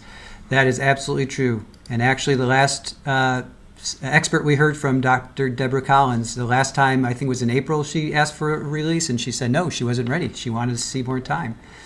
She wanted to give her more opportunities to have, stress-induced situations, and she has. So that's been 10 months now, 9-10 months. And Morgan has responded positively to that. How much time is more time? Does she need another 6 months, a year? We'll see. We'll see what happens. We'll see what the judge comes back with. Okay, Fala, let me see. You tagged me. Okay, so Fala, not at all, but 6 months ago-ish, she said different things to her counselors that came out in the last hearing. Feels like she is learning, and that scares me.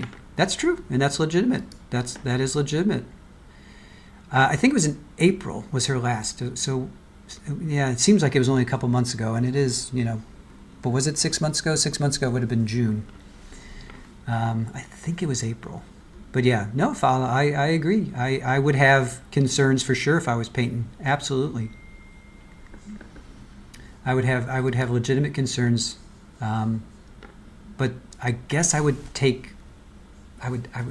to take that. I would try to empower it back. I wouldn't give Morgan all the power. You know what I'm saying? I would be like, no, you did this to me, and I'm going to take that power back from you.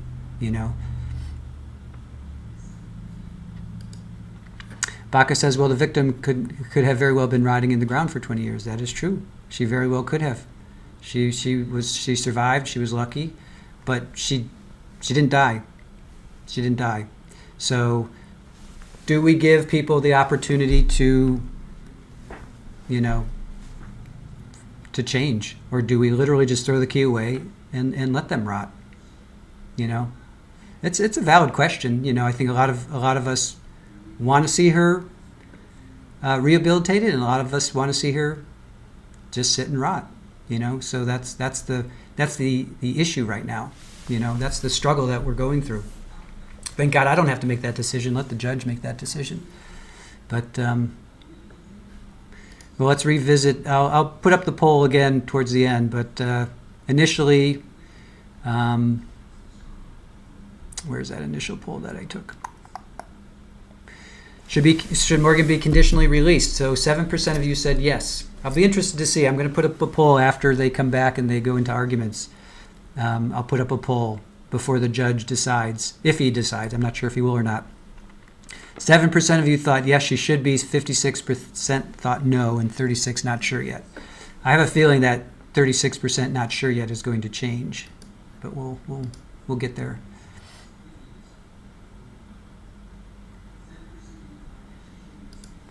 MLC says, at the end of the day, regardless of personal feelings, what do we think when we look at the legal burden of the state in this hearing? I don't think they met the burden to keep her in.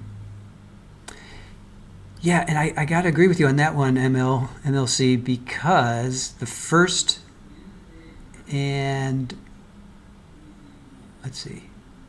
Yeah, the first and only witness that the state brought up, Dr. Brooke, Lundbohm, again, kind of sounded like she was in favor of Morgan. Morgan did experience these symptoms, but isn't sure how it happened and has come to terms that she did experience this. Why did you make it up? Morgan says it's been difficult. The symptoms due to her age and memory fully formed, changes in her chemical makeup as she ages, experienced fantasy and it became blurred with reality, what's fiction and what's not. Professionals over time say there was an underlying psychotic disorder. Historically, Morgan had difficulty in forming bonds with others. Has grown up in an adult psychiatric center, which has impacted her. Concern is she remains vulnerable by exploitation by others. Why is personal support important? Helps the person manage the different stressors and layers and monitors for guidance and independent living skills. You want a strong support system. As she was testifying, I just kept thinking, are you for the state or are you for the defense? She has no experience as an independent adult. She needs a stepped program to ensure a clean transition. I mean, here's the state. The state's one and only witness saying she needs a stepped program to ensure a clean transition. I mean, that's basically them saying she needs to leave. She needs to get out of where she is. No psychotic agents since then, since January 2023. She has antidepressants, though, which we heard about.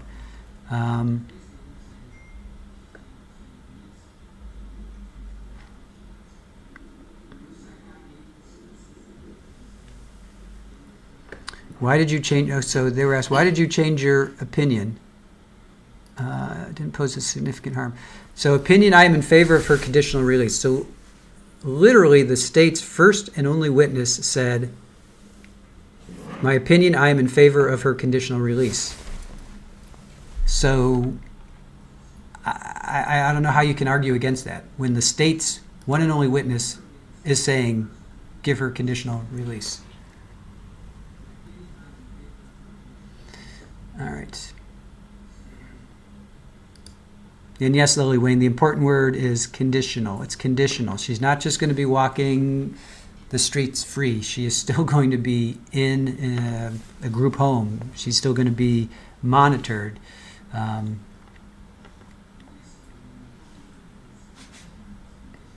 All right, Jennifer, go get some food. I need some food too. I haven't eaten lunch yet. I'm getting a little hungry too. Let's see. Curviel says, yeah, too soon in my opinion as well, but she showed some restraint because during the attack she stopped herself. I think that factored in heavily.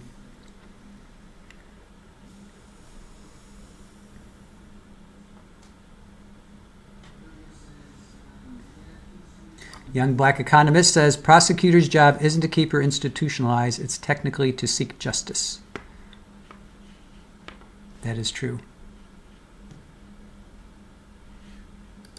Baca of 3 feels the same way as you do for Carly Gregg.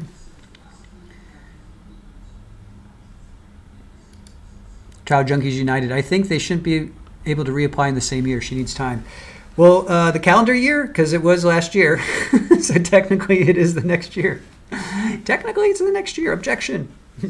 It is technically the next year. But yeah, maybe calendar year. I agree. Yeah, that does seem pretty quick. 6 months ago, 7 months ago, 8 months ago, you would think it would be, well, yeah, you would think it would be once a year. Like, what's parole? How often can you apply for parole? Every 4 years, 5 years, 3 years? Not every 6 months? Special K says, how did the other defendant get out so soon and released to her parents, not a group home? That's a great question. I have no idea. But she has is she ankle monitor? She might have, yeah, she has an ankle monitor, bracelet, whatever you want to call it. She's not allowed on the internet. She's not allowed on the internet. No social media. No social media. She's living with her father in an undisclosed location. And she's living with her father in an undisclosed location.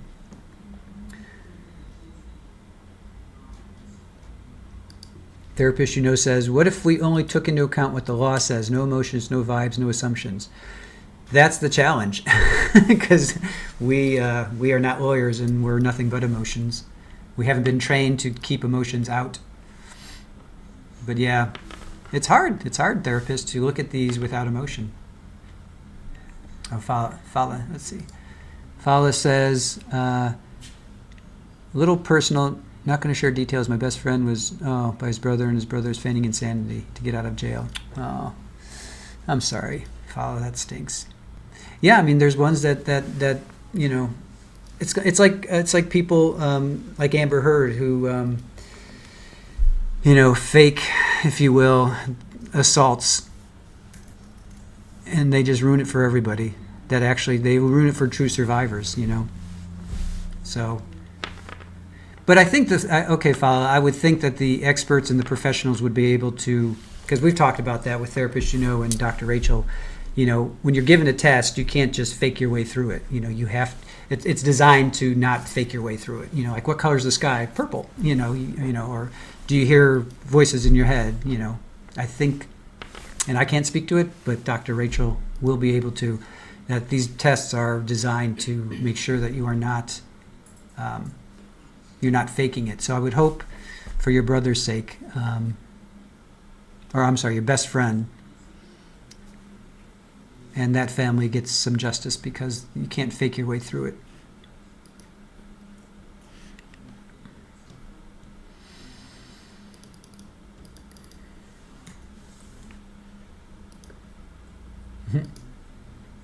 The day is on fire already. Chris just brought the kerosene. All right, Ken, let's see what you got to say, Ken. State might have been making the case more for a particular plan on release, rather completely opposing continued custodial care at this point. Sounds like she's done what she's been required so far. I would think so. I mean, that's what I'm getting from these 3 doctors and her, I keep wanting to say physician's assistant. No, her psychiatric provider, her psychiatric assistant. Everybody's saying, let's see, that's 1, 2, 3 doctors and the 1 psychiatric provider, and the 1 doctor was the state's witness. They all are saying she should be let out. So do we listen to these doctors? And we just throw that aside and say, no, keep her institutionalized, All right, Fala. They can see he is on the feigning side, but he has learned how to not answer to the extreme. He has learned the line to walk, so they can't prove feigning on paper. Wow, that's like a criminal mastermind.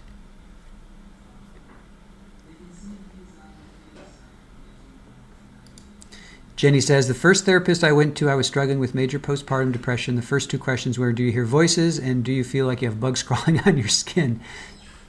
Wow, did they really ask you that just straight up?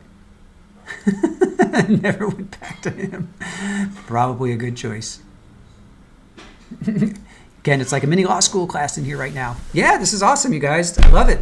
Keep bringing it. I love that our chat is dropping knowledge, and we're trying to educate each other.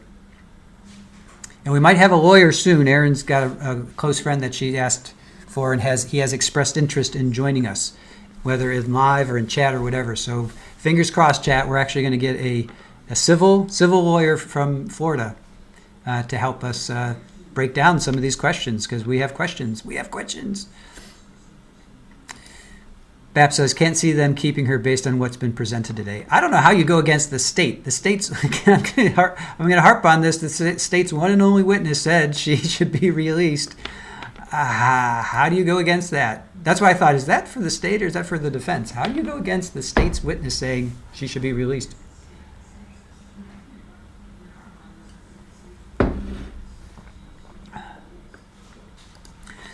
Little Miss says, I think there's so much disagreement because some of us are thinking about the victim and some are thinking about the defendant. It needs to be a balance between the heinousness of the crime and punishment. What she did was terrible. I mean, there's no question what she did was unbelievably terrible. But now the question is, has she, quote unquote, served her time? And it seems like she has, according to 3 doctors. So,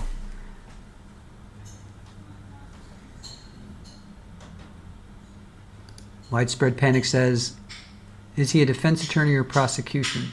He was defense, right? Aaron, is Stephen defense? I believe he's defense. Yeah, I think he's defense.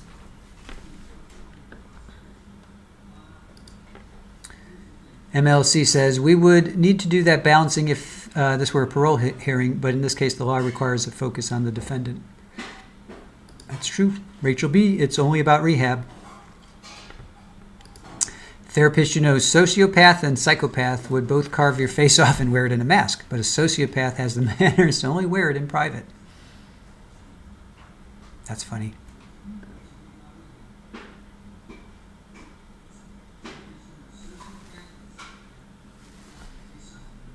Widespread Panic says, to me, it's not even about punishment. It's about whether she'll be a future threat.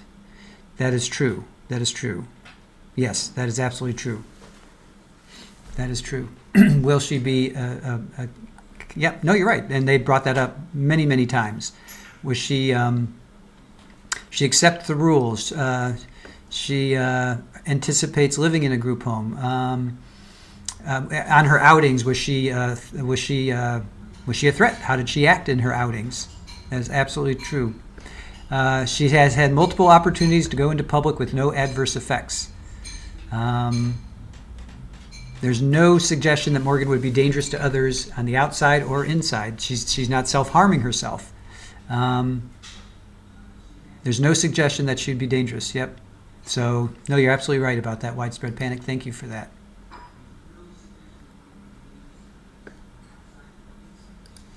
Limis says she absolutely has not served her time. She needs to prove she can live safely among others in the community. Well, she kind of has, meaning in the support or in the where she is right now in the institution, and then her walkabouts, if you will.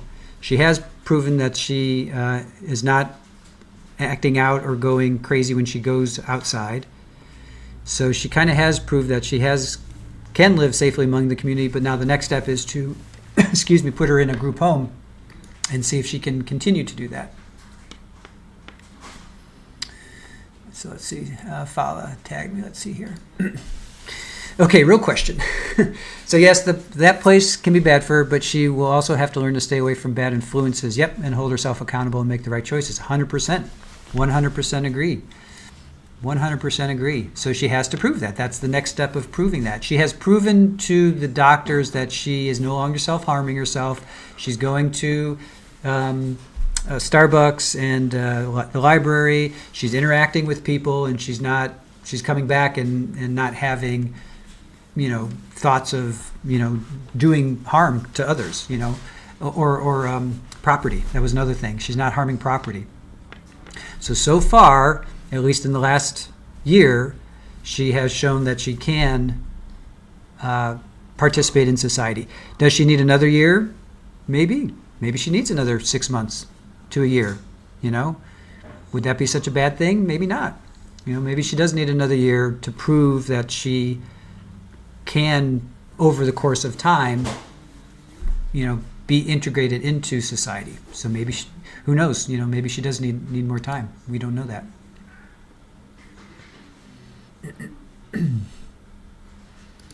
Young black economist. I listen to psychologists about medical issues just as they listen to economists on stats.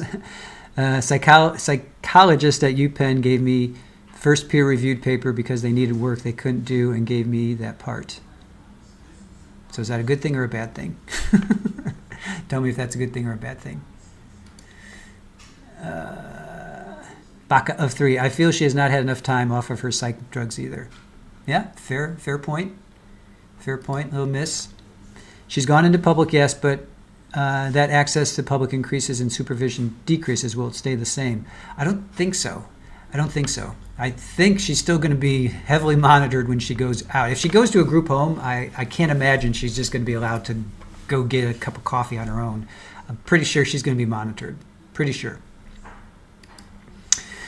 Dwayne Harris, do we know who started the Slender Man? No, I do not. Somebody in the chat, please look it up and drop some knowledge on us. I don't have time to do it, but that's a great question. Who started the Slender Man myth? Crystal H. She needs one-on-one supervision, and there's not that level of support here guys. So, Crystal H, once conditional release is granted, a team of DHS, social workers, therapists meet weekly to establish a plan of care as to where Morgan will go, supervised group home, and the care she will receive. I don't know what kind of treatment she will get, what kind of supervision she will get.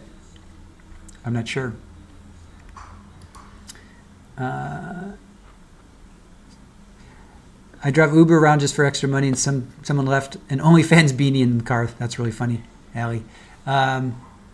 Rachel B says she has not had one-on-one supervision in years.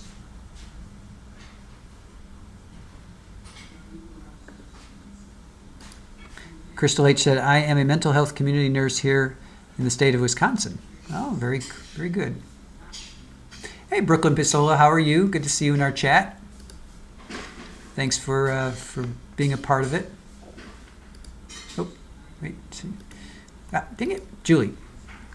Dwayne, the character was created by Eric Knudsen, also known as Victor Surge, to instill fear and unease in the public. Awesome. Just what we need. Bap, all I know is Slender Man has been around for a long while, and that YouTube videos were really popular around the time this happened. Yeah, Pammy, well, it accomplished that, Julie. Yes, it did. Baka of 3. The one doctor thought only meant months ago she needed more time off her drugs and her integration into society as well. That is true, and that same doctor changed her mind. That was Dr. Deborah Collins. That's absolutely true, Baka. She thought in April she was not ready, that she needed more time, more opportunities for Morgan to go into the community, more monitoring to see if symptoms would return, increased stress tolerance.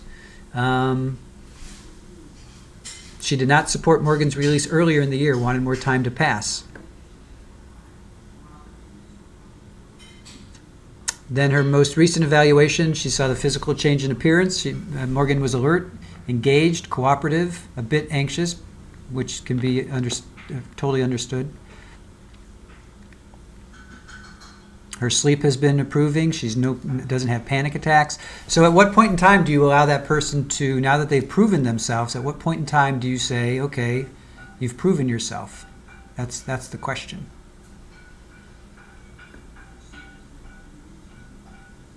Yes, Brooklyn Pasola. Is it Thursday? I think it's Thursday.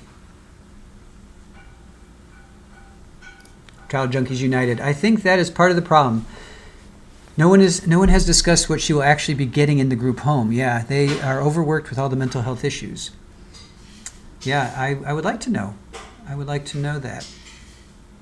What specific, well, maybe this last person, Lisa Portman, maybe the last witness. They should be coming back soon. It's almost 2 o'clock. Oh, they're on lunch until 2:30 now?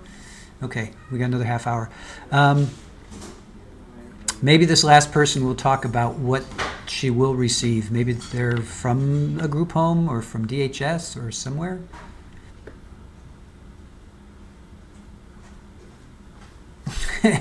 Erica, it's Thursday all day today. Yes. Oh, thank you. My lovely wife has just brought me some food. Beautiful Waterfall, always good to see you in the chat. I'm not sure how I feel about this one. On one hand, I do believe in giving people a chance to rehabilitate. On the other hand, I find her newly developed mental health issues an orange flag. Fair enough. That's why we don't have to make these decisions. We just get to sit back and opine. Yes, it's like literally a hands reach away, but I'm not going to eat on screen, trust me. Therapist says, thank you, Aaron. Medium rare, please. I've got some stir fry and some rice with a peanut sauce. So Rachel, we have different definitions of one-on-one supervision. Ken Rosenberg says, shout out to Trial TV Live for keeping Squeegee of Justice alive. Yes. Oh, Jenny wants a medium rare for you. All right. Pammy, take a break. Feed thy face. All right. Are you guys, yes. Are you guys going to be okay if I go off screen for 2 seconds? All right. I'm going to be right here. No ASMR. Yes. I'm literally going to be, I'm going to be right here. I'm still here. All right. I'm going to go eat. I'll be here. Don't go sideways, chat. Be kind to each other. You guys are doing really good, so I appreciate that. And yes, Aaron is the real goat here. Absolutely. Okay. I'll see you guys in about 5 minutes.